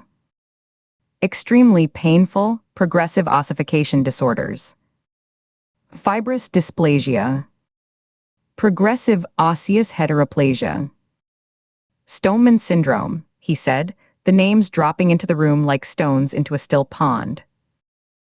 A horrific, vanishingly rare genetic condition where muscle and connective tissue slowly, agonizingly turn to bone. It locks the body into a living statue. The pain is unimaginable. That combination, morphine for the unbearable pain, epinephrine and that specific electrolyte solution, is used in extreme, palliative cases to provide temporary muscular and skeletal relaxation. A few hours of relief from the petrification. It's a treatment for the untreatable. A stopgap for a condemned patient. It's not in textbooks. It's the kind of protocol passed down in specialty units at end-of-life care conferences. A rare disease. A medical signature so specific it was a fingerprint. Katie's mind raced, trying to fit this new, bizarre piece into the puzzle of a crusade against medical professionals.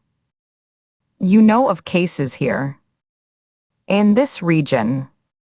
Recently. In the last few years.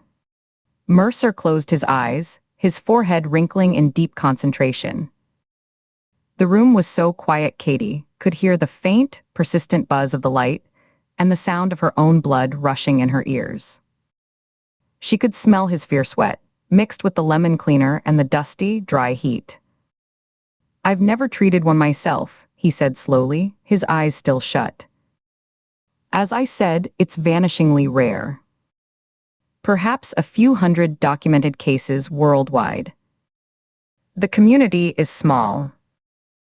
Everyone knows of the major studies, the specialist centers." He was silent for another long moment, chasing a memory, his lips moving soundlessly. Then his eyes snapped open. They were clear now, focused inward on the past. "But Harrison. On the phone that last time. He was distraught. He said it was over a patient decision. An ethical breach that broke him. It was the reason he retired. I thought it was about assisted dying, about a line he'd crossed or refused to cross."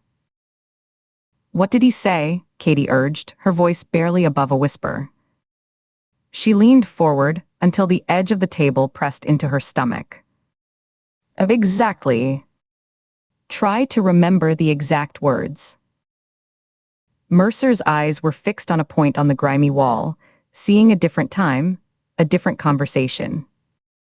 "He said the boy begged me to do it. He was crying. I remember the sound, a wet, ragged sound. I assumed he meant a junior colleague, a resident perhaps, pressured by an impossible case into a mercy killing. I told him he had to report it, to talk to the ethics board. He said it was too late. That the boy was gone. That the system had failed him. He said, they turned him to stone and I handed them the chisel. I didn't understand it. I thought it was metaphor. The guilt of a teacher whose student failed. So the boy. They turned him to stone.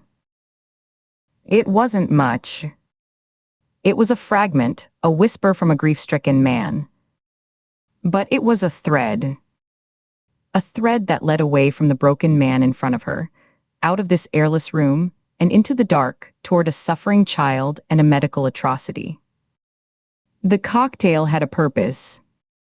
The killer had a reason. A personal, horrific reason. Katie stood up so quickly her chair rocked back on two legs and slammed down with a crack that echoed in the small room.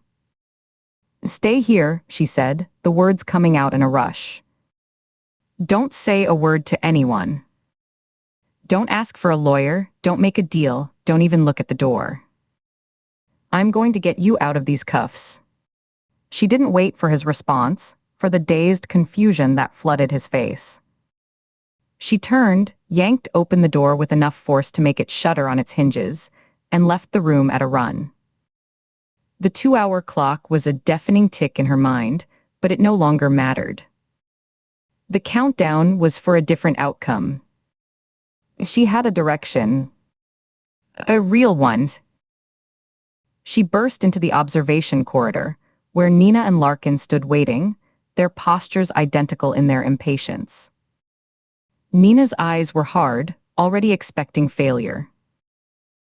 "We need everything on rare bone diseases, specifically fibrous dysplasia or Stoneman syndrome, in the New Jersey and eastern Pennsylvania area for the last 5 years," Katie said, the words tumbling out in a breathless stream. Hospital records, specialist referrals, pediatric cases, insurance claims, experimental trial participants. And we need to find a boy. A teenage boy, likely. A patient who was under the care of Harrison Wells, and possibly Alan Cutler. A boy who begged for something. A boy who felt betrayed by the system. A boy who might have felt they turned him to stone. That's our killer. Not a philosopher. A patient. Or someone who loved him. Nina stared at her, the skepticism on her face warring with the fierce, electric intensity in Katie's eyes. Larkin began to protest, a red flush rising up his neck. What the hell kind of hunch is that? Based on what? A fairy tale. Based on a medical fingerprint your killer left in his first victim's veins, Katie shot back, not breaking eye contact with Nina. Mercer identified it. It's a treatment protocol for a specific horrific disease. Our killer knows it intimately. He's using it as part of his ritual. He's not killing random doctors. He's killing his doctors. The ones who failed him or failed someone he loved. This is personal. This is revenge. Mercer is a bystander who got caught in the net because he knew them, because he writes about the ethics they failed to uphold. The silence in the corridor was absolute. Nina's expression was unreadable, a mask of stone. She was processing, cross-referencing Katie's fervor with the cold facts she valued. The clock ticked. Finally, Nina turned to Chief Larkin. Run the search. Rare pediatric bone diseases. Cross-reference with Wells's and Cutler's patient lists from the last 7 years. Do it now. Larkin scowled, but the authority in Nina's voice brooked no argument. He muttered something and stalked off down the corridor, his heavy footsteps fading. Nina turned back to Katie. You have 1 hour of your 2 left. Find me that boy. If he exists and if he's connected, you've earned your hunch. If not, she didn't finish the sentence. She didn't need to. Katie was already moving, heading for the borrowed office at a near run, the image of a suffering boy and a precise, cruel cocktail of drugs burning a path through her thoughts. The interrogation was over. The hunt had changed. And for the first time since she'd looked at the photo of Paula Strickland, she felt the cold, clear certainty of the trail ahead. Chapter 27. Katie's tires screeched against the curb outside New Brunswick Medical Center, the smell of hot rubber cutting through the damp night air. She killed the engine and was out the door before the parking brake was fully set, the car rocking slightly with her abrupt exit. Her shoulder bag banged against her hip, the strap digging in. Her sprint carried her across the empty visitor lot, her footsteps a sharp, solitary rhythm on the asphalt, a frantic one-woman drumbeat against the vast silence. The hospital loomed, a block of lit windows against the dark sky. The automatic doors hissed open, swallowing her into the quiet, fluorescent-lit lobby. The space was a tomb of polished linoleum and empty vinyl chairs, their orange upholstery glaring under the relentless light. The air hummed with the low drone of vending machines cooling their drinks, and the sterile, lemon-scented bite of hospital-grade disinfectant that couldn't quite mask the underlying odor of sickness and fear. A lone receptionist looked up from behind thick, scarred plexiglass, her face pale and doughy under the harsh lights, a dog-eared paperback novel splayed open on the counter. Katie didn't break stride. She covered the last 20 feet at a fast walk and slammed her FBI credentials flat against the glass with a sharp, startling crack. Federal Bureau of Investigation. I need immediate access to your archived patient records. Right now. The woman blinked, her mouth opening and closing soundlessly for a second. She pushed her glasses up her nose. "Ma'am, I can't just, it's after hours. Records is closed. The administrative wing is locked. You need to file a request with. A man is going to be wrongly charged with murder in less than 2 hours if I don't get one piece of information." Katie leaned in, her voice dropping, each word measured and hard as stone. She kept her credentials pressed to the glass, a visual anchor. "Where are the records kept? Who has the keys or the system access tonight?" I don't have that authority." The receptionist's eyes darted to a black phone on her desk, then back to Katie's face, searching for a protocol that didn't exist. Her fingers twitched toward the receiver. "You'd have to speak to a department manager. I can try to page one, but it could take." "Then do it. Now. And tell them it's an emergency in progress."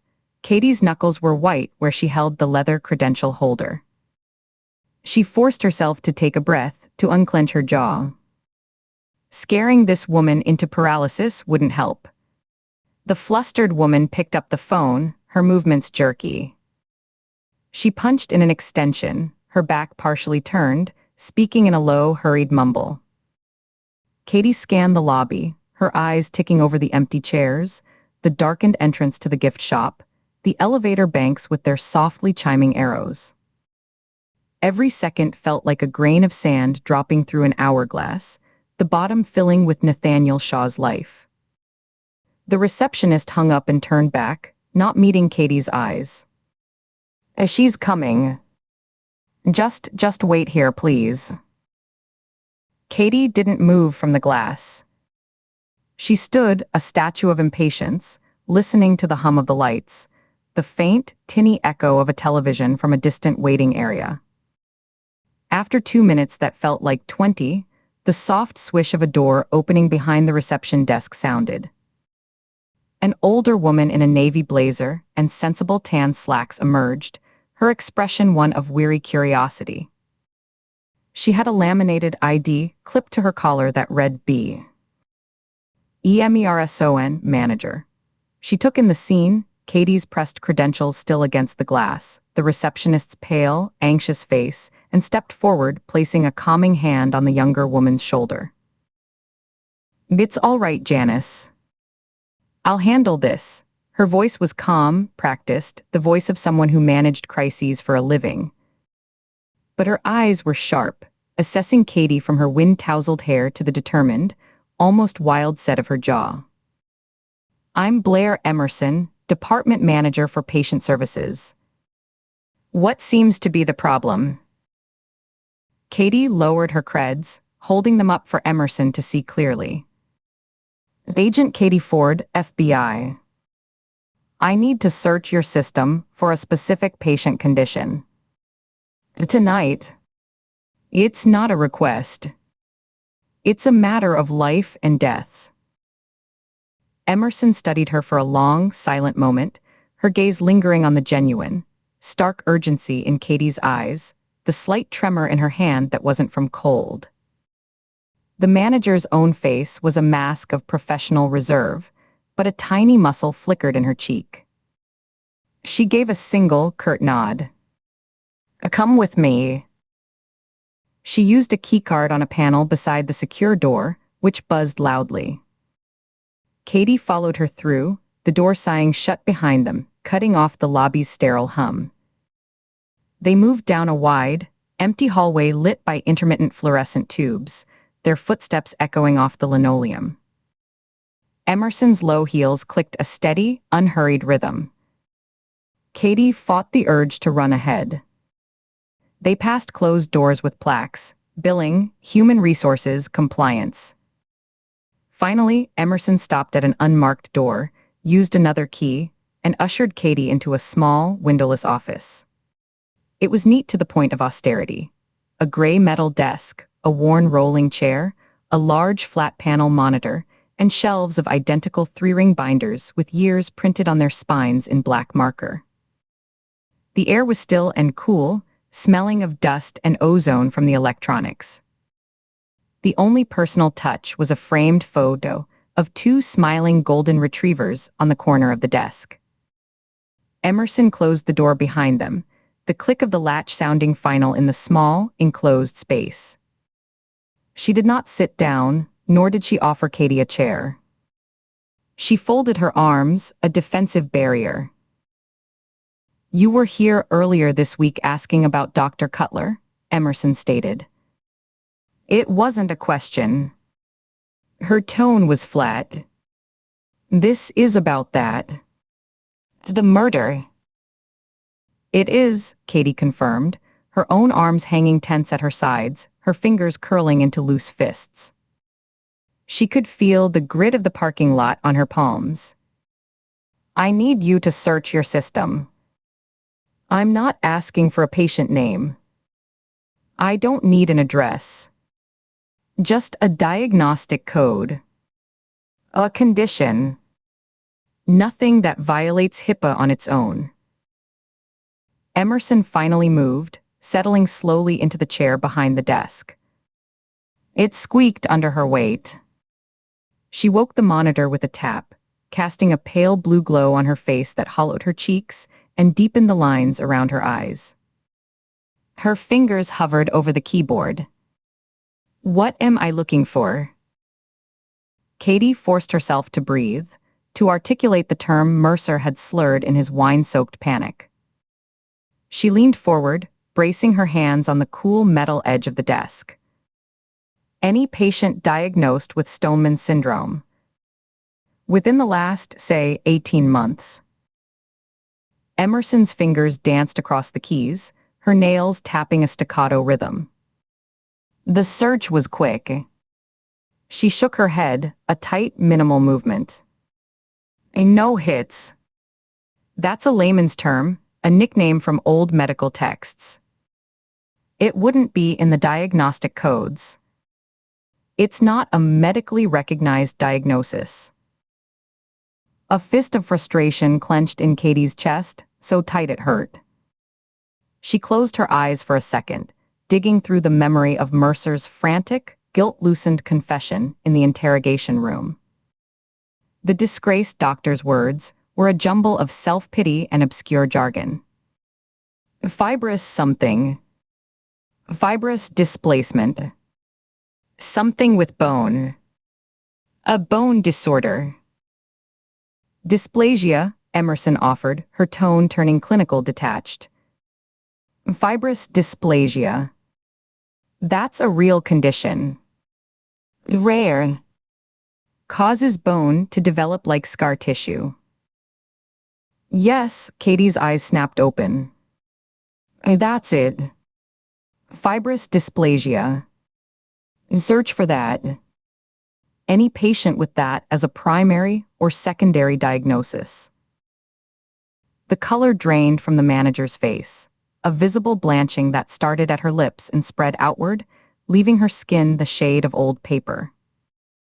Her hand, which had been resting lightly on the mouse, went completely still. Her breath caught just a slight hitch. "So," she breathed out, the word barely audible. "You mean the statue case." "What statue case?" Katie took a step closer to the desk, her shadow falling across the keyboard. Her voice was low, insistent. "Tell me." Emerson looked up at her, conflict warring in her eyes, professional duty against a dawning personal horror. She uncrossed her arms and placed her hands in her lap, as if to steady them. "About a year back. Maybe a little more. We had a female patient on the 3rd floor, in one of the total isolation rooms. Special orders from the very top.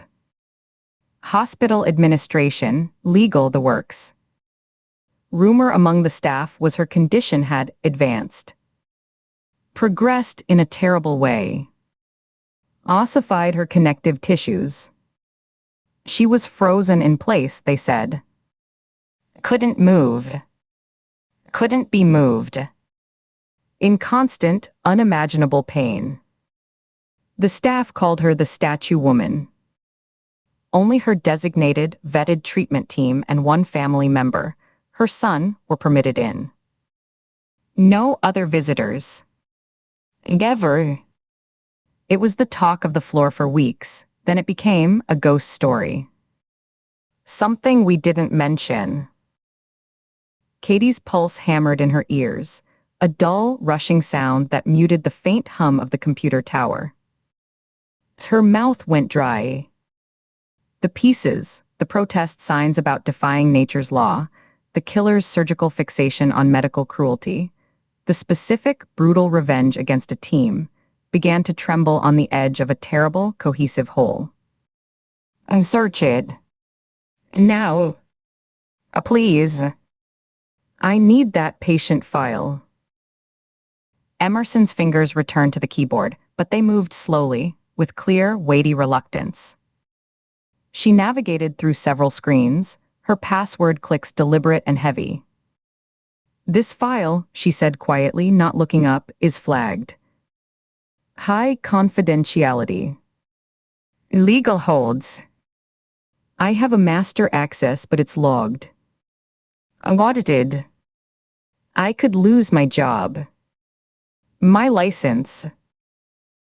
3 people are dead, Katie said, her voice low and intense, leaning further over the desk so Emerson had to meet her gaze. Strangled, stabbed, butchered. A 4th is in imminent danger right now, as we sit here. A good man, a therapist, is about to be charged for crimes he didn't commit because the real killer is still out there, working from a list. Your signature on a search log is nothing compared to that. Nothing. Please. Blair Emerson held her gaze for another heartbeat, her eyes searching Katie's for truth, for hyperbole, and finding only stark, desperate certainty. Then, with a resigned sigh that seemed to deflate her shoulders and soften her posture, she gave a single, sharp nod. She executed the search. The system word, a spinning hourglass icon appearing on the screen. The seconds stretched.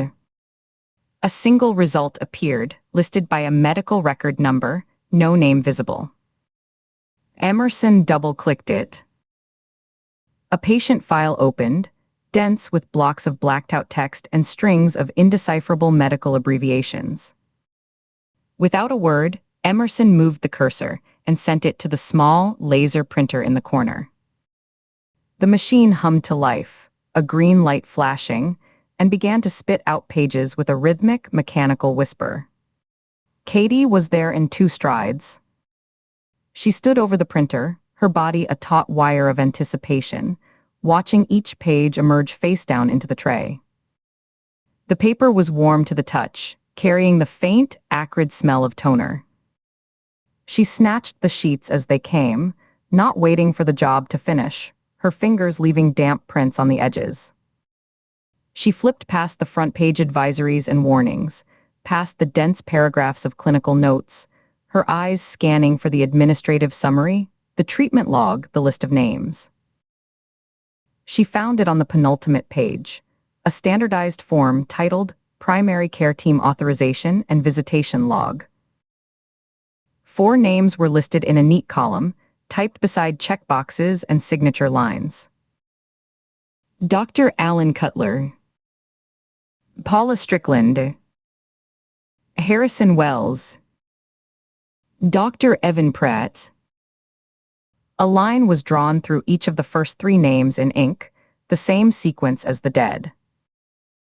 Katie stared at the page, the letters swimming for a second before locking into terrible, perfect focus. The air left her lungs in a soft, stunned exhale. It wasn't just a link, it was a ledger. A kill list, literal and bureaucratic. The first 3 were crossed off the list of the living. The 4th, Pratt, was next. And the son who was the only permitted visitor. The son who watched his mother turn to stone. Her mind reeled, the horrifying new configuration snapping into place with an almost audible click.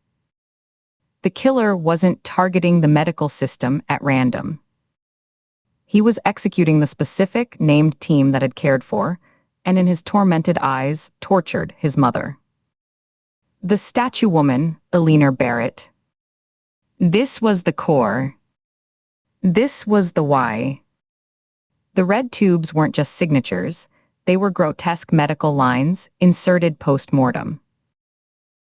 She looked up at Blair Emerson, who was watching her with a mixture of dread and naked curiosity, her hand now covering her mouth.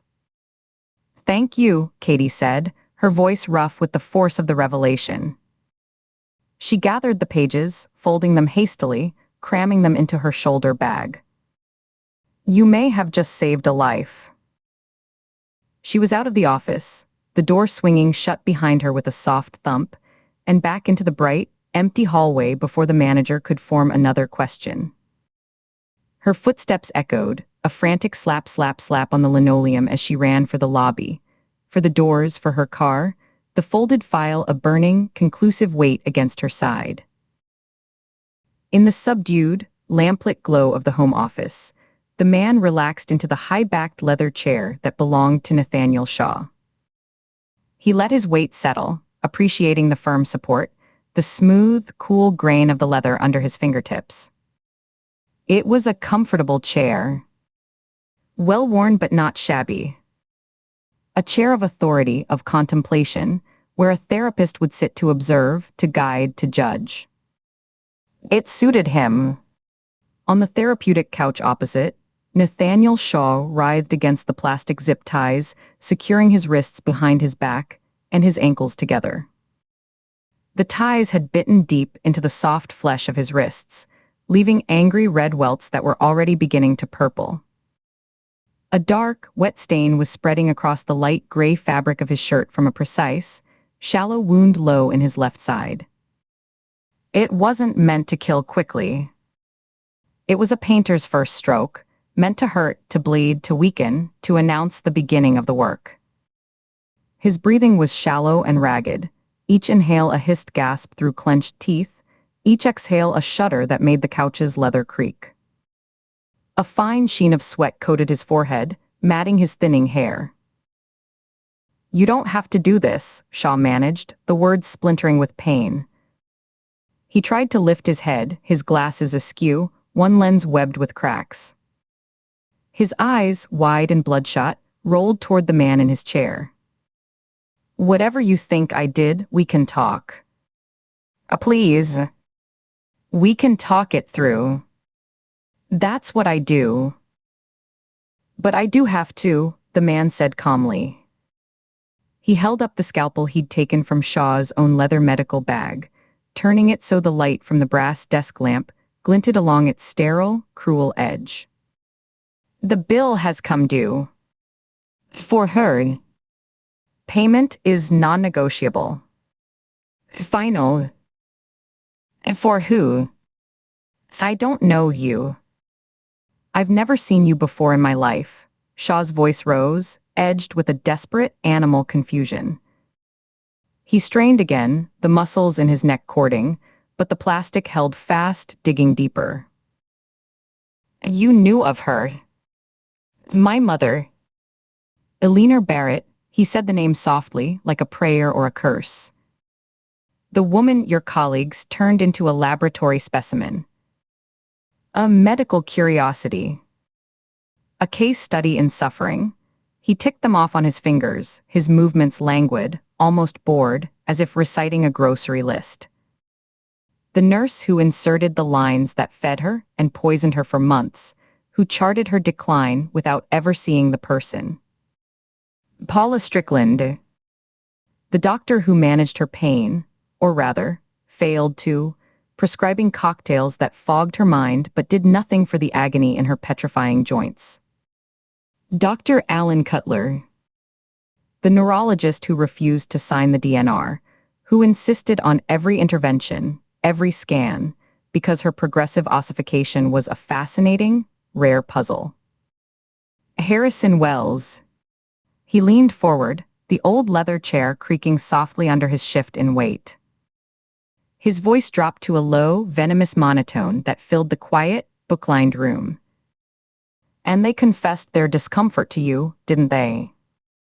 Their ethical quandaries. Their sleepless nights. In this very room. On that very couch. They talked about the morality of prolonging a life of pure, screaming suffering.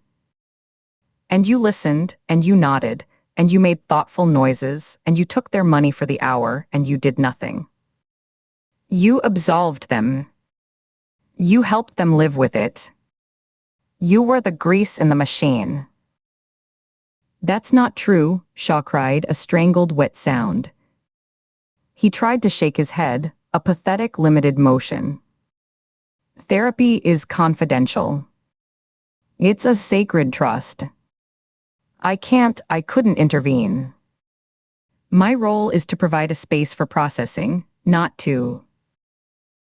You were the circuit that allowed the current to keep flowing, the man continued, as if Shaw hadn't spoken, his eyes fixed on the scalpel's point. You provided the moral grounding wire. The psychological permission slip.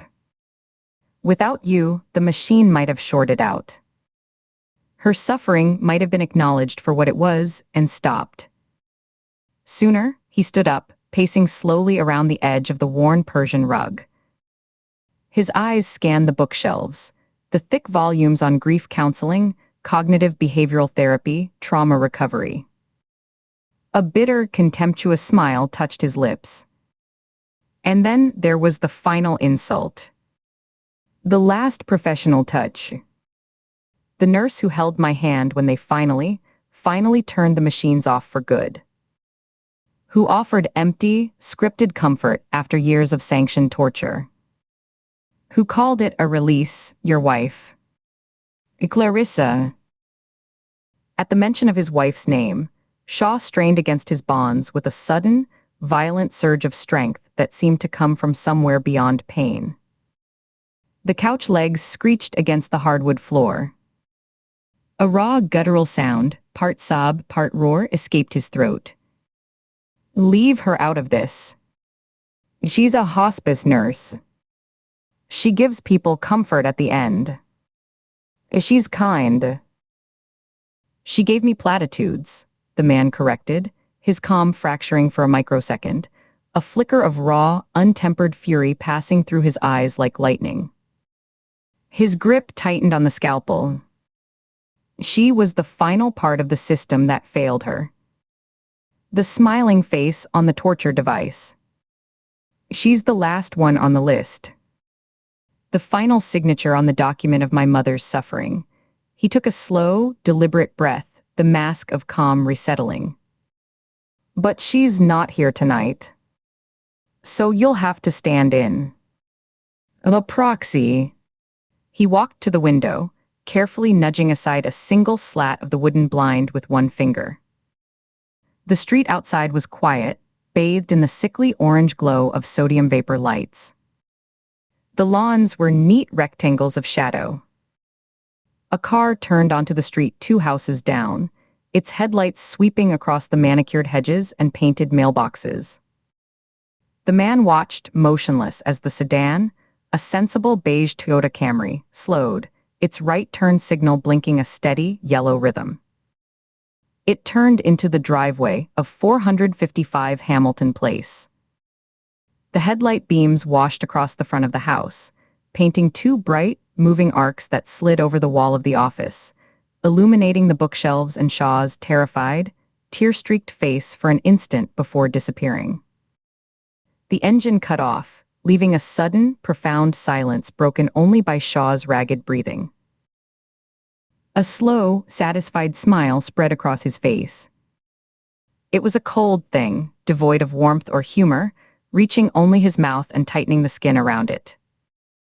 His eyes remained flat and focused, the eyes of a technician checking off a step in a procedure. He turned back to his captive. "She's home," he said, his voice now carrying a gentle, almost tender, anticipatory note. He picked up a small, silver-framed photo from Shaw's desk, a picture of Shaw and a smiling, kind-faced woman with silver-streaked hair, standing before a white stable fence, arms around each other. He looked at it, his head tilted, then placed it carefully face down on the desk blotter. Let's give her a proper welcome. A family reunion. She'll want to see you. He walked to the office door, his shoes silent on the rug.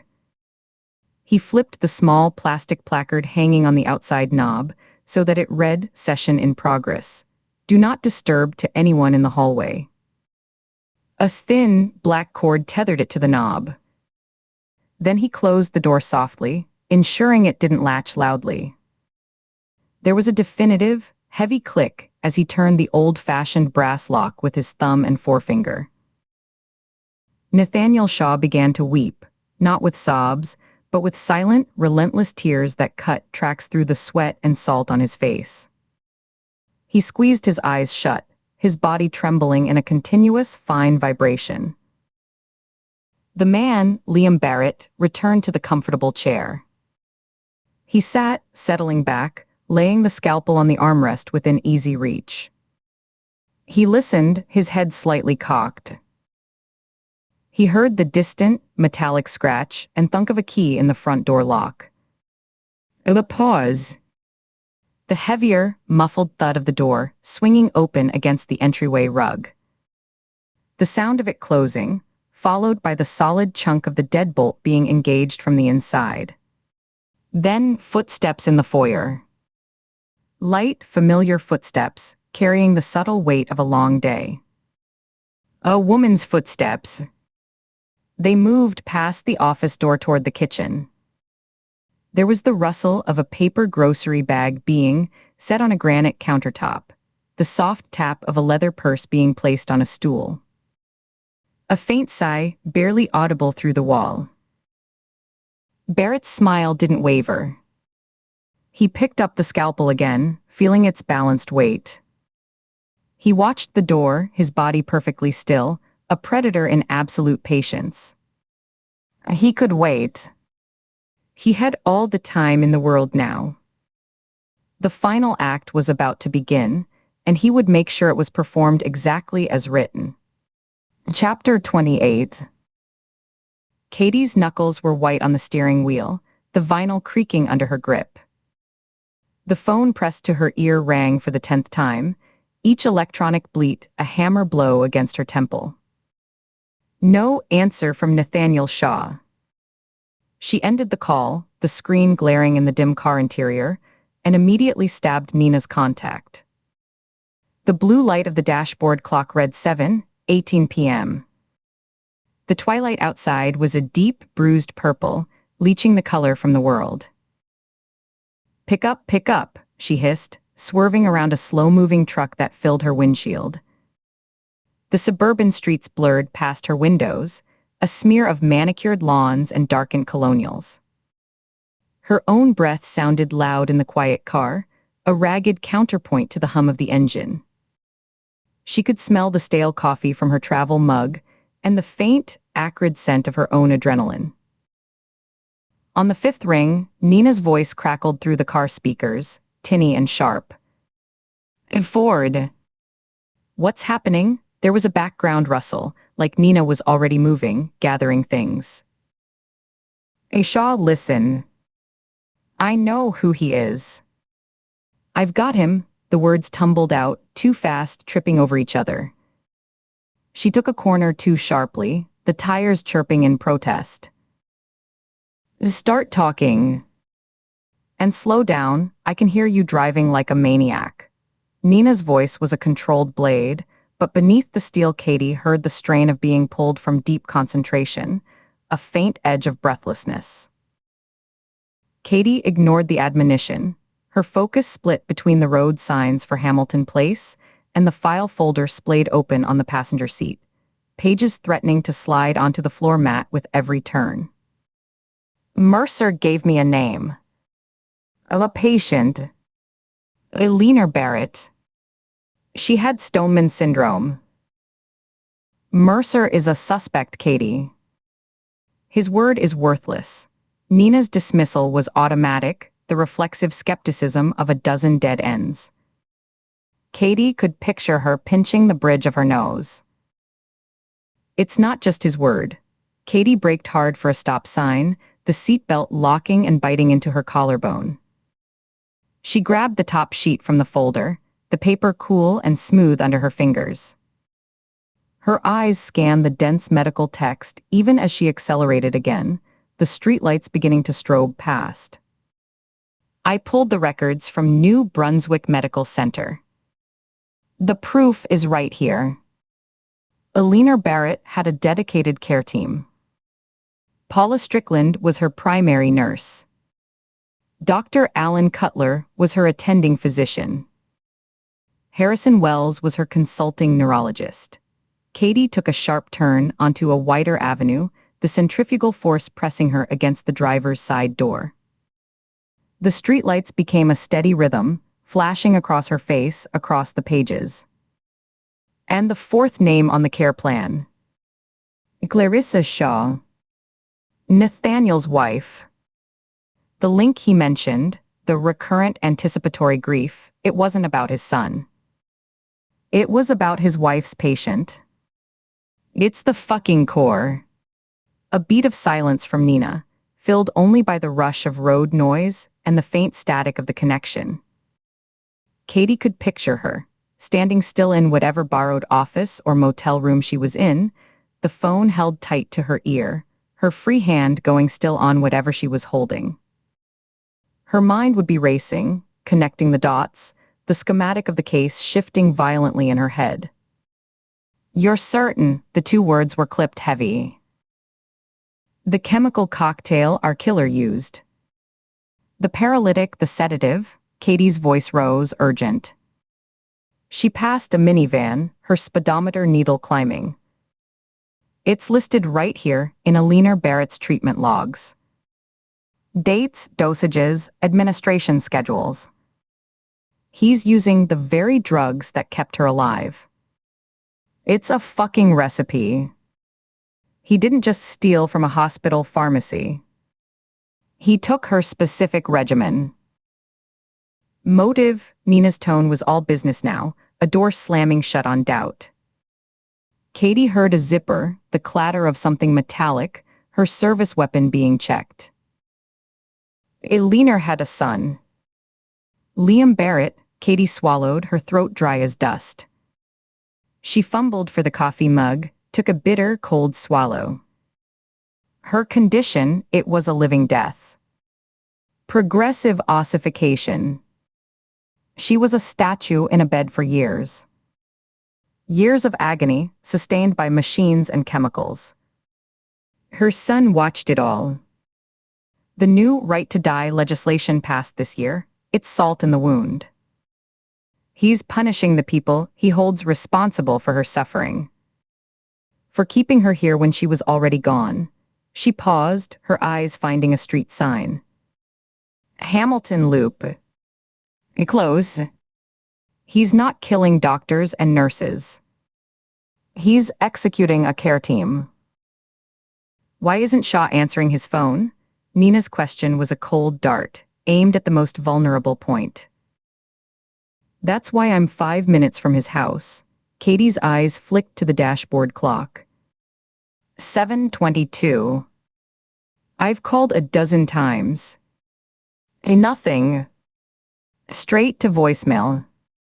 His home line, too. It just rings. Don't go in alone. The order was absolute, leaving no room for negotiation. It was the voice Nina used on rookies about to breach a door.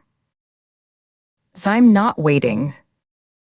If he's already there, Katie's voice cracked. She saw the turn for Hamilton Place, a quiet cul-de-sac, and wrenched the wheel. Is Clarissa Shaw there? Did you call her? I tried her cell. Same thing. Voicemail, Katie slowed, her headlights sweeping over mailboxes and hedges. Number 455 was halfway down the block on the left. The house was a dark shape against the twilight sky, only a single porch light glowing like a distant star. No lights in the windows. House is dark. Porch lights on. That's it. Katie, listen to me.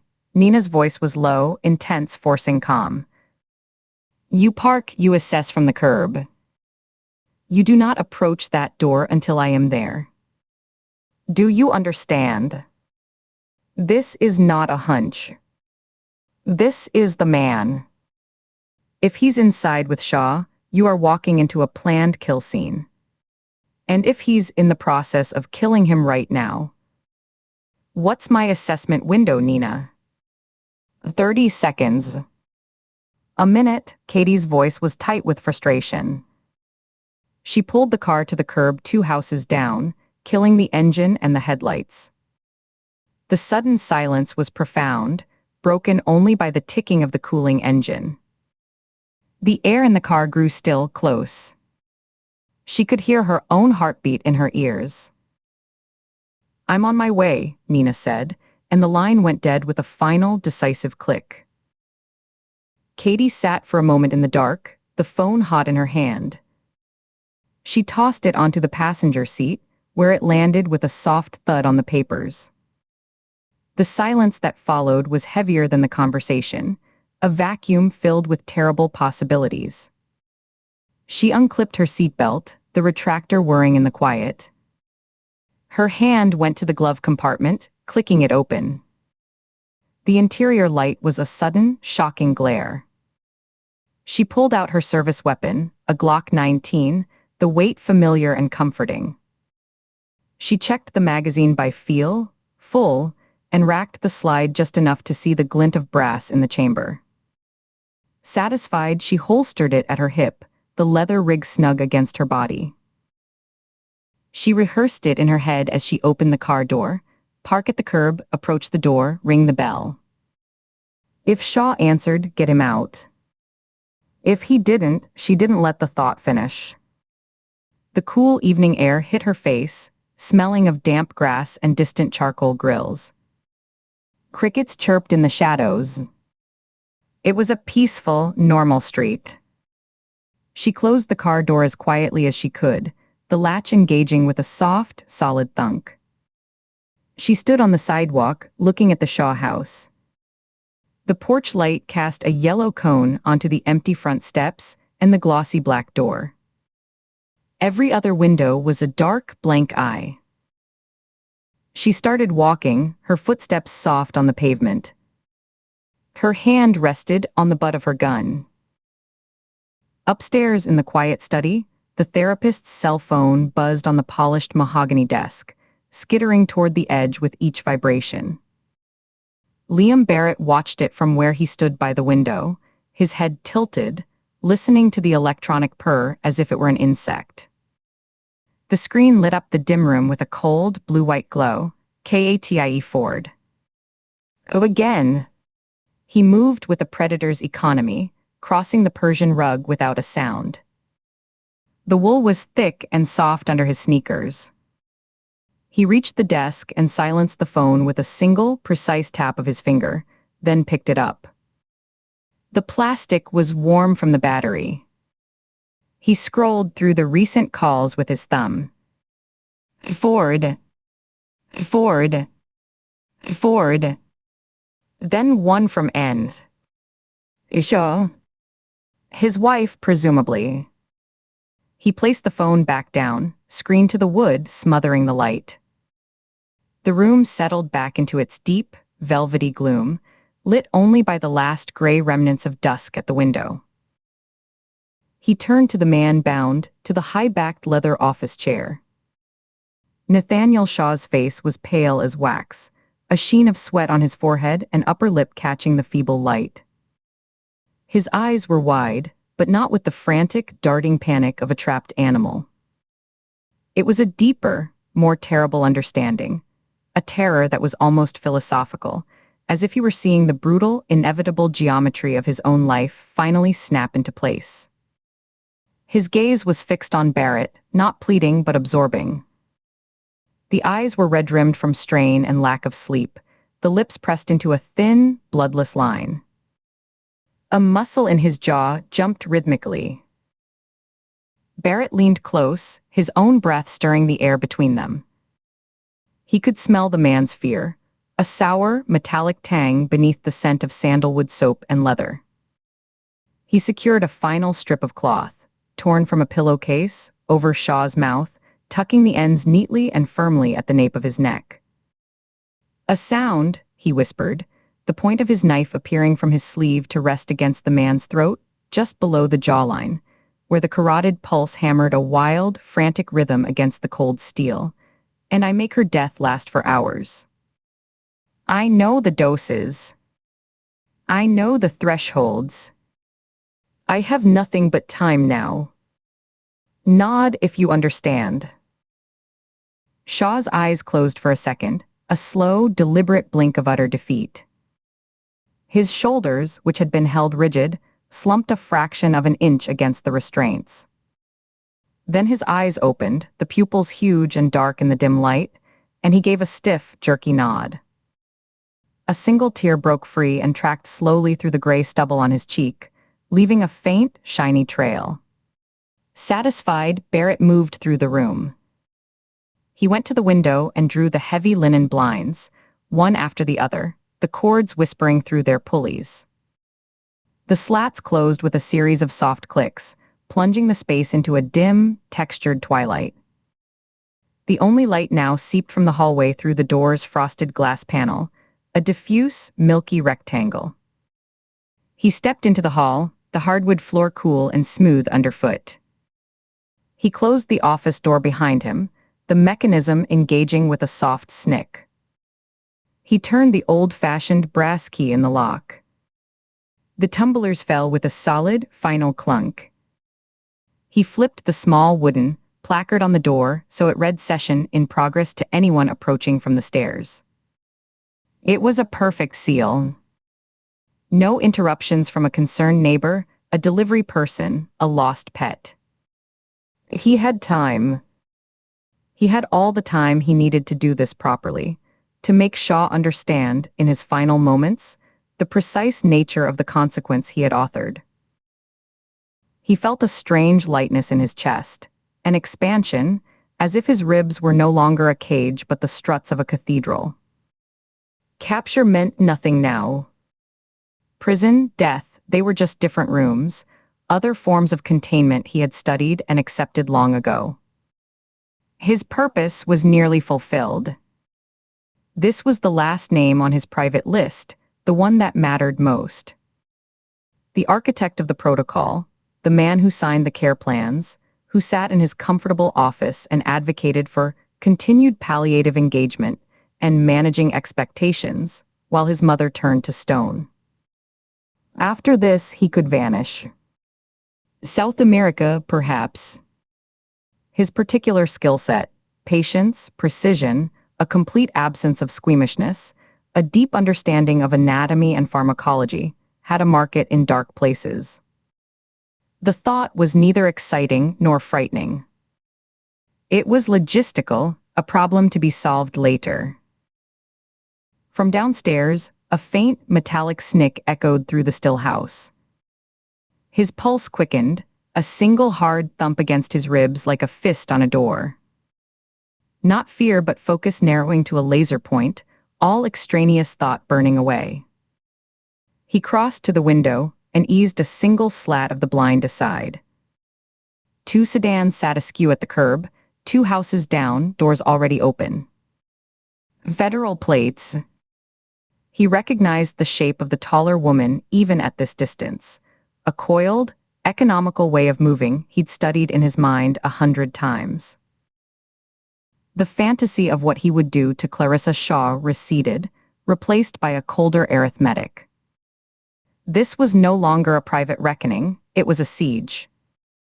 2 federal agents on the street meant uniforms within the hour. He could not finish this cleanly now, not with witnesses converging. The equation had changed. The outcome had not. He only needed more time and a better position than an open hallway. Behind the locked door, Nathaniel Shaw lay bound and gagged on the couch, his breathing shallow but steady, the wound in his side shallow by design, enough blood to terrify, not enough to kill quickly. Insurance, if it came to that. The room was already sealed, the blinds already drawn, the placard already hanging in place. It would buy minutes. Minutes were all he needed. He didn't go to the guest room. He went past the stairs to the narrow, unmarked door beside the front hall's coat closet, the one that led down to Nathaniel Shaw's half-finished basement, all raw drywall and sawdust and rolled tool bags from a therapist's midlife renovation project. He'd found it days ago, on his first pass through the house, casing it the way he'd cased all the others. It was cold down there and dark, and it had exactly one door. Not a trap. Not yet. He descended the raw wooden steps into the black, easing the hidden panel shut above him, and let the house fall silent around him. He had a knife, a scalpel, and all the patience 16 years of watching had taught him. Wait until they think the room is empty. Then it's yours. Chapter 29. Katie's sedan skidded to a halt at the curb, tires chirping on the damp asphalt. The engine was still settling into a rough idle as she threw the door open and was out, her boots hitting the pavement with a solid thump. The night air was cool and carried the scent of wet earth and distant rain. The house at 455 Hamilton Place loomed before her, a large colonial with white siding that looked gray in the darkness, black shutters framing windows that were mostly dark. A single porch light cast a sickly yellow glow over the front steps, doing little to push back the shadows crowding the manicured shrubs. Her eyes scanned the front. Through the big picture window, the living room was a pool of deep shadows, empty and still. But upstairs, a single light glowed from a window, a soft, warm yellow that felt obscenely normal. Her heart hammered against her ribs, a frantic drumbeat of too late, too late, too late. She took the flagstone walk at a sprint, her jacket flapping behind her. The sound of her own breathing was loud in her ears. She didn't ring the bell. She hammered on the heavy oak door with the side of her fist, 3 sharp, percussive blows that echoed in the quiet street. Clarissa. Nathaniel. The FBI, open up. She pressed her ear to the cool wood. Nothing. No footsteps, no call from within. Just the hum of the refrigerator from somewhere inside, and the distant rush of a car on another street. Tires screeched behind her, a familiar, aggressive sound of heavy rubber fighting for traction. She knew the growl of Nina's SUV without turning. Headlights washed over her, painting her shadow long and thin against the door before cutting off. Doors slammed. Ford. Status, Nina's voice, clipped and hard, cut through the night. She was already moving up the walk, her footsteps quick and sure on the stones. No response, Katie said, not taking her eyes off the door. Light on upstairs. Dark down here. Nina joined her on the porch, her presence a solid, tactical weight.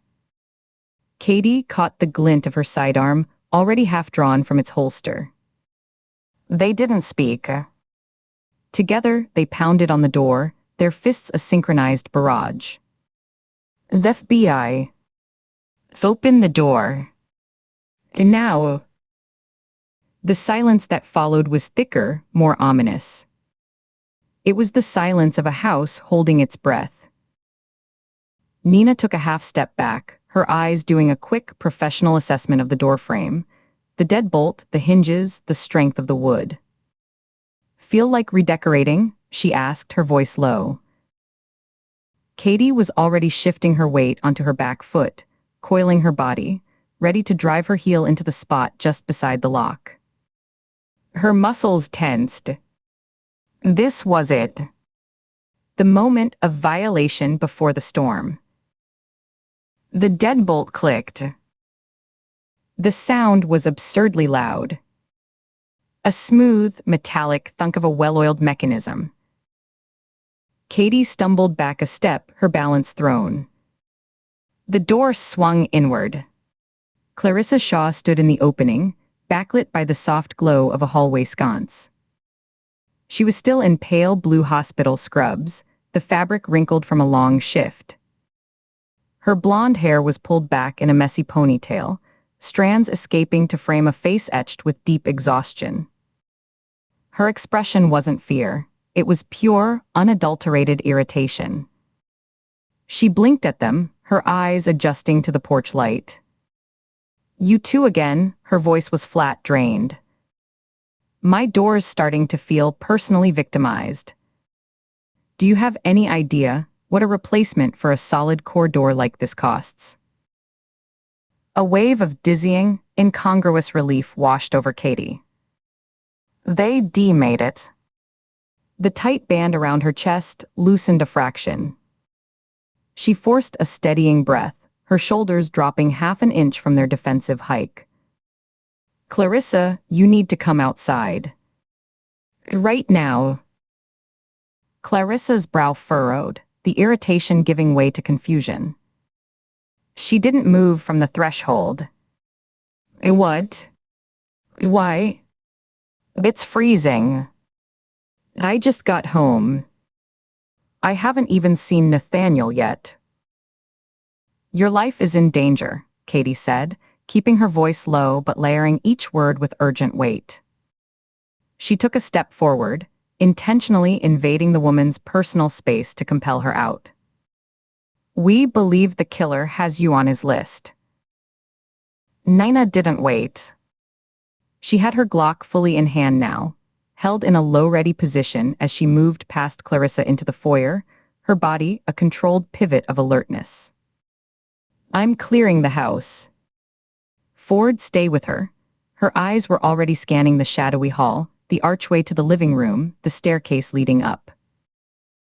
"Hey," Clarissa protested, but she took an involuntary step backward onto the flagstone path, her socked feet on the cold stone. She wrapped her arms around herself, a shiver that was only partly from the chill. "The killer? What killer? What list? What is happening?" Katie followed her out, pulling the front door mostly closed but leaving it ajar. She positioned herself so she could watch both Clarissa and the doorway. The night felt exposed. "Do you remember a patient named Alina Barrett?" The name acted like a physical blow. Clarissa's professional mask, the weary nurse facade shattered. Her eyes, which had been narrowed in annoyance, went wide. She glanced back at the dark opening of her house, then at Katie, a nervous, bird-like movement.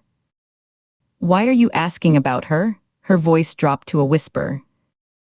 "Of course I remember. I wish I didn't. Every day, I wish I didn't." "Someone is murdering everyone who was part of her care team," Katie said, the words coming out in a relentless, grim cadence. "Paula Strickland. Dr. Alan Cutler. Harrison Wells.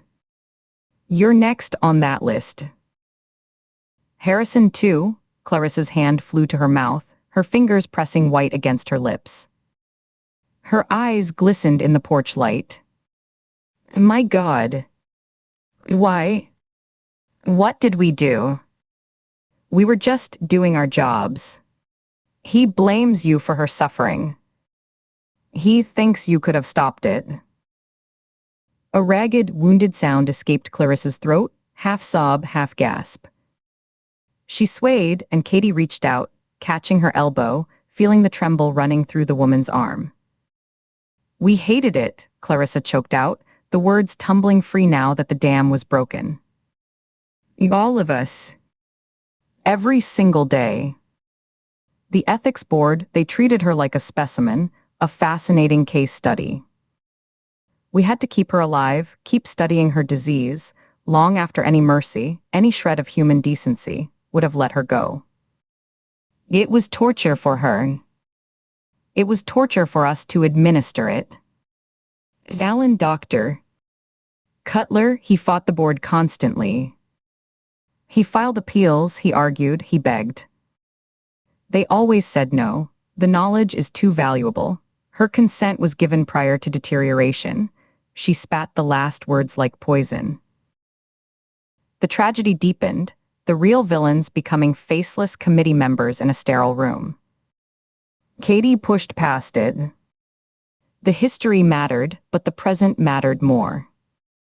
Do you remember her son? Liam, Clarissa said the name softly. Yes. He was quiet at first. Devoted. Always there. He'd read to her, even when she couldn't respond anymore. Then, after the last appeal was denied, her voice trailed off. Her eyes, which had been fixed on some middle distance of memory, snapped back to Katie's face. The connection didn't dawn. It slammed into place with visible physical force. Her body stiffened. The color drained from her cheeks, leaving her looking ghostly under the yellow light. She stared at Katie, horrified, her mouth working soundlessly for a second. You can't mean Liam. No, he was a boy. A gentle boy. Katie gave a single, grim nod. It was all the confirmation needed. Clarissa's legs simply gave out. The strength left them as if the bones had vanished. Katie tightened her grip on the woman's elbow, taking her full weight, lowering her to sit on the cold stone step. Clarissa buried her face in her hands, her shoulders shaking with silent, violent tremors. The front door swung open. Nina stood there, her Glock now pointed at the floor. Her face was all business, but her eyes were sharp, missing nothing. Place is clear downstairs, she reported. But the home office door at the end of the hall is locked. There's a sign on it that says, "Session in progress."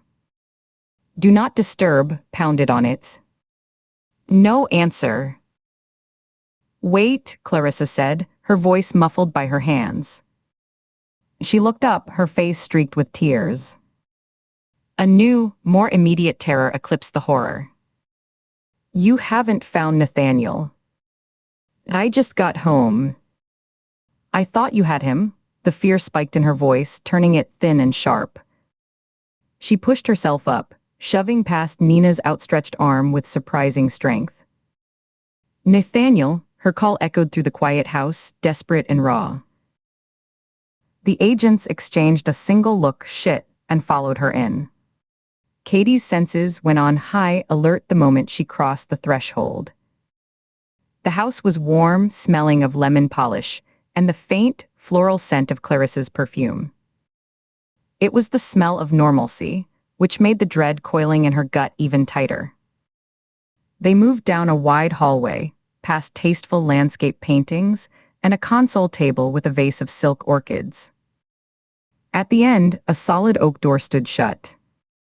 A small, professionally engraved plaque read Nathaniel Shaw, LCSW. Below it, a laminated sign hung from the knob, "Session in progress." Please knock and wait. Clarissa didn't knock. She grabbed the knob and rattled it.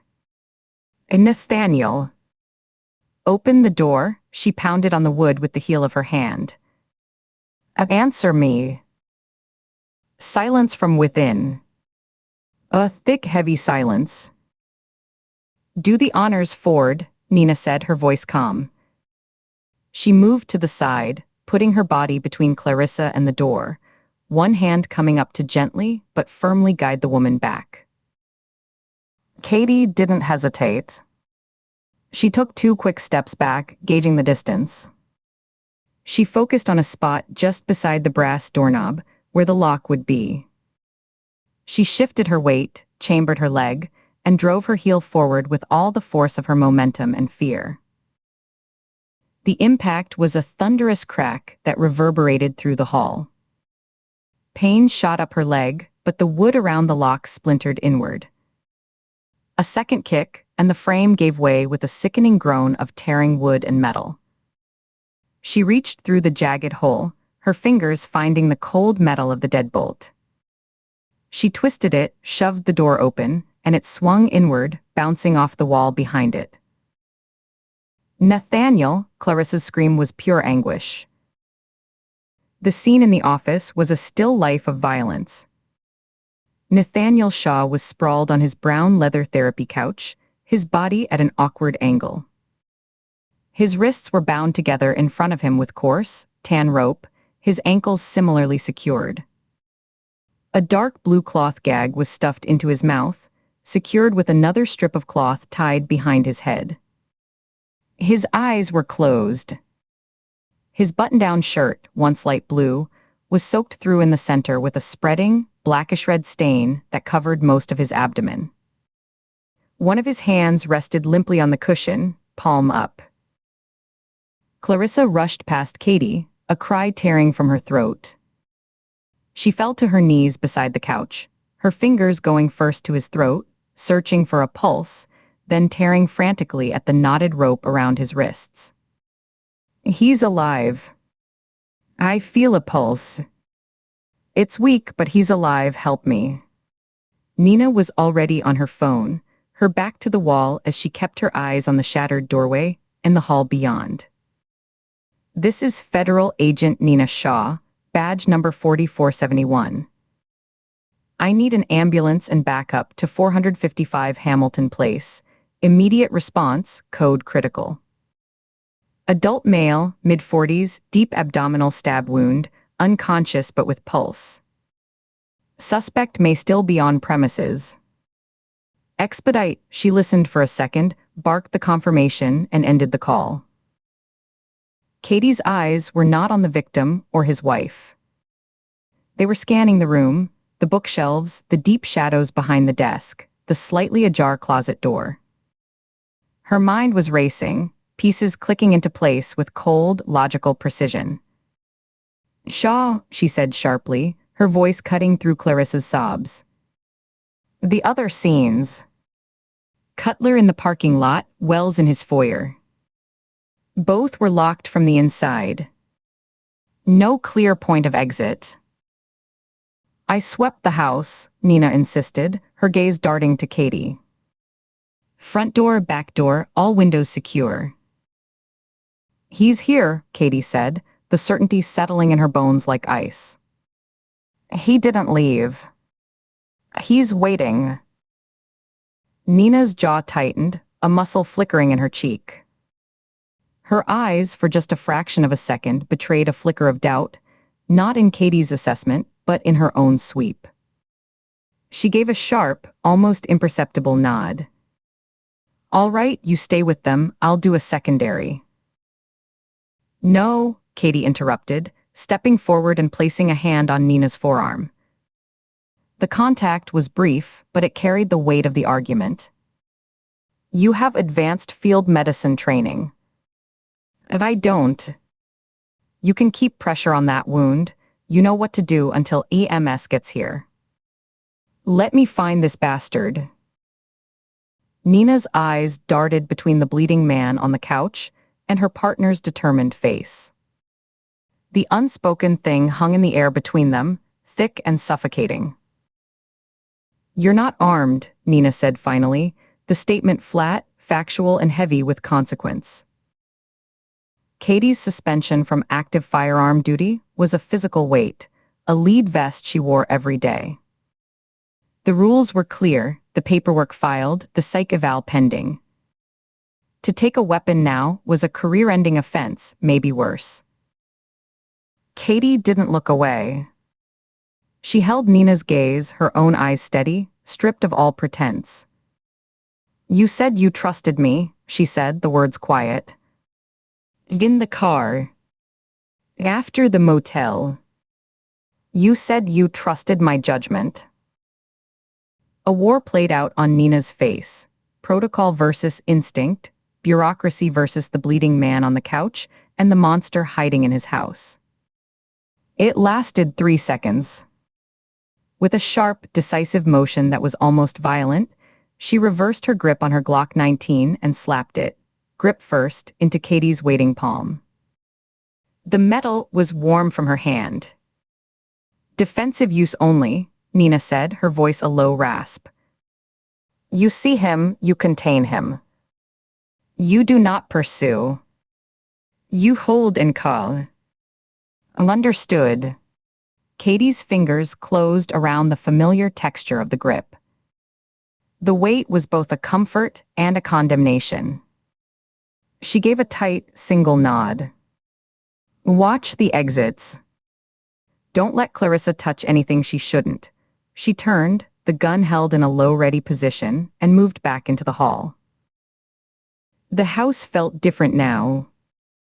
It was no longer just a house, it was a hunting ground. Every shadow was a potential ambush, every closed door a threat. She started with the ground floor, moving with methodical, controlled speed. The living room was expansive, with large furniture that created blind spots. She checked behind the sofa, the heavy drapes, the entertainment center. The kitchen was next, a space of stainless steel and granite. She opened every lower cabinet large enough to hold a man, the doors swinging wide to reveal pots, cleaners, emptiness. The powder room under the stairs was a tiny closet. She shoved the door open so hard it banged against the wall, revealing only a toilet and sink. The back door in the kitchen was a solid slab with a deadbolt and a chain. It was locked, the brass key still in the deadbolt on the inside. She turned it, removed the key, and pocketed it. One less exit. Upstairs. The staircase was wide, carpeted in a plush beige that muffled her steps. She cleared the master suite first, a large bedroom with a king-sized bed, the covers neatly made. The attached bathroom was empty, the shower curtain pulled back. The walk-in closet was a forest of hanging clothes. She pushed through them, gun leading, finding only shoes and storage boxes. A guest room, decorated in neutral tones, unused. Another bathroom. A small office with a desk and computer. Nothing. At the end of the hall was a narrow door, painted white to match the trim. A linen closet. She paused outside it, listening. The house was silent, except for the muffled sound of Clarissa's weeping from far below. Then she heard it, a faint, skittering sound, like a mouse or a piece of insulation settling. Or like someone shifting their weight. Her heart was a frantic bird in her chest. She adjusted her grip on the Glock, her finger resting alongside the trigger guard.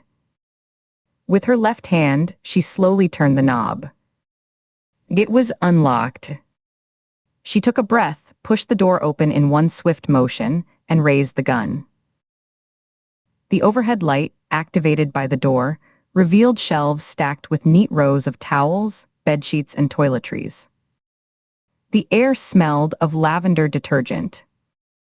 And on the floor, coiled neatly like a sleeping snake against the back wall, was a red urinary catheter, its plastic glinting under the bulb. He had been here. Recently. He'd left his calling card, a piece of the medical kit he turned into weapons and trophies. He was telling her he'd been in their sanctuary, among their clean linens. But where was he now? Her mind raced, replaying her interview with Nathaniel Shaw in the precinct. His weary voice surfaced through the panic. The only project is the basement. We're finally finishing it. Drywall's going up next week. The basement. She ran back downstairs, taking the steps 2 at a time, her boots thudding on the carpet. She ignored the office, where she could hear Nina speaking in low, firm tones to Clarissa, and the faint, wet sound of compress being applied. Her eyes scanned the walls near the staircase in the main foyer. It was all smooth drywall, wainscoting a mirror. Then she saw it, a nearly seamless panel set into the wall beside a coat closet. It was the same cream color as the wall, but the line where it met the trim was a hair too straight, too perfect. A hidden door. She holstered the Glock in her waistband at the small of her back for a moment. She ran her fingers along the edge, found a slight indentation. She dug her nails in and pulled. The panel, on well-concealed hinges, swung open silently. Darkness yawned beyond. A steep, narrow staircase led down into utter black. The smell that wafted up was cold, damp concrete and sawdust. She drew the gun again. With her left hand, she fumbled her phone from her pocket, thumbed the flashlight on. The beam was a weak, blue-white sword cutting into the gloom. It illuminated the wooden steps, rough and unfinished, and caught swirling galaxies of dust motes. As she descended, each step groaned under her weight, a loud protest in the silence. The flashlight beam bobbed ahead of her, revealing the unfinished space below. Stacks of drywall leaning against concrete walls, a rolling toolbox, bags of mortar mix, the skeletal outline of 2x4s marking future rooms. The air grew colder with each step, the dampness seeping through her jacket. Then the smell changed. Under the sawdust and concrete it was there, the coppery, iron-rich scent of blood, fresh and thick. And layered over it, a cheap, pungent cologne, something a teenager would wear, trying too hard. It was the smell of the killer, his pride and his carelessness. She was 3 steps from the bottom, when a hand shot out from the deep shadow beneath the staircase. It clamped around her left ankle, just above her boot. The grip was vice-like, crushing. Her world upended.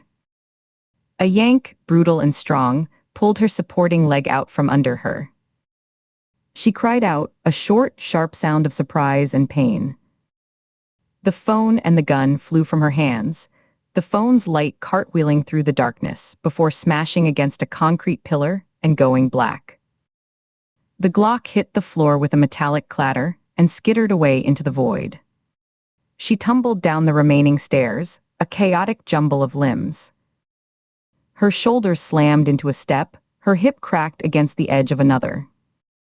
Then she was airborne for a terrifying second before landing with a sickening, breath-stealing thud on the cold, unforgiving concrete floor. The impact drove the air from her lungs in a pained whoosh. Stars exploded behind her eyes. Before she could even process the pain, before she could draw a ragged breath, a weight was on her.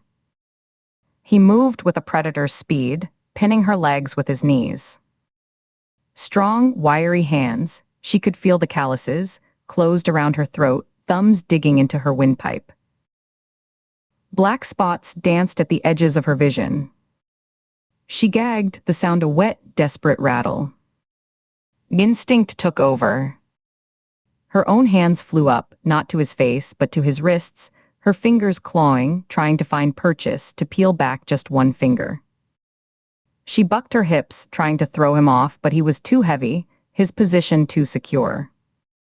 She kicked out blindly with her free leg, her boot connecting with nothing but air. She was drowning on dry land. The pressure in her head built, a terrible pounding. A thing. A weapon. A something. She stopped fighting his hands for a split second and drove her fist straight down, aiming for where his groin should be. She hit solid thigh. She tried again, a wild, hammering blow. Her knuckles glanced off his hip bone. Her vision was tunneling, the darkness at the periphery creeping inward. With the last of her conscious strength, she drew her knee up as high as she could and slammed it sideways, not at him, but into the side of his knee joint. It connected. There was a grunt of pain, and more importantly, the crushing grip on her throat loosened for a fraction of a second as his body shifted. She sucked in a razor blade breath and kicked upward with both legs now, a frantic, bicycling motion. Her right boot connected solidly with something soft, his stomach, his ribs. The air left him in a pained oof. The hands fell away from her neck. Katie scrambled backward like a crab, her palms scraping on rough concrete, pushing herself with her heels. She coughed great, racking coughs that burned her raw throat. She was disoriented, lost in the near-total dark. The only light was a faint, grayish seep from around the edges of the hidden door at the top of the stairs, barely illuminating the bottom steps. She had to see. She had to find the gun. Slapping the wall beside her, she pushed herself to her feet, her body screaming in protest. Her ribs throbbed where she'd hit the stairs. Her fingers brushed against rough concrete, then against something dangling. A string. A pull cord for a light. She yanked it. A bare, 60-watt bulb hanging from a joist flickered to life with a faint buzz. It cast a jaundiced, inadequate circle of light on the floor, pushing the shadows back just enough to create a small arena of visibility. In the center of that dusty circle, lying on the concrete as if placed there deliberately, was a large kitchen knife. A chef's knife, maybe 10 inches long, with a black handle and a wicked, sharp point. The overhead light glinted dully off its steel. They both saw it at the same instant. They both moved. He was closer and he was faster. He was already in a crouch, and he lunged forward, his hand closing around the black handle as she dove. He came up with it in a smooth, practiced motion, and swung upward in a vicious arc aimed at her belly. Katie threw herself backward, off balance. The blade sliced through the thick material of her jacket sleeve with a soft SHH hick, missing the flesh of her forearm by millimeters. She felt the passage of air, cold and deadly. She stumbled, her boots slipping on concrete dust, and barely kept her feet. He advanced, not rushing, but with a controlled, terrifying purpose. He held the knife low, point forward, in a fighter's grip. His eyes, finally visible in the grim light, were a flat, dark brown, devoid of any emotion she could name. No rage, no fear, just a chilling focus. He was in his mid-20s, with lank, brown hair falling over his forehead, and the gaunt, pale features of someone who spent too much time indoors. She could see it now, the ghost of a leaner Barrett in the shape of his jaw, the set of his eyes. He slashed horizontally, a wide, controlled swipe meant to open her up from hip to hip. Katie gave ground, stepping backward, her eyes locked on his knife hand, on the subtle tensing of his shoulder that telegraphed each move. Control the weapon. Get inside its reach.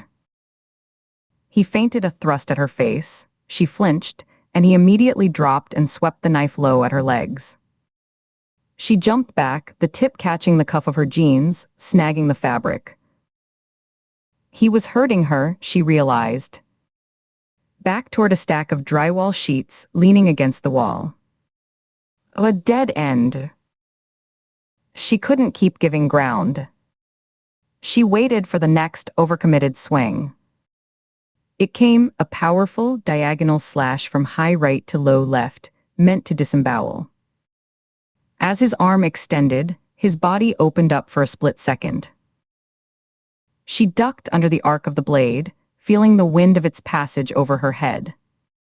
She drove forward, low and hard, leading with her shoulder, aiming to take him in the midsection and spin behind him to get to his back. He was agile. He twisted at the waist, taking the shoulder check on his hip instead of his solar plexus. The impact was solid, but it didn't stagger him. As she tried to pivot behind him, he brought his left elbow down in a brutal hammer blow onto the back of her shoulder. Pain lanced down her arm. At the same time, the knife came around in a short, vicious backhanded swipe. She couldn't get fully out of the way. The blade bit deep into the meat of her left thigh, just above the knee. White-hot, electric agony shot through her leg, so intense it was a color behind her eyes, a blinding, nauseating white. A scream tore from her throat, unbidden raw. Her leg collapsed beneath her, no longer capable of supporting weight. She went down hard on her side, clutching at her thigh. Her hand came away slick and warm with blood, instantly soaking through her jeans. He was on her in an instant, dropping his knees onto her chest, knocking the wind out of her again. The big knife came up, hovered for a terrible second at the side of her jugular. She could feel the cold kiss of the steel against her skin. His breath washed over her face, hot, sour, smelling of cheap coffee and adrenaline. Desperation gave her one last, vile idea. She gathered the saliva in her dry mouth. It wasn't much, turned her head slightly, and hawked it directly into his eyes. He flinched, snarling like an animal, his head jerking back.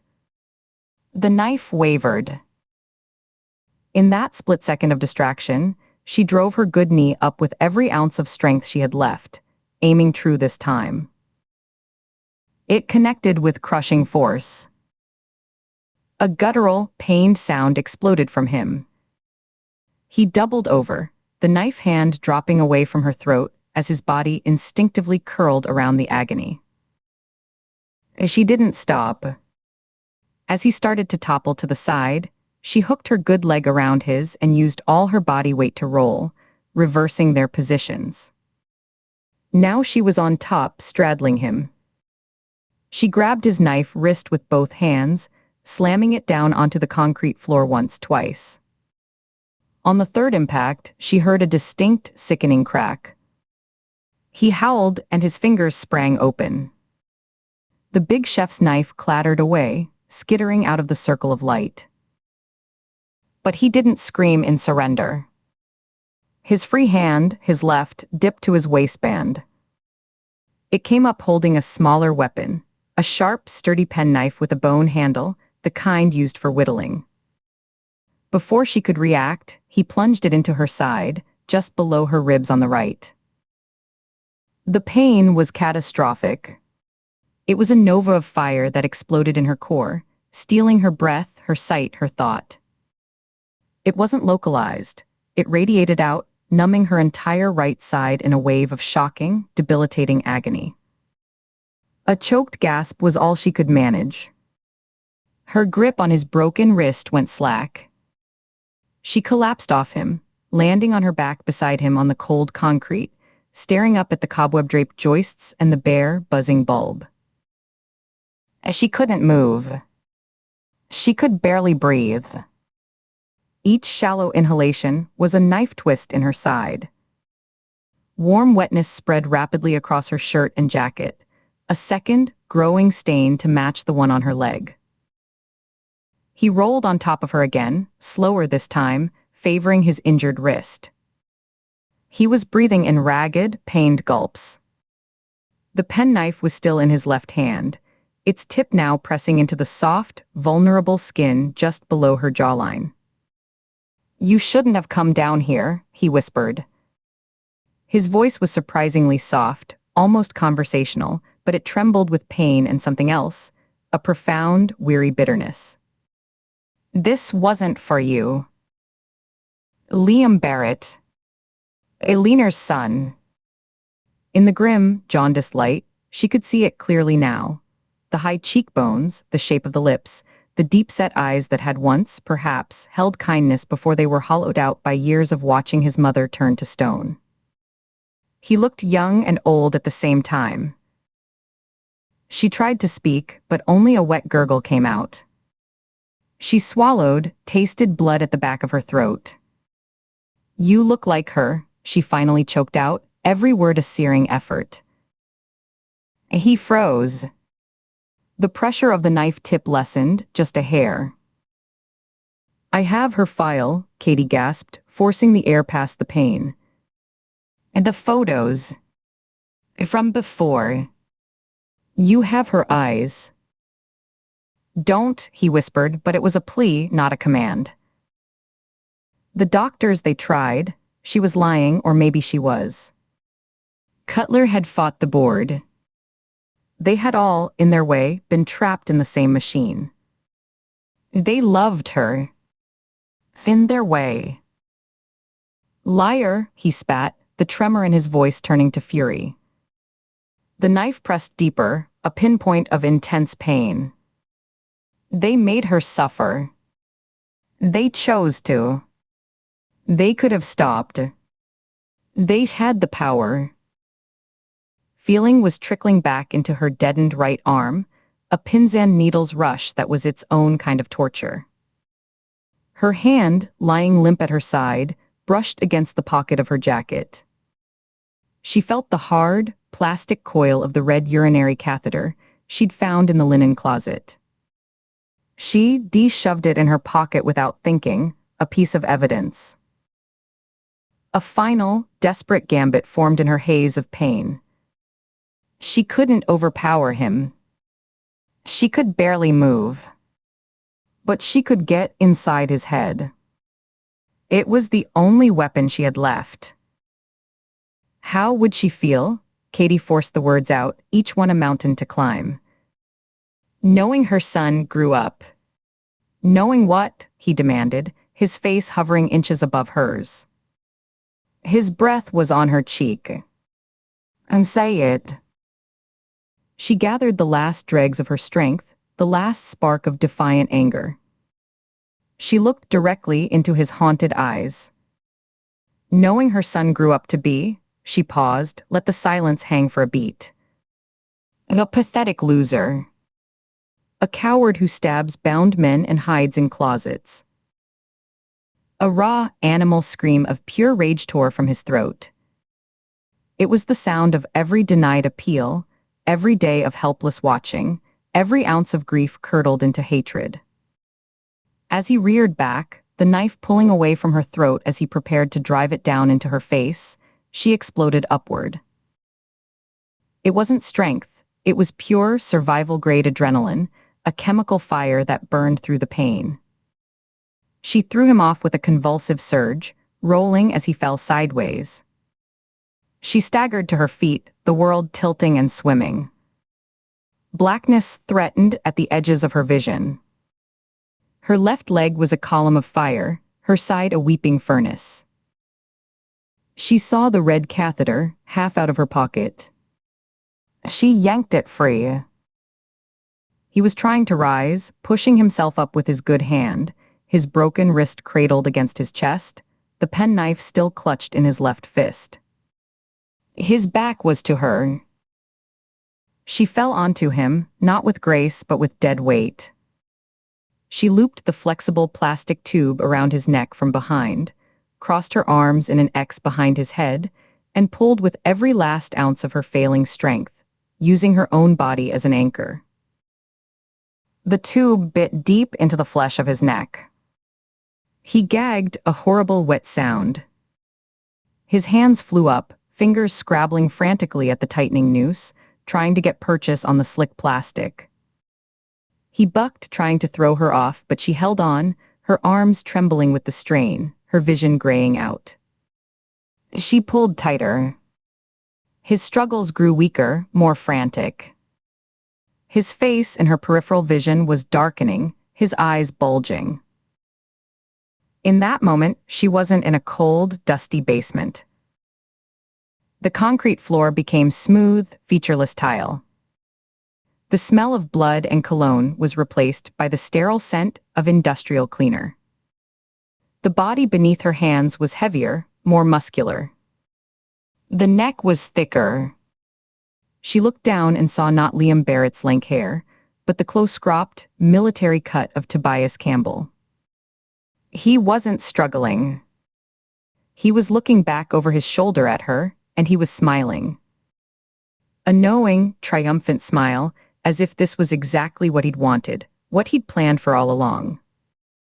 As if her hands around his neck were his final victory. He smiled as the life left his eyes. No. The vision shattered. She was back in the basement, on top of a dying young man whose mother had turned to stone. The choice was hers. Not Campbell's. Not the bureau's. Hers. Her arms went slack. The terrible, life-strangling tension vanished from the plastic tube. It fell away from Liam Barrett's neck, slithering to the concrete like a dead thing. Liam drew in a ragged, wet, sucking breath that sounded like the tearing of paper. Then another. He was unconscious, his body limp, but his chest rose and fell in shallow, erratic hitches. Alive. Katie rolled off him, landing on her back beside him. The movement sent fresh tsunamis of agony through her side and leg. She could feel the warm seep of blood, a lot of it, pooling beneath her, sticky and cooling. The world began to tunnel in earnest now, the bare bulb overhead shrinking to a distant, blurry star. The sounds of the house, a faint siren in the distance, a voice calling from far away, muffled and faded. Ford, the voice echoed, bouncing off the concrete walls. It was Nina's voice, but it sounded strange, stretched thin with panic. Katie. Answer me. Footsteps pounded down the wooden stairs, fast and reckless. Then Nina was there, kneeling beside her, her face filling Katie's narrowing field of view. Nina's hands were on Katie's face, her palms cool and rough. They were covered in Nathaniel Shaw's blood, leaving smears on Katie's cheeks. Katie. Look at me. Open your eyes.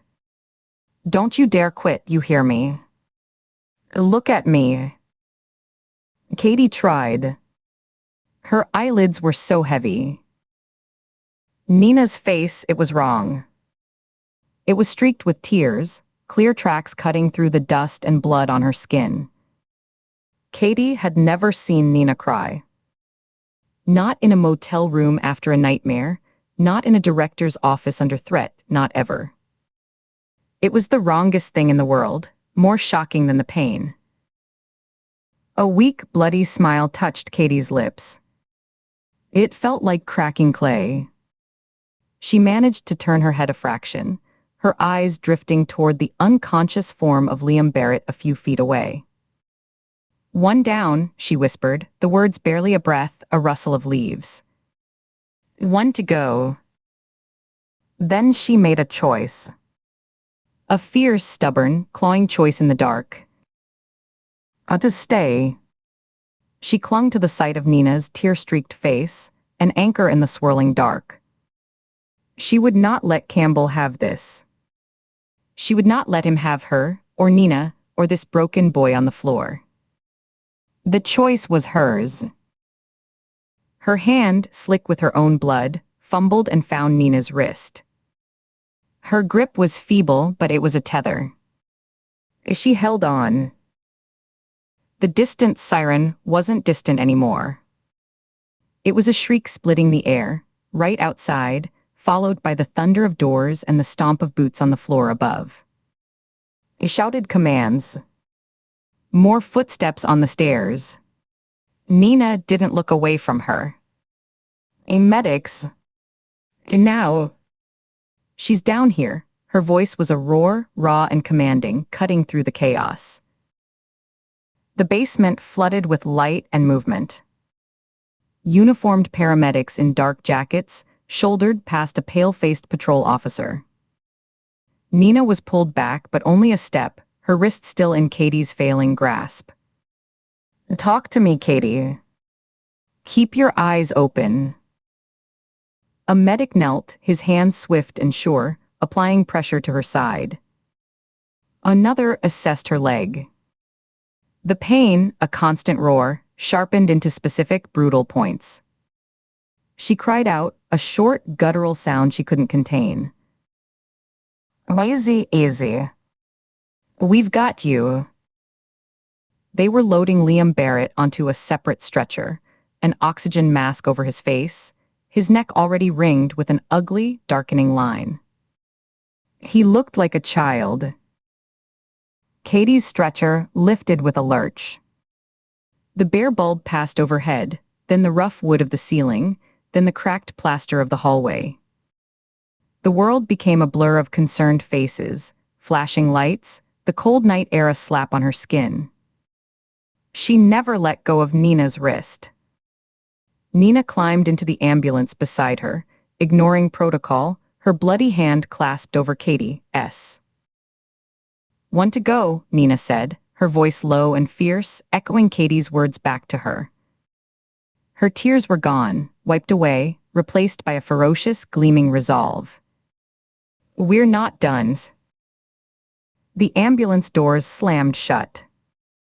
The siren wailed anew, a rising and falling cry that matched the rhythm of Katie's pounding heart. As the vehicle accelerated, jolting over the pavement, Katie stared at the IV lines snaking toward her arm, at the fluorescent lights of the compartment, at Nina's unwavering gaze. The pain was still there, a deep, threatening tide, but it was outside of her now. She had chosen to stay.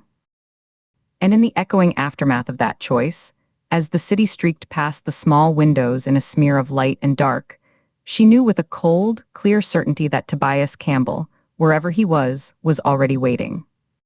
Chapter 30. Katie Ford sat on the ornate bench, the cold of the wrought iron seeping through the thin paramedic's blanket draped over her shoulders. The night air in Nathaniel Shaw's garden was cool and damp, carrying the scent of turned earth, night-blooming jasmine, and the distant, acrid tang of police vehicle exhaust. A sharp contrast to the furnace warmth still pumping through her veins from the fight, from the chokehold, from the sheer animal will to survive. Red and blue lights strobed across the manicured hedges and the pale blossoms of hydrangeas, painting the serene landscape in pulses of urgent, artificial color. Through the glare and the shifting shadows of uniformed officers, she watched two of them maneuver a handcuffed, bloodied Liam Barrett into the back of an ambulance. His movements were sluggish, defeated, his head lolling forward as they guided him up the step. One officer placed a hand on his head, a standard precaution, but the gesture looked almost gentle in the chaotic light.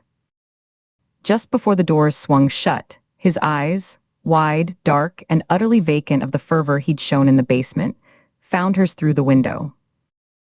He didn't blink, didn't look away. He just held the gaze, a silent, hollow transmission, until the doors slammed closed with a final metallic thud, severing the connection. The ambulance didn't immediately move.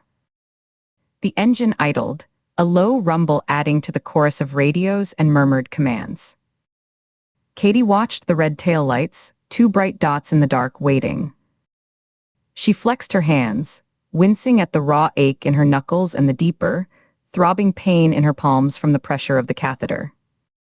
Her fingers felt stiff, unreliable. She turned them over, examining the scrapes and the already purpling bruises that mapped the violence of the last hour onto her skin. The bench shifted slightly as a weight settled beside her. Nina Shaw lowered herself with a controlled, weary motion, as if every joint protested. She sat upright, hands resting on her knees, her profile sharp and unyielding against the flashing lights. For a long moment, she just watched the ambulance too, her gaze fixed on the closed doors. Then she spoke, her voice low and matter-of-fact, carved from the same stone as her posture. The medic took a look at Barrett's neck before they loaded him. Said 30 seconds more of that chokehold, and he'd be in the morgue, instead of the wagon. "You cut it that fine." Katie's own voice came out a ragged whisper, scraped raw from screaming, from straining. "I know." She looked down at her hands again, turning them over as if seeing them for the first time. The skin was red, the knuckles swollen. Dirt was ground into the creases of her palms. Part of me wishes I'd held on. Just kept squeezing. Until it was done, she let the words hang in the cool air, testing their truth. They felt true. Nina didn't look at her. She kept her eyes on the ambulance as it finally began to roll slowly down the long gravel driveway, its tires crunching softly. "He'll rot," Nina said, the words flat and certain, devoid of comfort. A trial, a conviction, decades in a concrete box. That's a better punishment. More complete. Death is a shortcut. Lets him off easy. Lets him be a martyr in his own head. This way, he just gets to be a prisoner. Every single day. Katie didn't answer. She stared at her hands, and in the blurred periphery of her vision, the bruised flesh seemed to morph. She replaced Barrett's pale, straining throat with another neck. A thicker. Corded with muscle earned in a prison yard. Tobias Campbell S. The ghost of a sensation, the give of a windpipe, the frantic pulse against her forearm, flared in her memory, so vivid she could feel the heat of that imagined body, smell the stale sweat and concrete dust of a man who lived in cages. If she ever got him in her grasp, in a dark alley or a quiet room, would her fingers obey her conscience or her rage? The question wasn't intellectual. It was a physical uncertainty that lived in her tendons, in the memory of how good it had felt to have power, to have control in that basement. She had no answer. The hypothetical was a ghost, a mental exercise. The reality, when it came, would be a different beast entirely, and she knew herself well enough now to fear what that beast might choose. She closed her hands into loose fists, the pain a welcome anchor. She became aware of the silence stretching between them, filled by the distant, staticky chatter of a police radio and the sound of a detective's low, patient voice taking a statement from Clarissa Shaw near the porch. Katie cleared her throat, pushing the thought away. Took you long enough to get downstairs. I was starting to think you, taken up gardening. Found a nice petunia to prune. Nina didn't smile. Her lips remained a thin, straight line. Had to fight through a wall of EMTs and uniforms clogging the driveway. Bad luck. They were swarming the place once the call went out. Larkin was trying to give a press statement to a tree. She finally turned her head, her eyes scanning Katie's face, taking inventory of the dirt smudges, the pallor, the way she held her right arm slightly close to her body. You look like hell. Feel like it, Katie admitted. She leaned back against the cold bench, the metal pressing into her spine. You were right, you know, she said, the admission feeling strangely clean, like lancing a wound. She forced herself to meet Nina's assessing gaze. About the case. About me. I got tunnel vision on Mercer. I saw a villain who fit the profile and I stopped looking. You saw the thread I missed. It's the boy. The son. You tried to hand it to me, and I was too busy being pissed off to take it. Nina shifted, the leather of her jacket creaking softly. She looked back toward the house, where the front door stood open, a rectangle of yellow light spilling onto the porch. You pulled it, she said, her tone leaving no room for argument. That's what matters. You followed the records, you made the connection, you got here. You went in. I was just noise. Background static. Sometimes that's what a partner is. The thing you have to talk over to hear your own thoughts clearly. You were the compass, Katie corrected quietly. She pulled the blanket tighter, the coarse fabric scratching her neck. I was just too busy reading, the map upside down to notice which way you were pointing. I thought you were just being contrary. Or obsessed with Campbell. At the name, Nina's jaw tightened. A tiny, almost invisible tick. Campbell is a separate problem. A persistent one. This, she gestured vaguely toward the house. This was a contained fire. We put it out. You put it out. She let out a long, slow breath, a plume of vapor forming in the cool air and dissolving into the strobing lights. The compass is a good metaphor. But compasses don't feel. They just point north. Remember that. Katie acknowledged this with a slight nod. The words settled between them, not as a rebuke but as a statement of principle. A strange calm settled over her, a flat, still pool after a tsunami. Her breathing, which had been shallow and quick, deepened and slowed, each inhale filling her lungs with the cold, jasmine-scented air.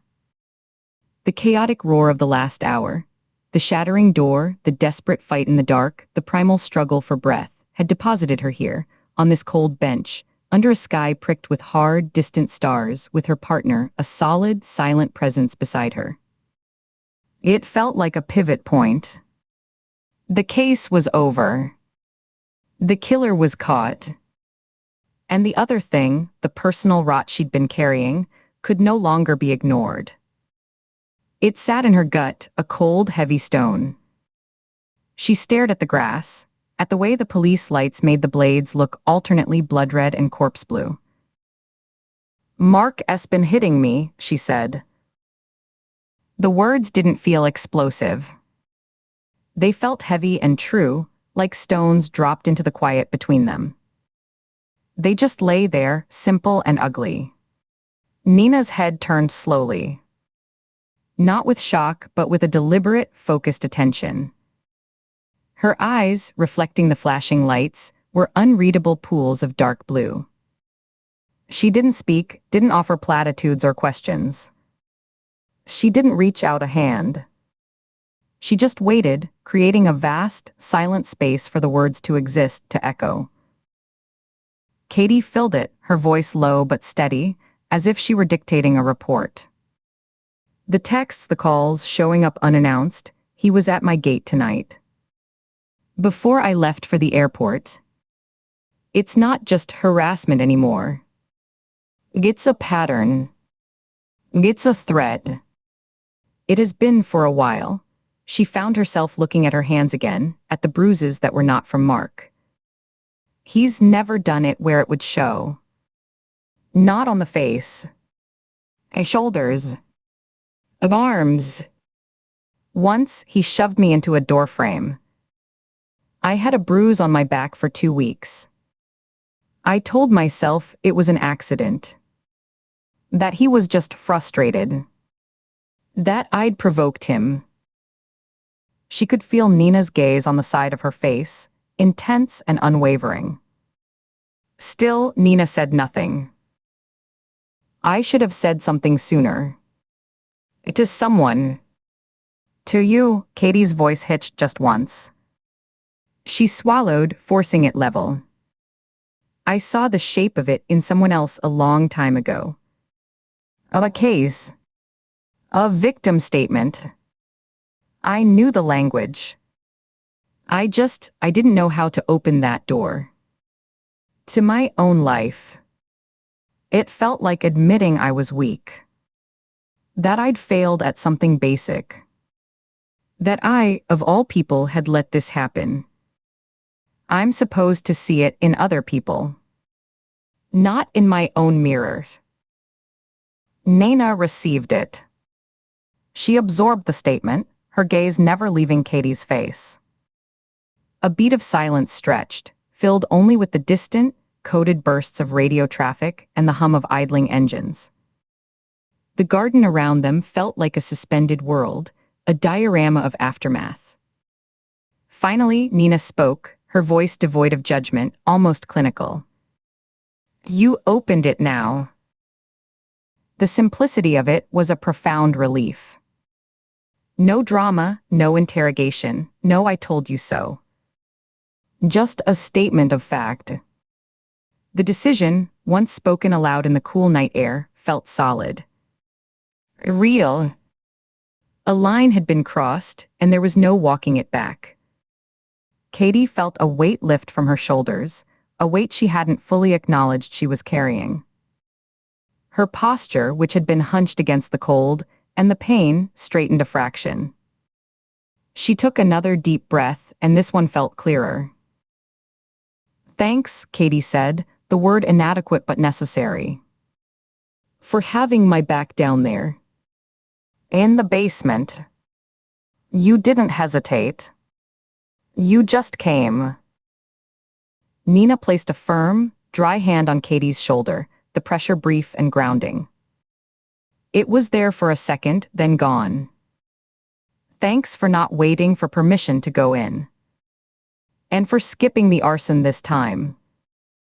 My report is complicated enough without explaining a burned-down colonial." A weak, genuine smile broke through Katie's fatigue, pulling at the sore muscles of her face. "The night is young. Don't count your chickens. There's still time for a kitchen fire." "First," Nina said, her tone shifting back to operational, a commander's cadence returning, "you're getting checked out properly. You're pale as a sheet, and you're favoring your right side. You took a hit." She stood up, her movements efficient, and offered a hand to pull Katie up. Katie took it, leaning into the pull, her muscles protesting with a chorus of aches. As Katie gained her feet, unsteady for a moment, the world tilting, Nina's grip tightened, holding her steady until she found her balance.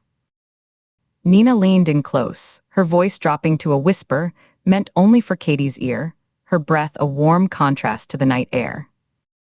"One more thing, Ford.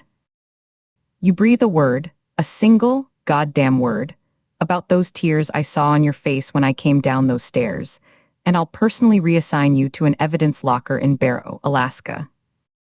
We clear. I'll make the call myself. You'll be counting snowshoes in July." The smile on Katie's face widened, touching her eyes for the first time in what felt like weeks. "So much for secrets." Dee thought she'd wiped her face clean. Nina saw everything. Crystal clear, Shaw. Barrow sounds lovely. I hear the polar bears are friendly. Nina gave a short, sharp nod, her expression severe but her eyes holding a faint, hard glint of something that might have been humor. Good.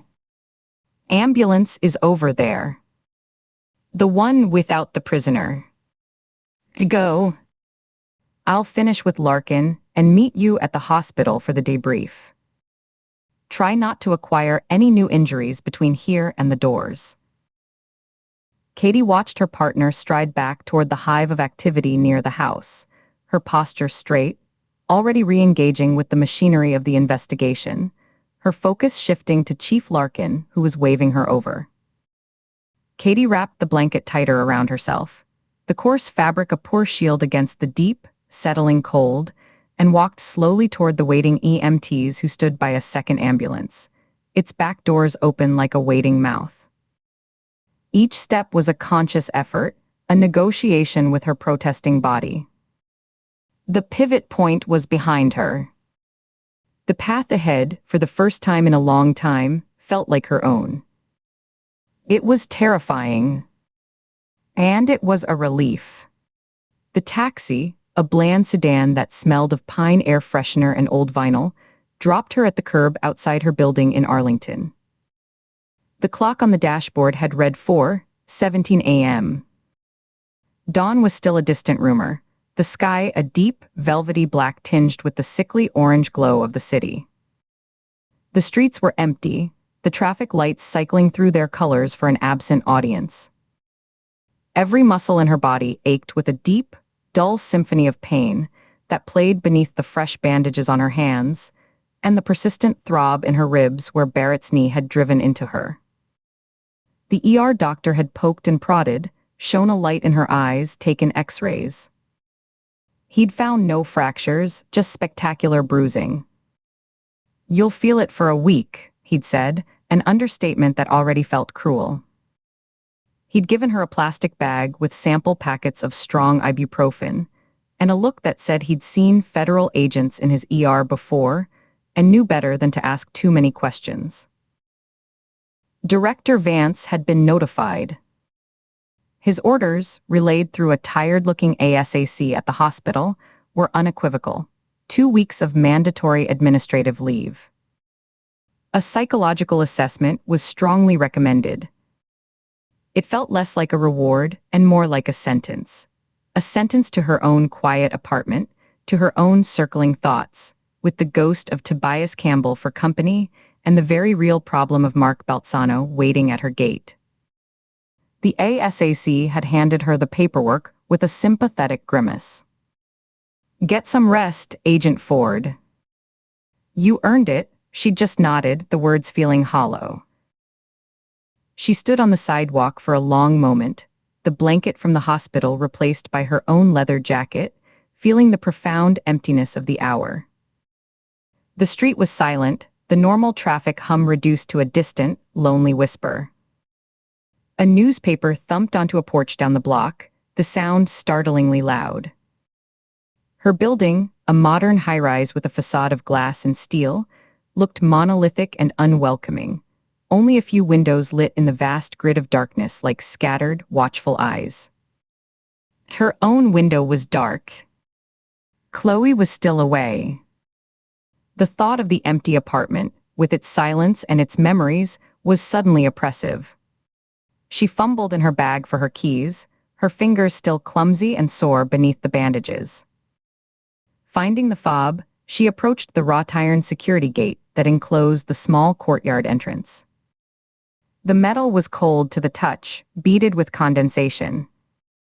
She punched in the 4-digit code, her stiff thumb slipping on the first try, hitting 2 numbers at once.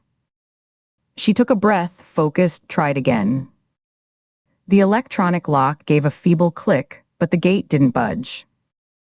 It was old, and the track was often sticky. She shoved her shoulder against it, putting her full, weary weight into the motion. With a reluctant screech of metal grinding on concrete, it swung open just wide enough for her to slip through. The courtyard was lit by soft, ground-level lamps that cast long, distorted shadows from the potted azaleas and the single, black metal bench. The air here was still, trapped between the buildings, smelling of damp concrete and the faint, sweet perfume of the flowers. She was halfway across the pale concrete paving stones, her focus on the glass door of the lobby ahead, her key extended, when a shape detached itself from the deep shadow beside the building's entrance, where a tall, ornamental shrub met the wall. Every nerve in her body, recently numbed by exhaustion and painkillers, screamed back to life. Adrenaline, a bitter, familiar friend, flooded her system, sharpening the ache in her ribs into a bright, clear warning, washing away the fog of fatigue in an instant. Her right hand flew to her side, her fingers curling around empty air where her service weapon should have been. It was locked in her safe at home, per protocol on mandatory leave. The realization was a cold splash of vulnerability. The figure stepped into the dim, yellowish glow of the security light mounted above the door. Mark Balzano. He was dressed in dark jeans and a charcoal sweater, clothes she recognized, clothes he'd worn on dates on lazy Sundays. His hair was slightly disheveled, as if he'd been running his hands through it repeatedly. His face was set in a hard, tight mask she knew all too well, the prelude to an argument he intended to win, the expression that usually meant a long night of circular, exhausting conflict. His eyes were shadowed, but she could see the intensity in them, the fixed focus aimed directly at her. "You've been ignoring me," he said. His voice was tight, controlled, but the anger vibrated just beneath the surface like a live wire. Katie forced her breathing to steady. She didn't stop walking, though she slowed her pace, not wanting to appear to be fleeing. She kept her eyes on him, assessing. The set of his shoulders, the placement of his feet, the way his hands were half-clenched at his sides. "I've been working," she replied, her own voice flat, drained of all inflection. "I'm a case." It's closed now. He moved, not aggressively at first, but deliberately, shifting to cut off her most direct path to the lobby door. He took 2 steps, placing himself squarely between her and the entrance. He stood there, a barrier. For 2 days. No calls back. No texts. Nothing. Don't give me that working bullshit, Katie. You have a phone. You look at it. You choose not to answer. That's right, she said, stopping about 6 feet from him. She kept her bag strap over her shoulder, her keys held loosely in her left hand, her right hanging free at her side, ready. And it's my phone. My schedule is my business. We've had this conversation, Mark. More than once. She kept her gaze level, not challenging, not pleading, just stating a fact. You think this is a game? He snapped, the control cracking. His voice rose a fraction. He took a step closer, reducing the distance to 4 feet. The familiar, cloying scent of his cologne, something woody and expensive, acquadigio, hit her nostrils, mixed with the sour note of stale coffee. Once it had been a scent she associated with closeness, with anticipation, with his laugh against her neck. Now it smelled only of threat, a perfumed warning. You disappear, you shut me out, you act like I'm some stranger. After everything we talked about. After everything I've done for you. She looked at him, really looked, with the detached, analytical focus she used on suspects in an interrogation room.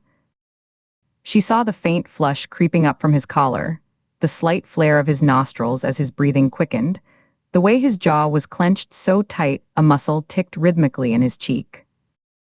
She saw not a monster, not some mythic abuser, but a small, furious man who was used to getting his way through charm, then pressure, then rage, and couldn't comprehend why his usual tactics were failing. The fear that had once coiled, cold and slick, in her stomach was gone. It had been burned away in the New Jersey basement, seared out of her by a more immediate, more honest kind of terror. What remained was a cold, clear certainty. He was a problem. And she knew how to solve problems. She deliberately looked away from him, down at her bag, rummaging in it as if for a lip balm or a tissue, a dismissive gesture meant to communicate boredom, to undermine his performance. Are you done? I'm tired. I'm going inside. It's 4 a.m. Not until you start making sense, he said, his voice dropping into a low, intimate register he used when he thought he was being persuasive, when he was trying to reason with her. He closed the last of the distance, so close she could feel the heat of his body, smell the stale coffee on his breath. His forehead was nearly touching hers. He was trying to invade her space, to force a physical intimacy that would make her capitulate. We're not finished. You don't get to just decide we're finished. It doesn't work like that. You don't get to unilaterally end things because you're in one of your moods. We need to talk this through. Like adults. She didn't back up. She held her ground, meeting his gaze from inches away. Her heart was pounding, but it was the steady, powerful beat of readiness, not panic. It was the same rhythm she'd felt in the basement when Barrett's weight was on top of her. We were finished the first time you raised your voice to me, she said, her voice low and even. The first time you called me a bitch for having an opinion you didn't like. The first time you left a bruise. You just didn't get the memo. Consider this the memo, Mark. Delivered in person. His eyes widened, then narrowed into slits. The flush deepened, spreading up his neck and into his cheeks. A vein stood out on his temple. You're trying me, Katie. You're pushing, and you don't want to see me when I'm pushed. He leaned in even closer, his voice a harsh whisper. You think you're tough because you carry a gun and play cop? You have no idea. No idea what I'm capable of when someone fucks with me. She saw the tells. They were textbook, clearer to her now than they had ever been. The color rising in his face, the dilation of his pupils swallowing the irises, the way his breathing shallowed, becoming rapid and shallow through his nose. And the physical precursor, the subtle shift of his weight onto his back foot, the slight, almost imperceptible hitch of his right shoulder as it drew back a fraction, the tightening of his fist. She'd seen it in the restaurant when she'd disagreed with him about a wine. She'd seen it in her apartment hallway when she'd said she was too tired to talk. It was the prelude to a strike. A warning her body had learned to heed long before her mind had accepted it. Her own body responded automatically. Her weight shifted subtly to the balls of her feet, her left foot sliding back half a step for stability, her right arm coming up slightly, hand open, ready to deflect. The old Katie Ford, the one buried under years of bureaucratic paperwork, self-doubt, and the desperate need to be seen as competent, as unbreakable, woke up. She felt it click into place in her spine, a straightening, a solidifying. She felt it settle in her gaze, a sharpening, a focusing that shut out the courtyard, the lights, everything but the man in front of her.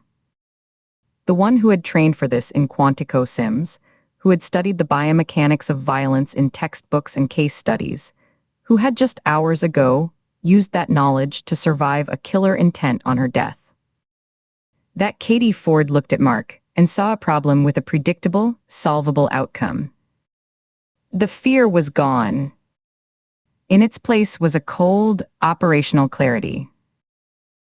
She kept her voice low, calm, almost conversational, as if discussing the weather. You need to cool off, Mark. Right now. Walk away. Get in your car, drive home, and go to sleep. Before you do something you can't take back. Before you get hurt. This is your only warning. His face contorted, the mask of wounded anger shattering into pure, unadulterated rage. It was the look of a man whose entire sense of order, of ownership, was being challenged, and the only response he had was to smash the challenge, to reassert control through pain. You stupid see. The shoulder jerked back, the fist began its arc. A tight, powerful hook aimed at the side of her head, fueled by fury and the absolute certainty that she would cower, would finally break. She was faster. She was already moving. She didn't try to block. She dropped her weight slightly, bending her knees, letting the wild punch sail over her left shoulder, feeling the wind of its passage disturb her hair. The force of his swing, meeting no resistance, pulled him slightly off balance. In the same fluid motion, her own right fist, coiled with the residual anger of the night and 15 years of pent-up frustration, for every belittling comment, every controlling text, every moment of swallowed fear, for the bruise on her back, for the dread in her gut every time her phone buzzed, shot forward. It wasn't a wild swing. It was a short, piston-driven jab, her body torquing behind it from the hips, her sore knuckles aligning with brutal precision, her weight driving forward through the blow. It connected with a wet, crunching sound that was shockingly loud in the silent courtyard. The impact traveled up her arm, a bright, electric spike of pain in her already abused hand, but it was immensely, deeply satisfying. She felt the cartilage of his nose give way under her knuckles. Mark's head snapped back. A choked, guttural cry escaped him, more surprise than pain at first. His eyes bulged, wide with disbelief. He stumbled backward, legs tangling, arms windmilling for balance.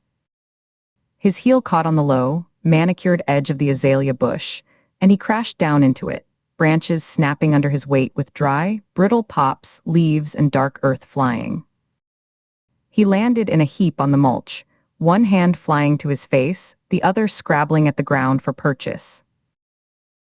Katie stood over him, breathing steadily through her nose, her knuckles throbbing in time with her heartbeat. She flexed her hand, assessing the damage. A sharp, hot pain. It would swell. It would be purple and ugly for days. It was worth it. Every ounce of pain was worth the clean, free feeling in her chest. Mark groaned, a wet, bubbling sound.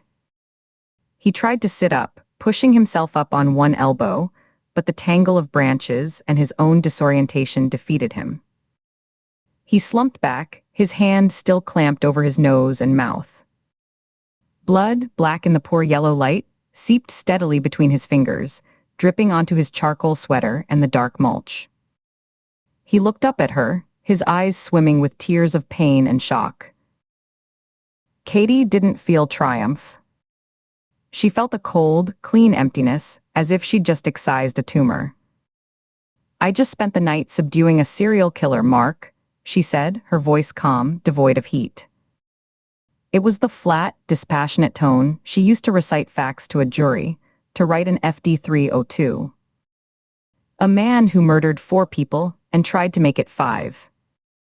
When I had him in a chokehold, watching the life fade out of his eyes, you know who I pictured? She let the question hang for a beat. "I pictured you. I thought about how much easier it would be if people like you just stopped. If the world had one less person who thinks they can take what they want from someone else." He mumbled something unintelligible through his hands, a mix of pain and fury, his eyes glaring up at her above his bloody fingers. "I'm going to be very clear," she continued, taking one deliberate step closer, not to threaten, but to ensure he heard every syllable, to see the understanding dawn in his pain-glazed eyes. "If you contact me again, a text, a call, an email, a carrier pigeon, if you stand outside my building or my office, if you so much as look in my direction, I will file a formal, detailed complaint with the Bureau's Office of Professional Responsibility. I have every message you've sent for the past 3 months saved and backed up. I have a log of the calls, the times, the durations. I have witnesses to your behavior tonight. The taxi driver is still at the curb. Your career at the DOJ will be over. You will be unemployable in any federal agency, in any law firm that does government contracts. You will be a pariah. Do you understand the words coming out of my mouth?" "Don't you ca," he mumbled, the words slurred and nasal. "You hit me, you assaulted me." "I defended myself," she stated, her voice cutting through his. "The security camera," she pointed a thumb toward a small, dark dome under the eaves of the building, "will show you advancing on me, throwing a punch. It will show my response. It will show you lying in the bushes where you landed. Should have thought about the consequences sooner. Should have thought about the cameras." She watched him for another few seconds. He was breathing heavily through his mouth, blood dripping onto his chin. He wasn't getting up quickly. The punch had broken his nose, maybe cracked a cheekbone. But she didn't trust him. She wouldn't turn her back and give him the chance to follow her inside, to turn her sanctuary into another battleground. The apartment wasn't safe tonight. Nowhere he knew about was safe. She turned and walked briskly, not toward the lobby door, but back toward the still-open security gate and the street beyond. Her movements were decisive, her back straight, her head high. She didn't look back. She heard a wet cough and another groan from the azaleas, but nothing else. The taxi was still idling at the curb, its engine a soft purr, its exhaust making little white clouds in the cold air. The driver, an older man with a thick salt and pepper mustache and a weathered face, had been watching the scene unfold in his side mirror. As she approached, he rolled down the window. His expression was wary but not fearful. He had seen things before. "Forget something, miss?" he asked, his voice gravelly with the hour. "Change of plans," Katie said, pulling open the back door and sliding inside. The vinyl seat was cool against her legs. The smell of pine and old cigarettes was suddenly comforting, anonymous. She didn't look back at the courtyard, at the shape struggling in the azaleas. "There's a Hyatt on Wilson Boulevard." "Do you know it?" "Yeah, I know it." He put the car in drive, checked his mirror, and pulled smoothly away from the curb. He didn't ask any questions. He drove in silence for a block, then glanced at her in the rear view. His eyes were kind. "You all right?" Katie stared out the window as the familiar streets of her neighborhood slid by. The closed coffee shop, the 24-hour pharmacy with its bright lights, the dark windows of the dry cleaner. She didn't feel like a victor. She felt like someone who had finally cleaned out a festering wound. It hurt and it was messy, and it would need time to heal, but it was necessary. The throbbing in her hand was a reminder of her own agency, her own strength. "I will be," she said, and realized she meant it. She leaned her head against the cool glass and closed her eyes, letting the vibration of the car soothe the last tremors from her hands, feeling the weight of the long night finally, fully settle upon her. Tobias Campbell watched the taxi's tail lights disappear around the corner, two red eyes swallowed by the darkness. 4:30 a.m.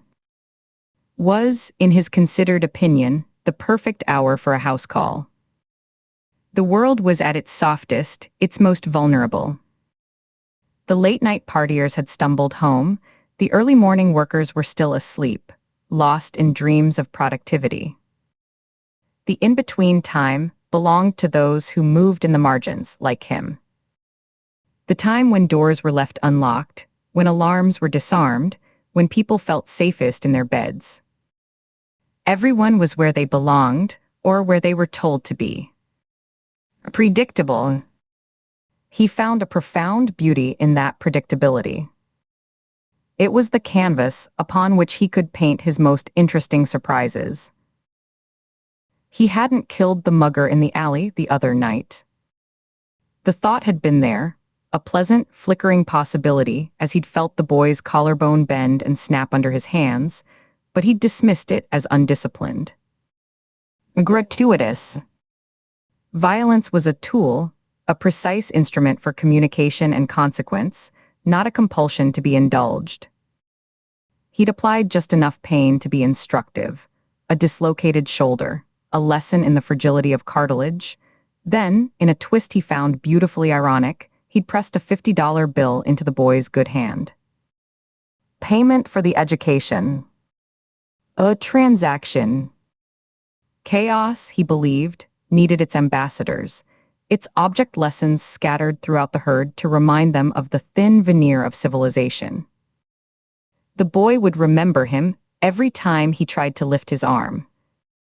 That was a lasting gift. Fear, however, was his true masterpiece. It was the medium he preferred above all others. Not the simple, shrieking terror of a victim in the moment of attack, but the deep, slow-dawning, existential dread of a mind that understands its own fragility, its place in a cruel, uncaring system. The fear that lingers, that poisons coffee and sunlight, and the sound of a floorboard creaking at night. That was the vintage he longed to taste, to cultivate. Agent Katie Ford's apartment had been waiting for him, a stage set for his next performance. He'd dreamed of this moment through countless nights in his glass cage, the fantasy refined and polished until it shone like a diamond. The shape of her fear when she finally understood what she'd invited by sitting across from him in that sterile courtroom, by looking into his eyes with that cool, analytical gaze that saw the monster but not the man. It was a reward he had earned. The lesson, long overdue, was about to begin. Not with a bang, but with a whisper. With the profound, intimate violation of her private space. He would walk through her home, touch her things, learn her secrets, and leave her with the unshakable knowledge that her sanctuary was a fiction. That he could reach her anywhere. The lesson was about permeability. About the illusion of safety. The security gate to the apartment complex was slightly ajar, just as his associate's text had said it might be. Maintenance issue. He stood across the street, a shadow among shadows in the doorway of a closed bakery, observing for a full 10 minutes. He counted the seconds in his head, a calm, steady rhythm. No one entered. No one left. The gap was an invitation, or simple human carelessness. He preferred to see it as fate aligning itself with his will, the universe providing him a key, acknowledging the rightness of his path. He believed in signs. This was a good one.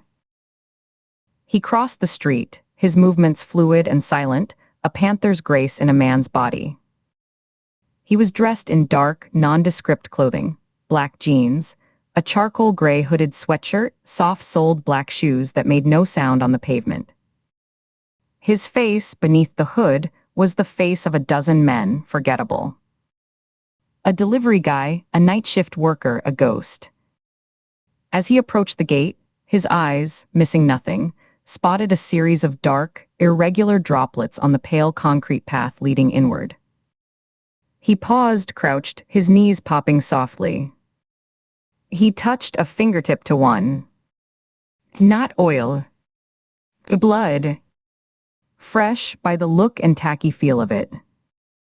His gaze followed the sparse trail, a drop every foot or so to a scuffed patch of earth near some landscaped shrubs. The mulch was disturbed, a few broken branches splayed like broken bones. A recent conflict. A struggle. How delightful. The world was already painting its own backdrop for him, setting the scene. He straightened, a slow, thoughtful smile touching his lips. This was better than he'd planned. The blood was not his doing, but it was a welcome addition to the narrative. It spoke of urgency, of violence, of a night already unraveling. It made his own intrusion feel less like a violation, and more like an inevitable next act. He slipped through the gate, his senses heightened, drinking in the details. The courtyard was a pocket of stillness, the air cold and sharp. He followed the blood trail not out of necessity, but out of a curator's curiosity. It led him to the azaleas. A man was there, half curled in the dirt, one hand pressed to his ruined face, the other clutching his ribs. He was whimpering, a low, animal sound of pain. Tobias stood over him, a dark sentinel. The man's eyes, swollen and bloodshot, rolled up to meet his. There was no recognition, only a fresh wave of terror at this new, silent apparition. Tobias said nothing. He simply watched, his head tilted, analyzing the damage. A broken nose, certainly. Possibly a fractured orbital bone. The work was efficient, direct. Not his style, but he could appreciate the economy of it. He wondered, idly, if this was Katie's doing. The thought pleased him immensely. It meant she was not just a passive recipient of fear, she was capable of generating it.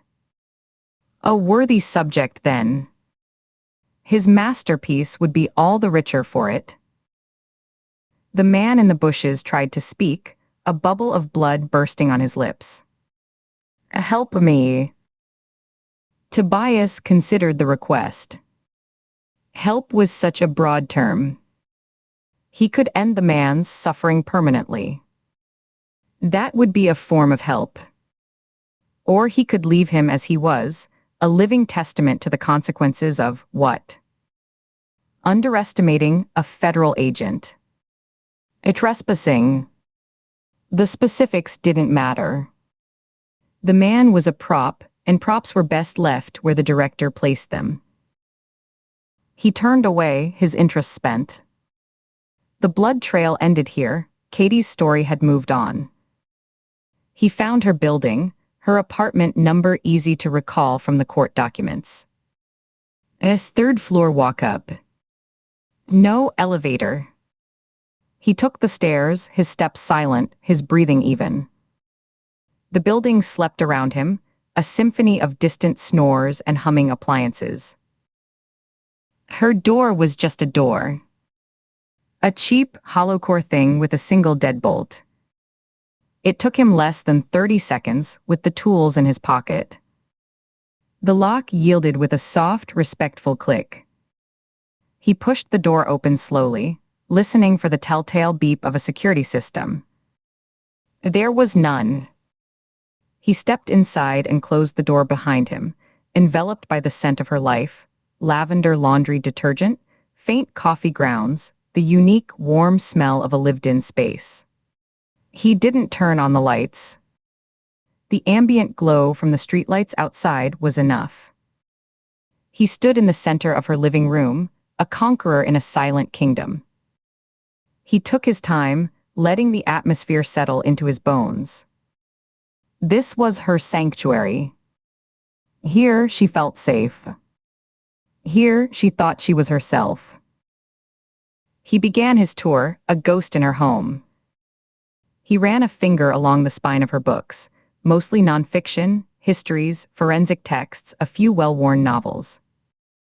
He examined the photographs on a small shelf. Katie with an older couple, presumably her parents, Katie laughing with a friend on a beach, a formal portrait in FBI Academy graduation blues. He touched the fabric of her sofa, sat in her favorite chair, testing the impression her body had left in the cushion. He opened her refrigerator, noted the brand of her yogurt, the half-finished bottle of Sauvignon Blanc.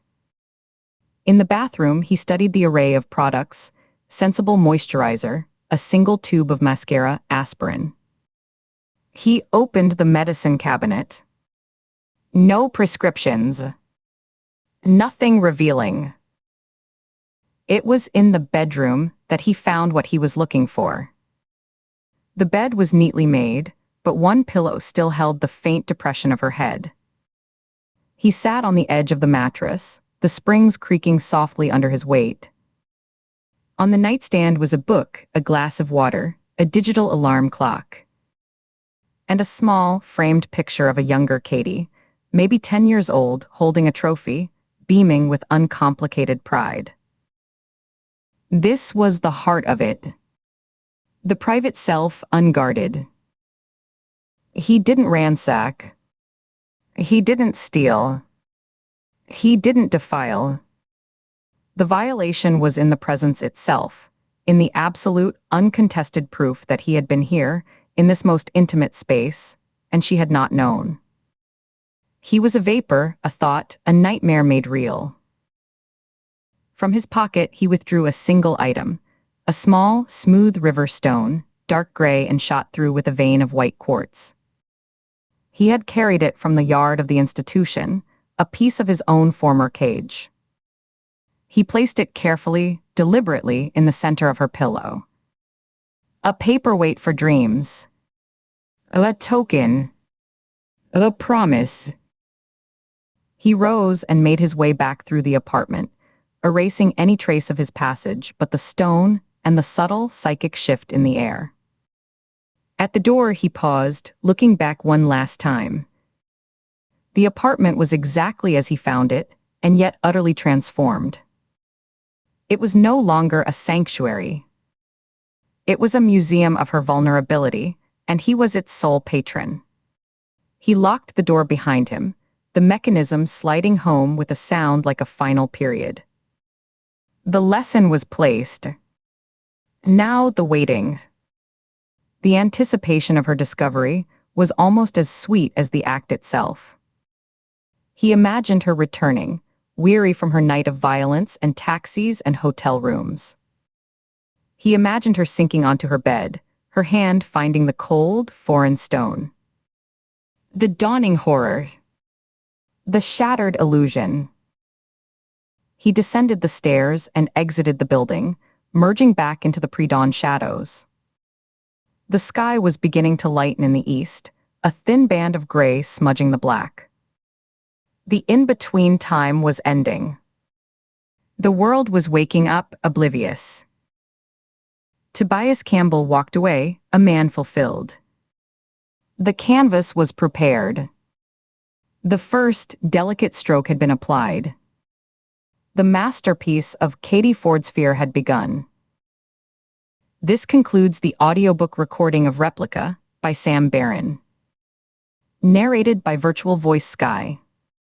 We hope you enjoyed this audiobook. Visit BookEmpathy.com for free books daily. Thank you for listening to this free full-length audiobook recording. Please support the author by buying a copy of the book and by subscribing to the BookEmpathy channel here on YouTube. I hope you enjoyed part 1 of that audiobook. Again, please consider subscribing to the channel Book Empathy on YouTube so that you can keep listening to my audiobooks free of charge. And do consider buying a copy of this book to support the author. Thank you.